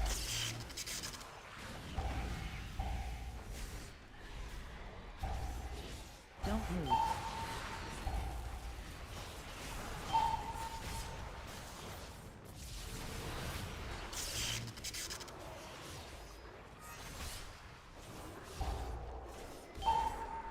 Don't move.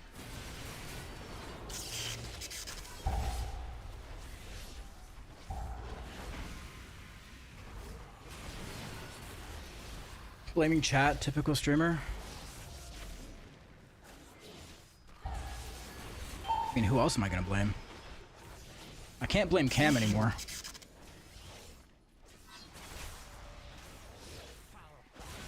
Not wax. Hurts cobalt.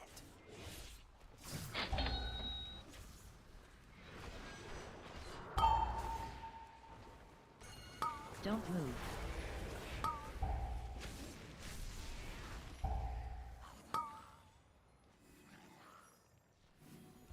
Don't move. Flame me, please. Why? Why you?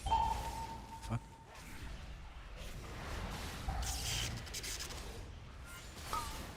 Don't move.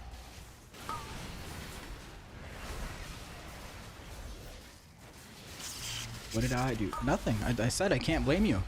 I can't. It's not your fault.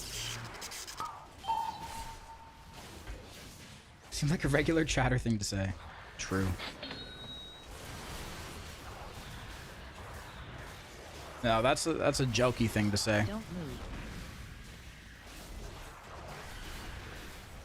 That was a notice me jokey comment.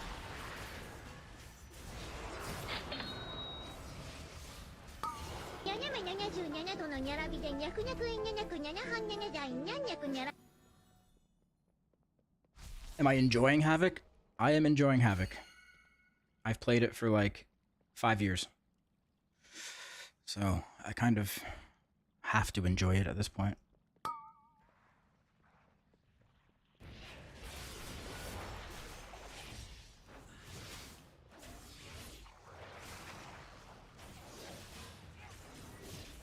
Do I play Vengeance? I do not. Don't move. Don't move.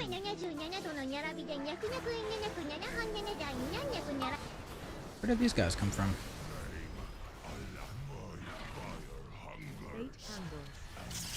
Defensive.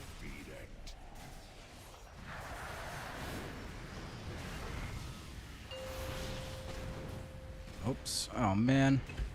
Stupid. Thought it would go on the ranged.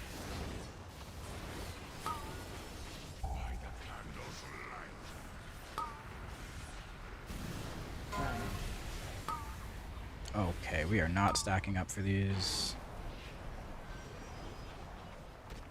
Holy shit.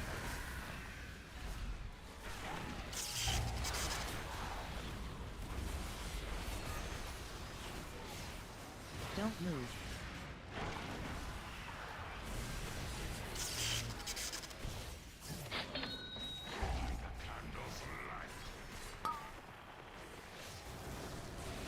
Don't move. Back, how good the keys? Oh, they go. They go. We're just farming crests and valor stones, really. 8 candles. Trying to upgrade some gear.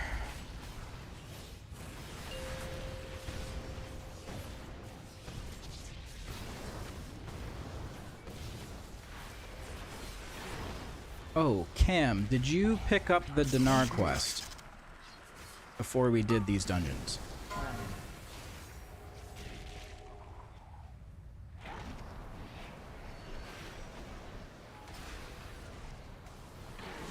I hope you did. What? Oh, we're fucked. We are fucked. Alright, we're fine.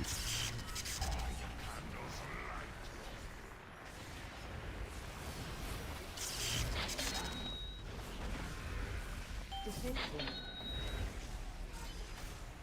8 Don't move. Don't move. Don't move.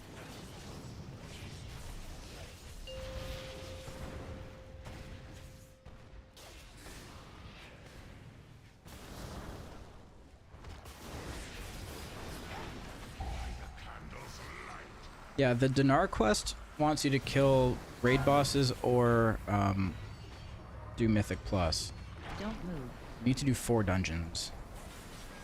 And if you haven't picked up the quest, all those dungeons we just did aren't gonna count. Don't move.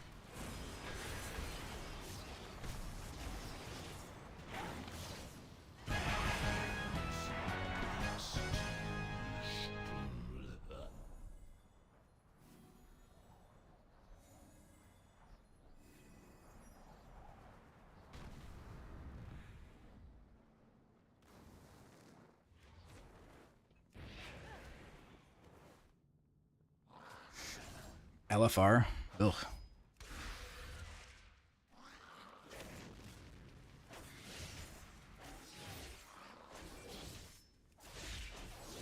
Don't move.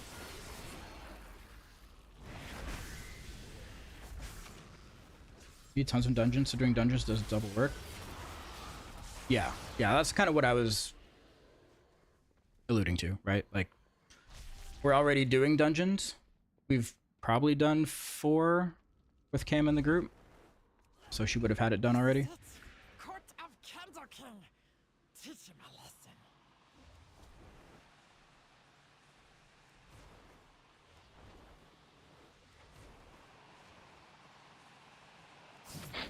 Start soon. No take. Don't move.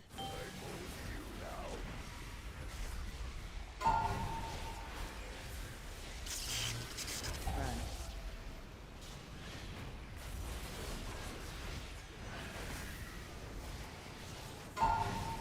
Clear statue. Start soon. Clear statue. Yeah, if you're not sure, you probably didn't grab it. It was outside of the bank. Don't move. Clear statue. Stack soon. Clear statue. Wax and ruin.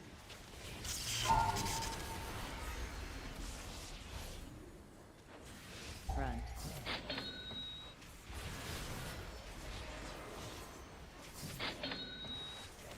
Don't move. Clear statue. Don't move. Don't move. Don't move. Clear statue.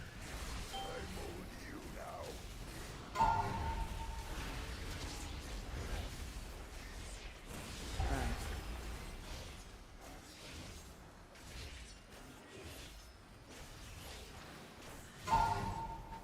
Clear statue. Stack soon. Don't Clear move. statue.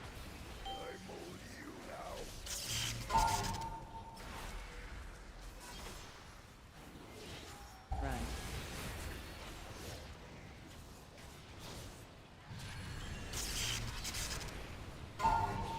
Clear statue. Stack soon. Clear statue.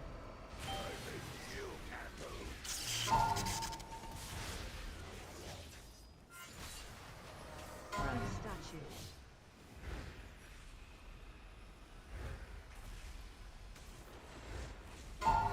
Oh, it hit another one. Stack soon. The fuck?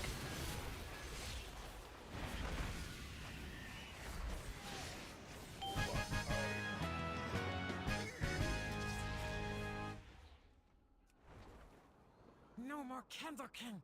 We can be free. But first, the darkness. Darkness cannot be time to flee. Flee to freedom. We can use big candle cart to escape.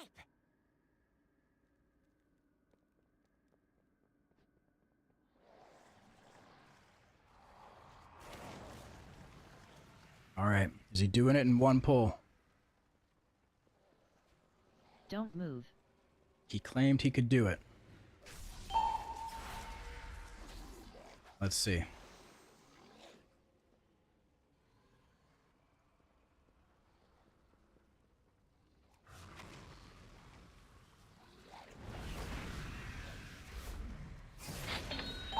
Don't move.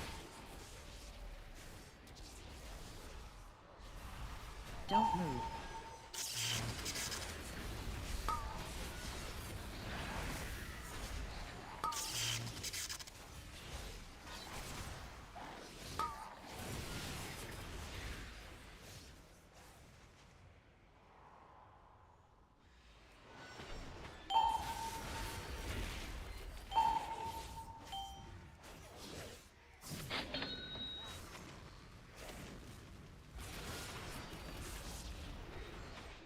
Don't move. Don't move. Don't move.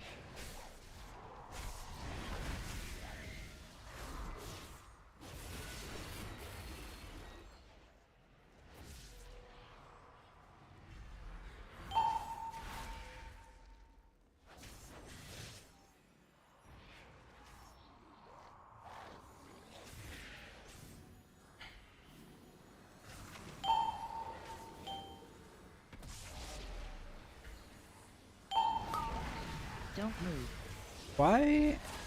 Why was everyone chasing Dan and not staying in the cart?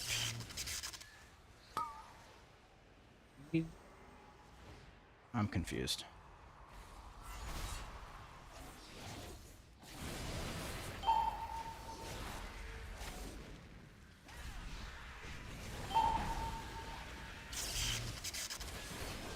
Don't move.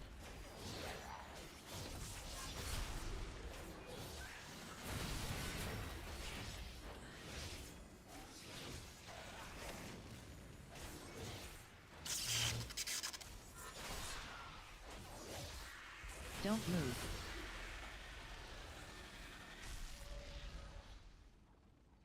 Had aggro. Okay. That makes more sense.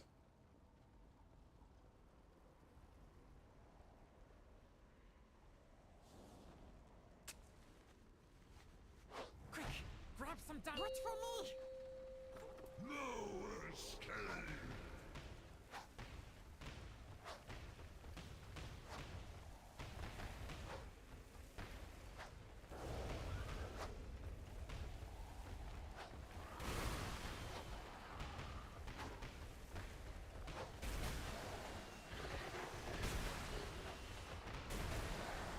Oh, dive head. What happened?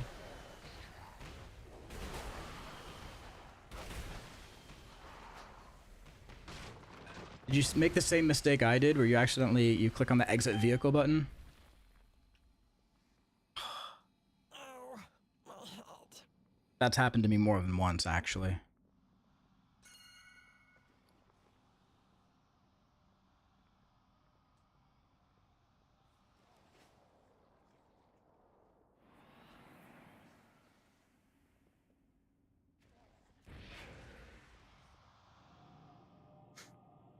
You can do that? Yeah. So you know how you have to like press the special action button and then use your mouse to place thing? You could accidentally click on the button while you're placing it. It'll pop you out of the cart and then you die.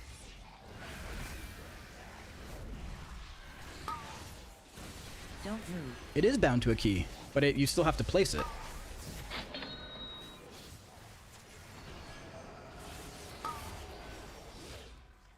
Don't move.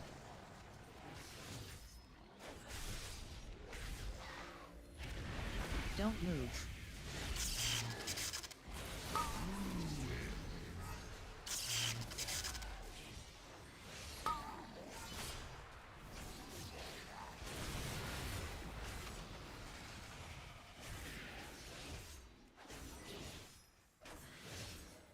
Don't move.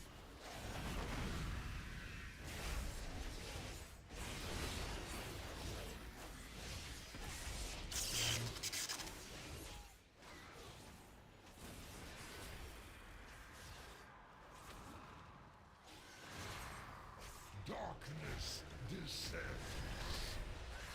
Don't move.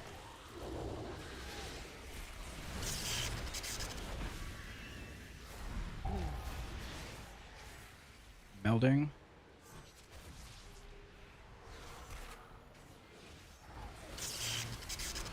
Run.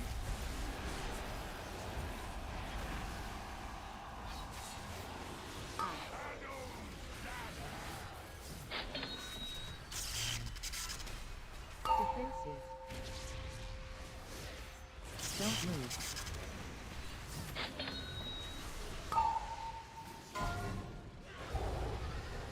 Don't move.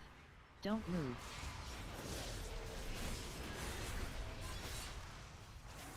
Run.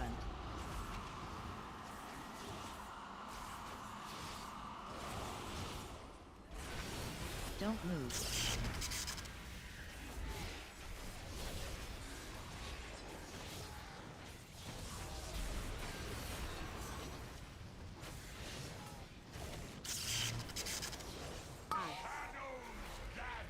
That mechanic that you can just kick right away seems so Don't stupid move. to me. Run.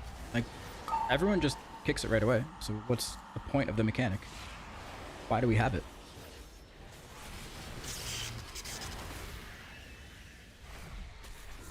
There's no, like... Unless there's something more to the mechanic that I don't know about, which is very possible.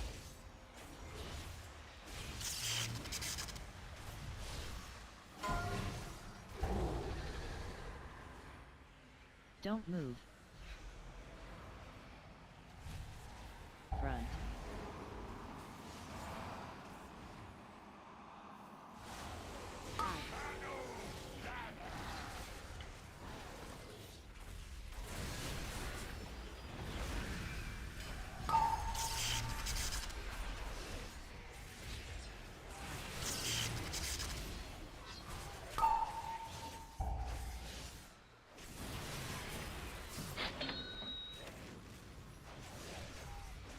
Front.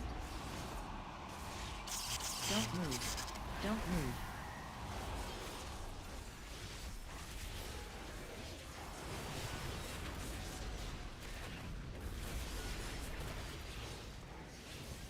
Defensive. Don't move. Defensive.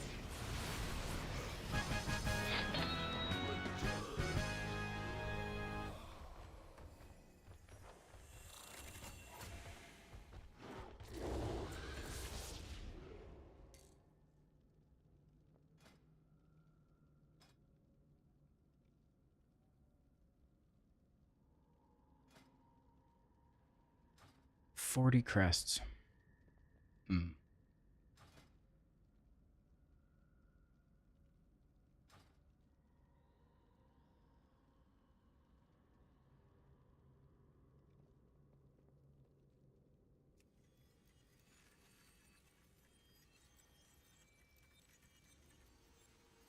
Game design wise, it makes sense to not have it be binary fail. Have it ramp up. Yeah, I guess I just never like noticed what it does. Every group I'm in, they just kick it right away. So it's like, what is the point? We ended up with more Theater of Pain keys than we started. How many do we have? Oh. All right. Let's do a theater next.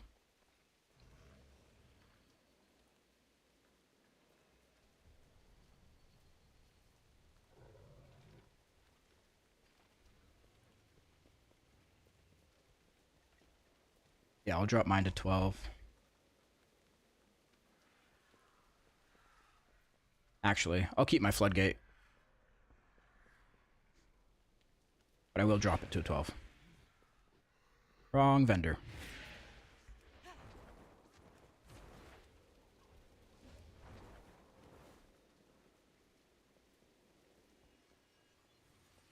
I can't wait to hear about your adventures. Don't forget to repair your Rookery and Dark Flame. Yeah, I mean, I could gamble it and see if I get a Rookery. Yeah, I can pick up this quest. You have the quest? Oh, perfect. Okay.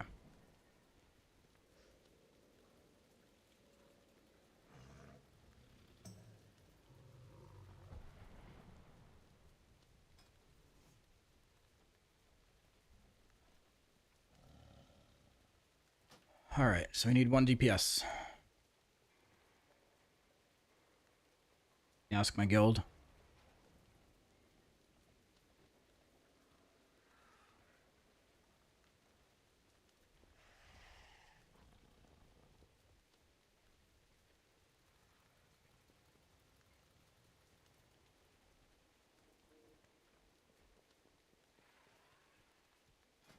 I'm gonna have to do some simming.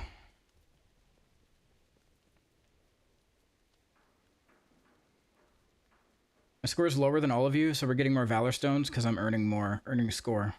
You're welcome. Yes. Thank you, thank you, thank you.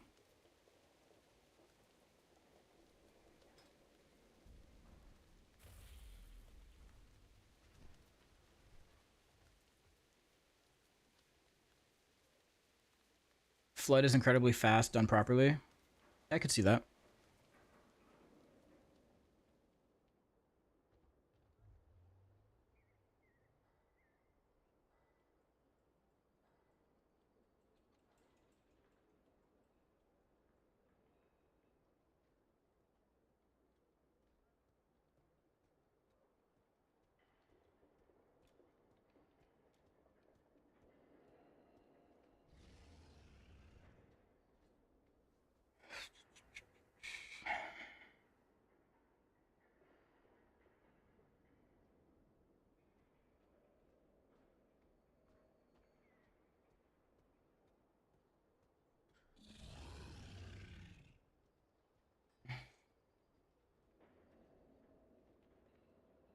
Dark Flame Cleft and Rookery both sub 20.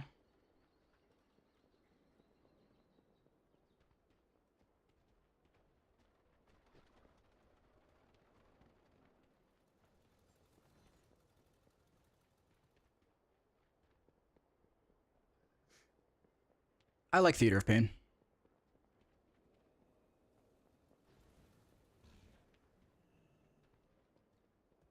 I like Theater of Pain. I like Motherlode.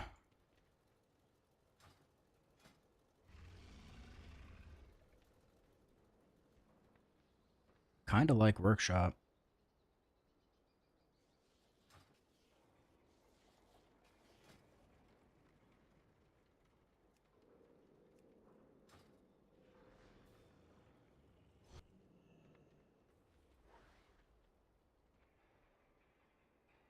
All right, Theater.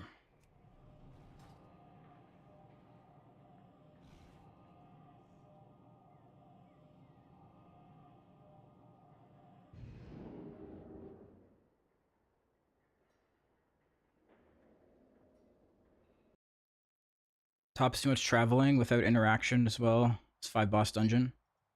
Yeah. It's kind of fun though. I like it.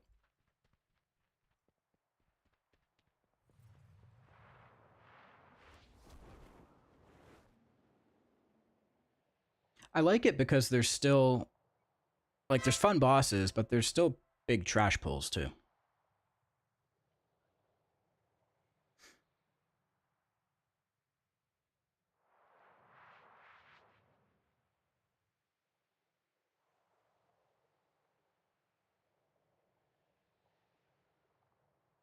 The rework of the first boss has helped make it feel like it's not a boss, so it's arguable. Honestly, I think the first boss feels mostly similar to how it used to be.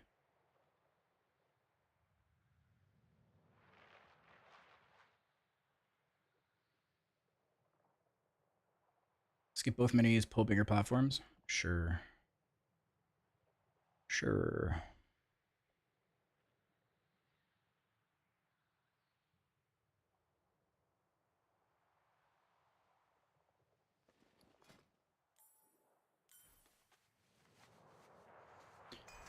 Yeah, I think this will be my last key. Starting to get hangry. Cranky.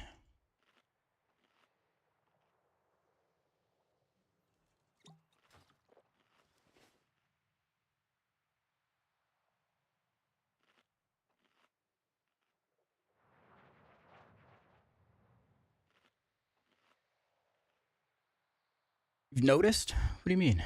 I'm just chilling.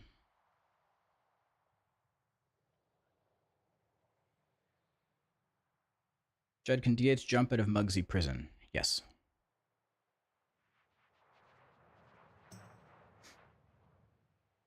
You have to go to the center of the prison, double jump, Vengeful Retreat, and if you take the double Vengeful Retreat talent, you could just VR twice. If you don't take that talent, you can double jump, Vengeful Retreat, and Fellblade to the boss, if it's close enough.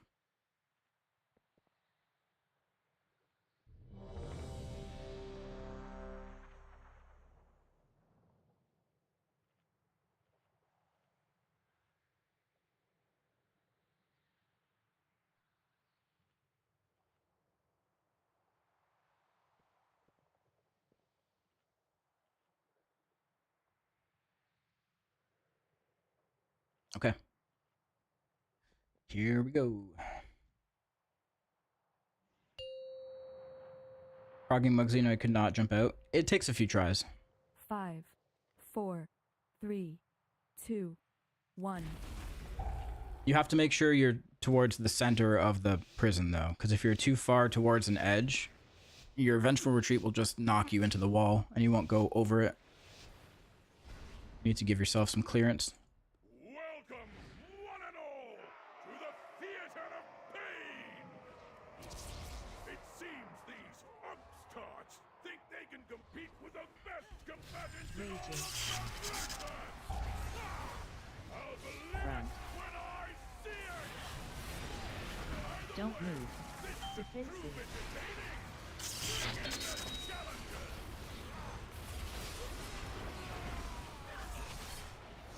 Don't move.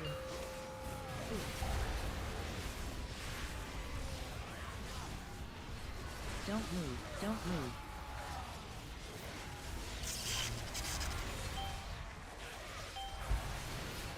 Run. Raging.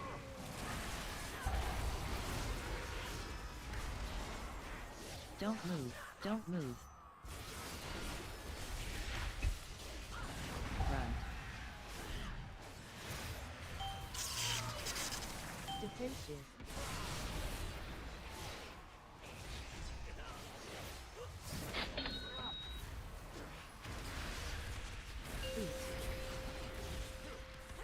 Don't move.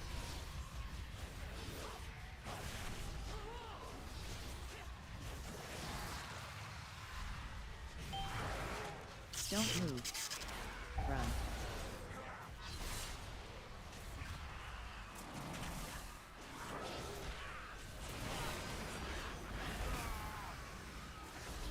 Man, I was blasting. Run. Defensive.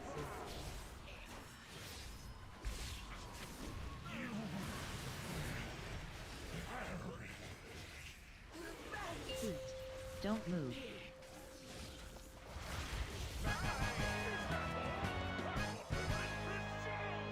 What a disappointment! Is at the edge all the time, trying to double jump in VR? Yeah, that's not gonna work. You need to be basically in the mob's hitbox. So double jump, and then at the top of your double jump, VR.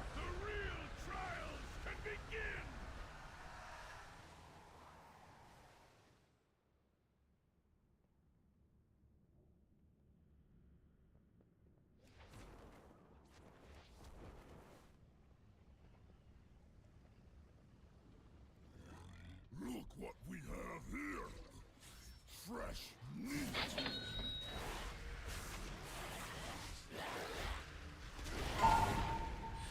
Don't move.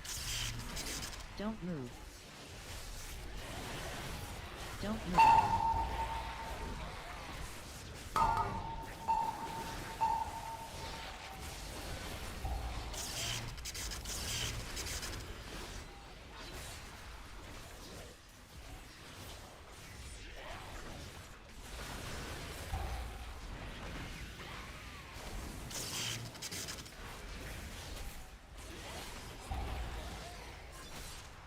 Don't move.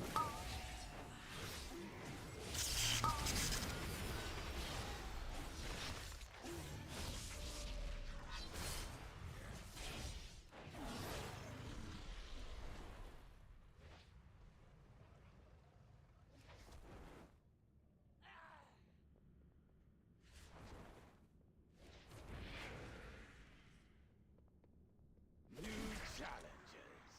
Ha! We'll see how long you can last.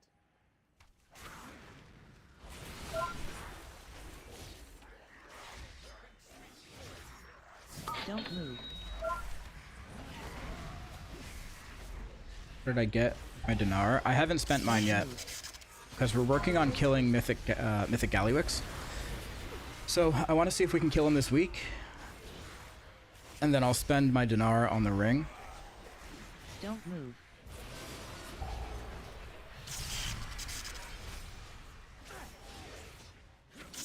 Defensive.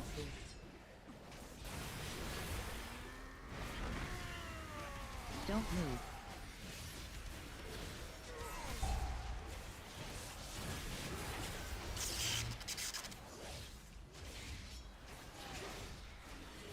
Defensive.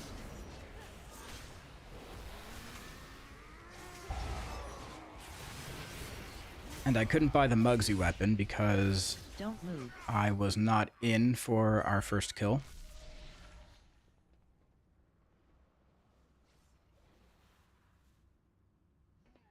Five, 4, 3, 2, 1.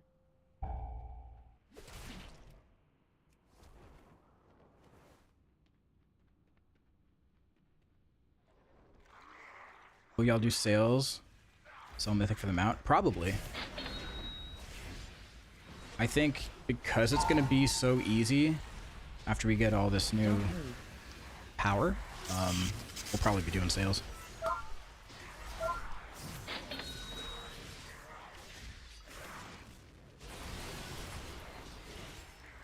Don't move. Obviously can't give you a price yet, but I will definitely let you know if you're interested. Don't move.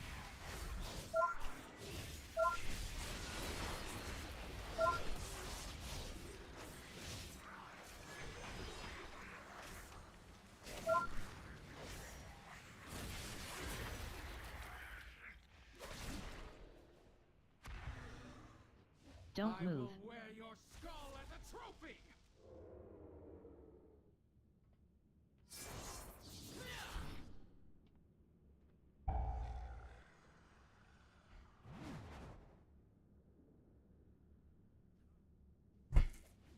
Yeah, guess we're fighting it.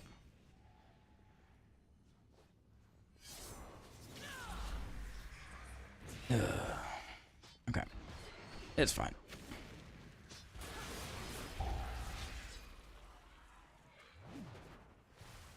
Don't move.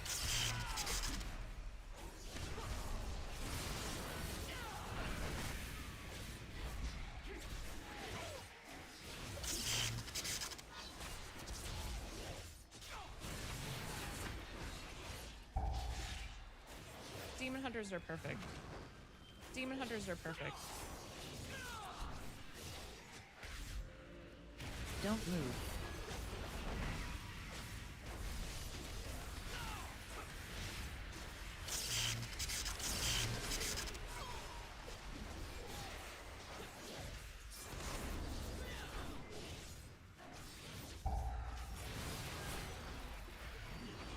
Don't move.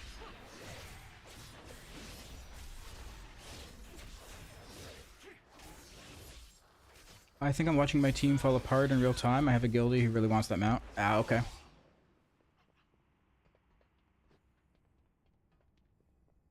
Yeah, I'll for sure let you know. I think Gallywix is going to be super easy. Like, once we know how to kill it and we get all of our gear upgraded and we get corruption and everything else.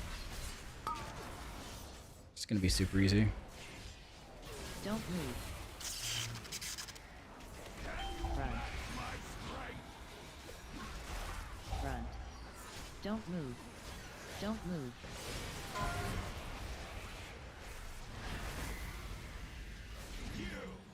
Show me what you can do. All right, me and Aladir, let's go. Oh, dude, I used the hunt on one of your imps.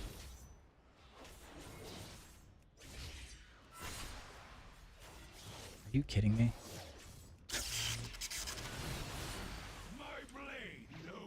Is momentum the best for Havoc? Momentum doesn't exist anymore. Run. Run. Don't move.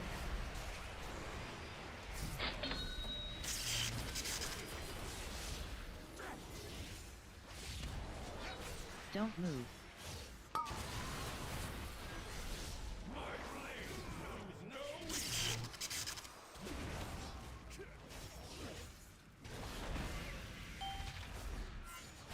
Run.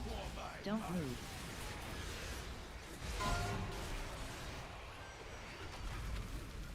Run.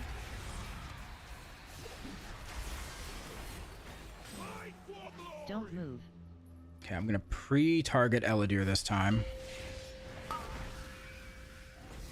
So I don't go after one of his imps.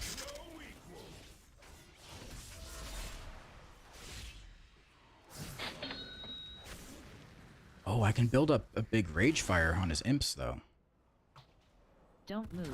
That's kind of sick. Don't move. Run.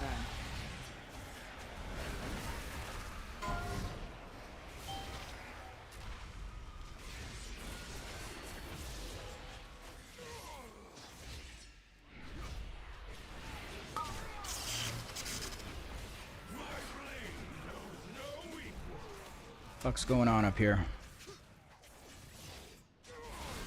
Why are we dying? Don't move.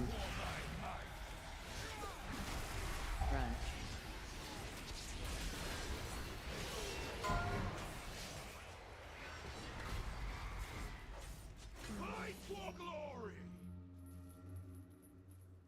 Just kill the boss. Kill the boss. Our challengers have passed the first trial, but they're still a long way from the title!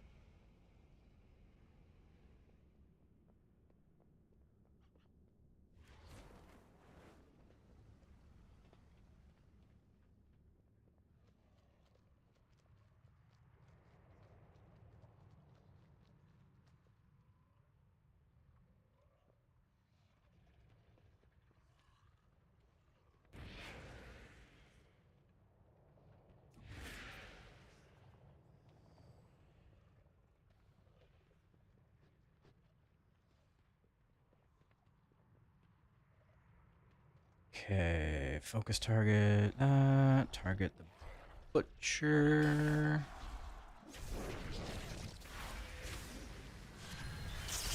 Like a horror. Don't move.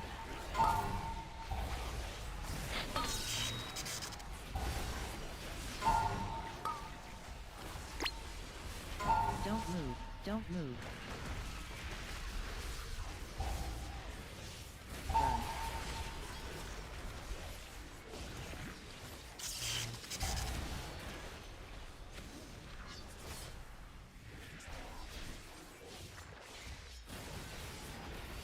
Don't move. Run.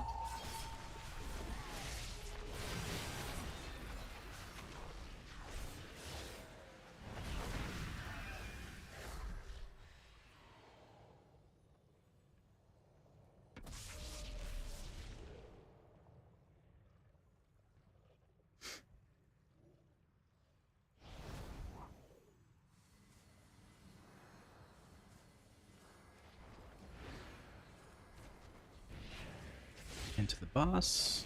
Yeah.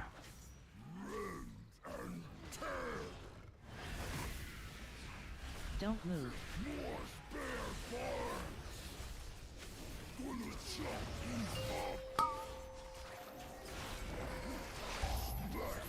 Don't move.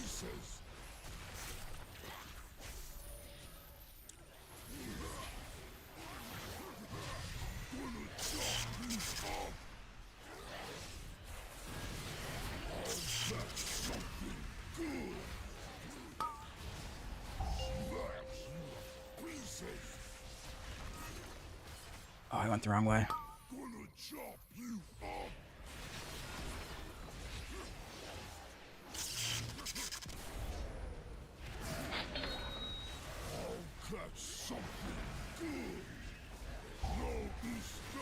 Don't move.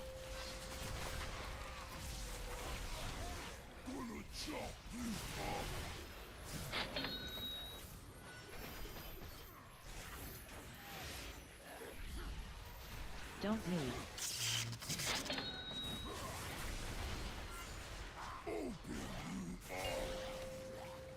Don't move.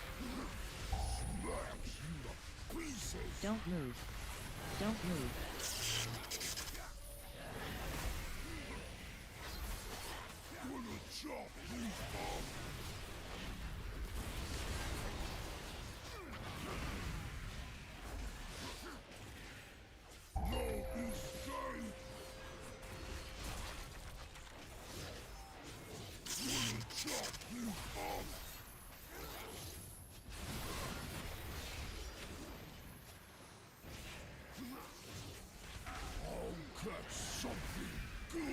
Don't move.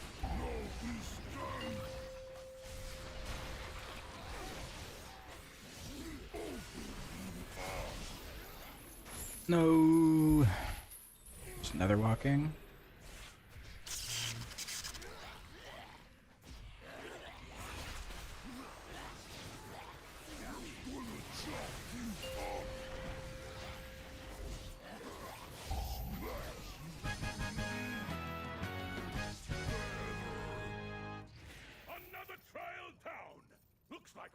some real contenders here!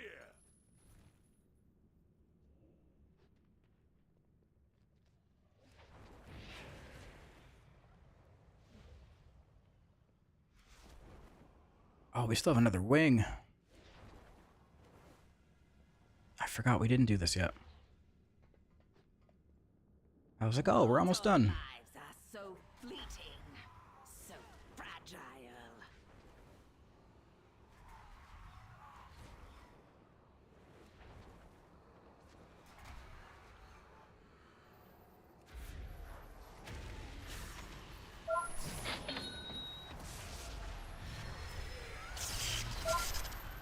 Don't move. Don't move.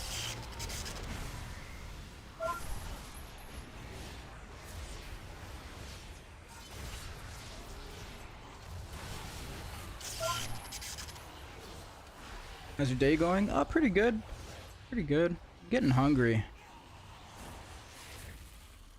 I haven't eaten anything today. I'm starting to get the... You know when, like, you haven't eaten, you get a little cranky. A little hangry. I'm getting mad at stuff that I shouldn't. Oh, what happened to Dan? Don't move. Uh-oh.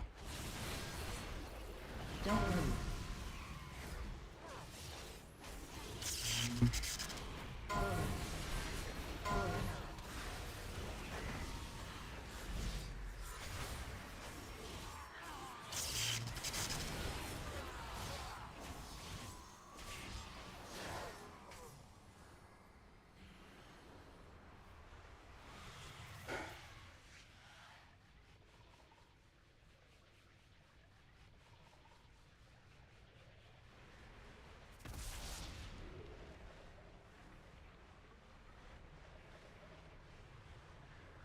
Momentum mentioned.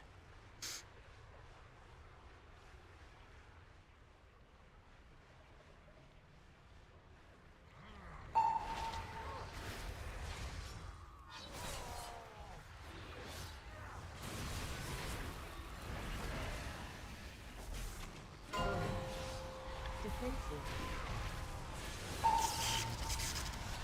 Don't move. Bully. Bully. Bully. Bully.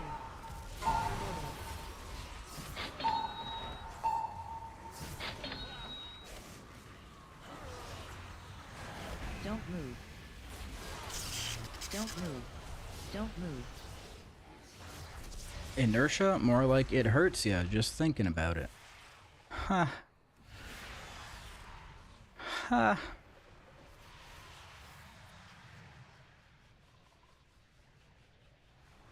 I like that.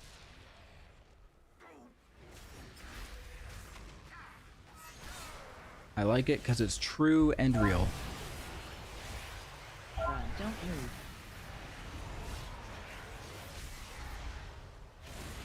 Run. Run. Jet smiled, I saw it. No, you didn't. I'm hangry. Run. Run. You saw nothing of the sort. Oh. Thank God for wings. Holy smokes. Run.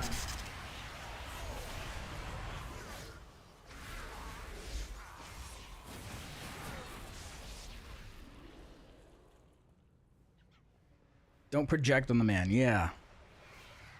Yeah, tell her.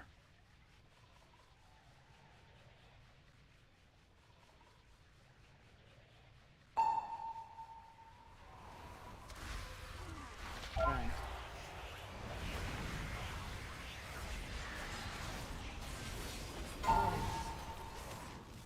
Run.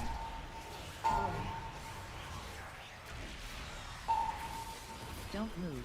Don't move. Run.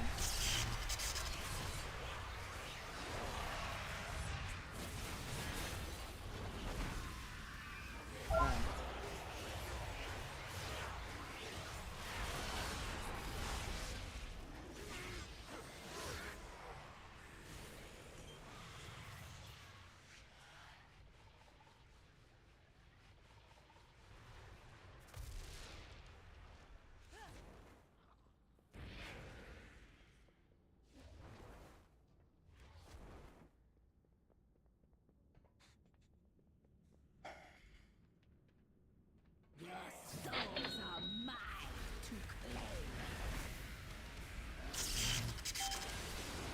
Don't move.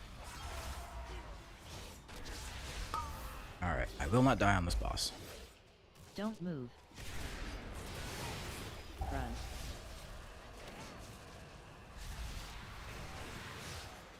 I don't know how casters play this boss. Don't move. So much moving.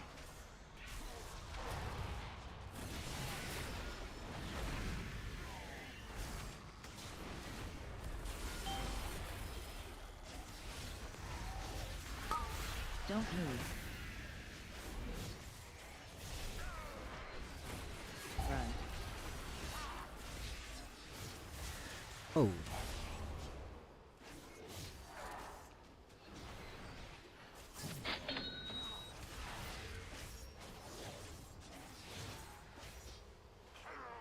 Don't move.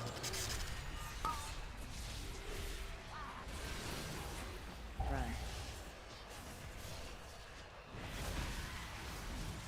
Dan's trying to kill me.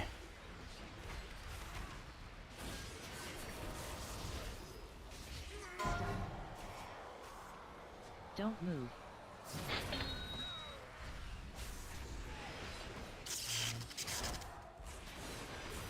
Don't move. Yeah, he did it twice. Don't move. Run.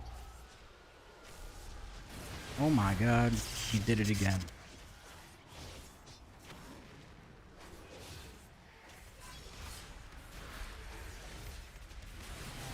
Don't move.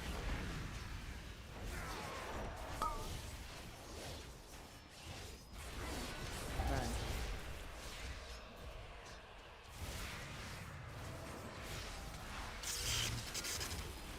Key too low. It felt like it wasn't doing any damage.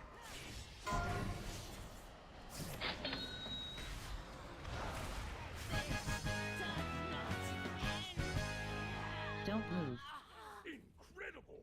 Our Don't challenges move. have conquered the trials and advanced to the final round! Return to the central chamber! It's time to begin the main event! Soldiers of Maldraxxus! Don't move that much as a caster. Ready for some carnage!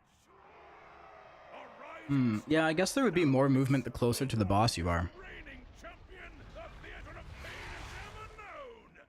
Vordreppa, the endless empress! Don't move. At long last, a worthy contender! Don't High level? 1 million.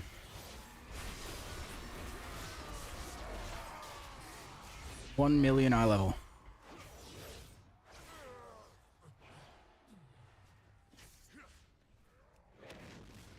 675.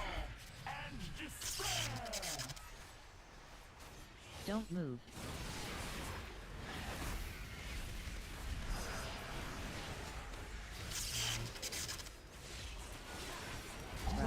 Magic reaches beyond Run. your mortal ken.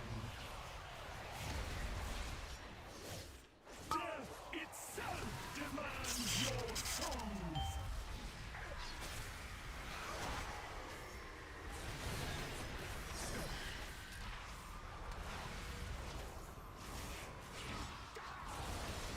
Don't move. Run. Shall be swept into Run. Why is Dan catching strays? He was trying to kill me. What do you mean catching strays? Don't move.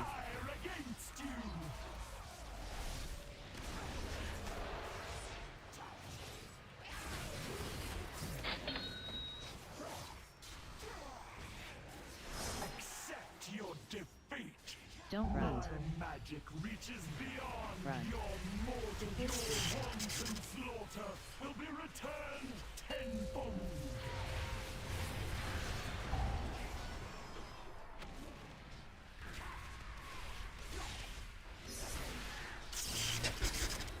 Oh, you tried to kill me, but you killed Hamarlin instead. Run.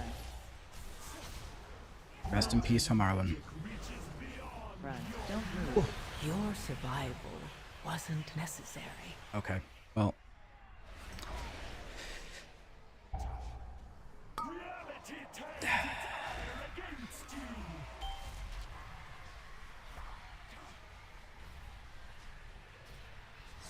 That one's on me. Front. Front. Magic reaches beyond your mortal ken. That one is on me.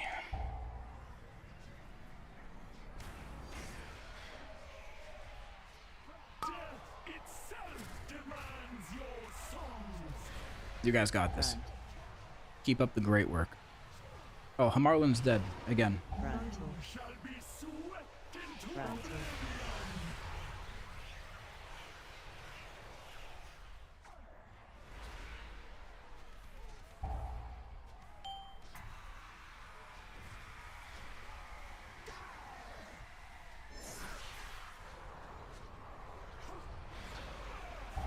Can I ask why you're using Chaos Strike first in your glaive combo, even in single target? Because when you are playing this build, which is an AoE build, it's still worth it to do.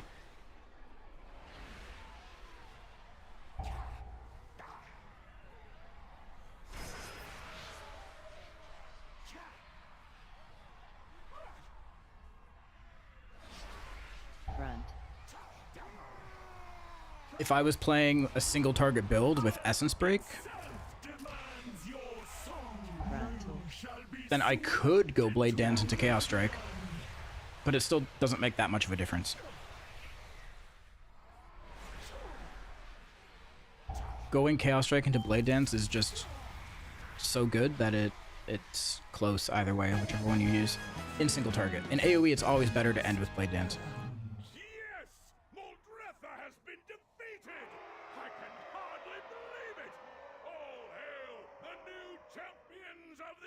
Thought you'd get aggro.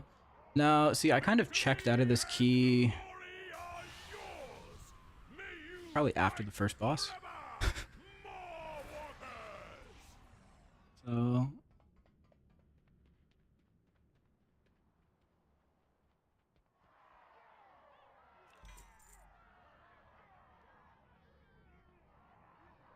flesh fused circle.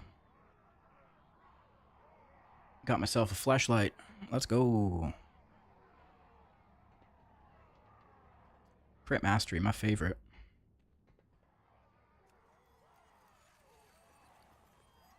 You checked out when I brought up inertia, let's be honest. True. That was all Medio? Fucking Medio, dude. Fucking Medio.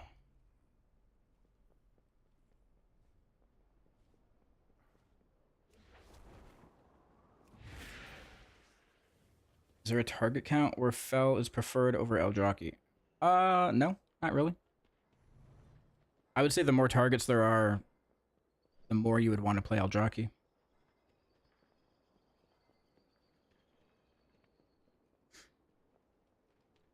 Because you can funnel off all of those ads into a main target, right?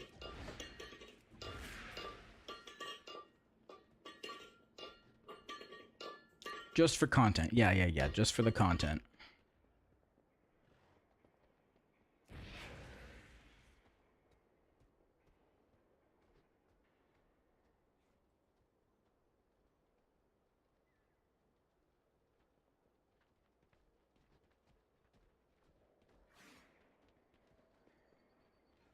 Think your healer is asking for food?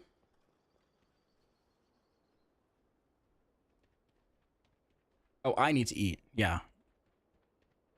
I need to eat. I haven't eaten yet.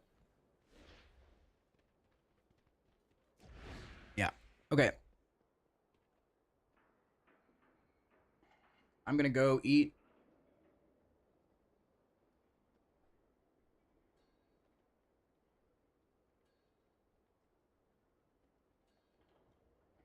Don't be hangry. You've been streaming for 5 hours. Yeah, it's not that long.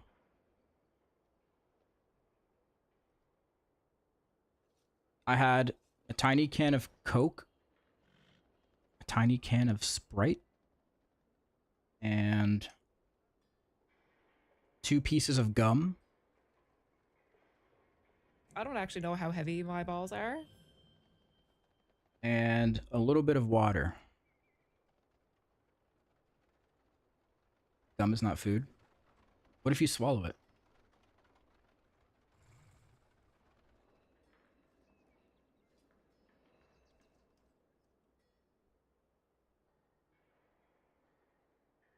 You're having a girl dinner, I see. I don't know what I'm gonna eat.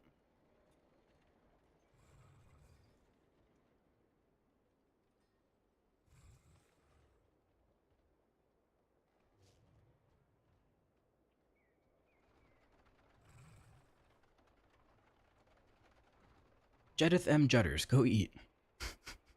Okay. Alright. I'm gonna go eat. Thanks for hanging out. I will be back.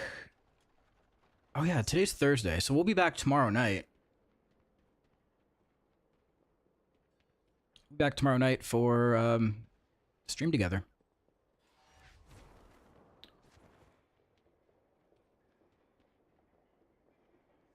Some drinky drinks.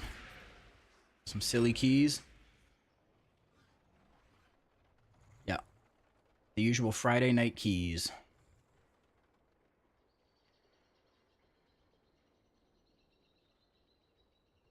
What's up, Forey over on YouTube? I don't actually know how heavy Hello. my balls are. Another Friday night drunk keys. Probably not as much as before.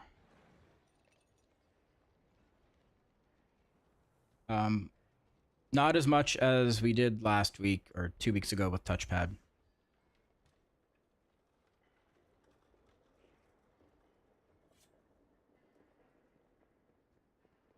Tiff and I were drinking literally every day for 5 days.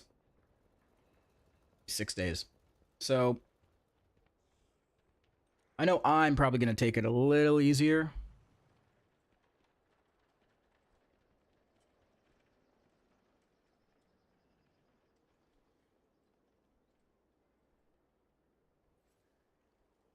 Touchpad stream was unhinged. It really was. Yeah, we can't do that every weekend. We cannot do that every weekend.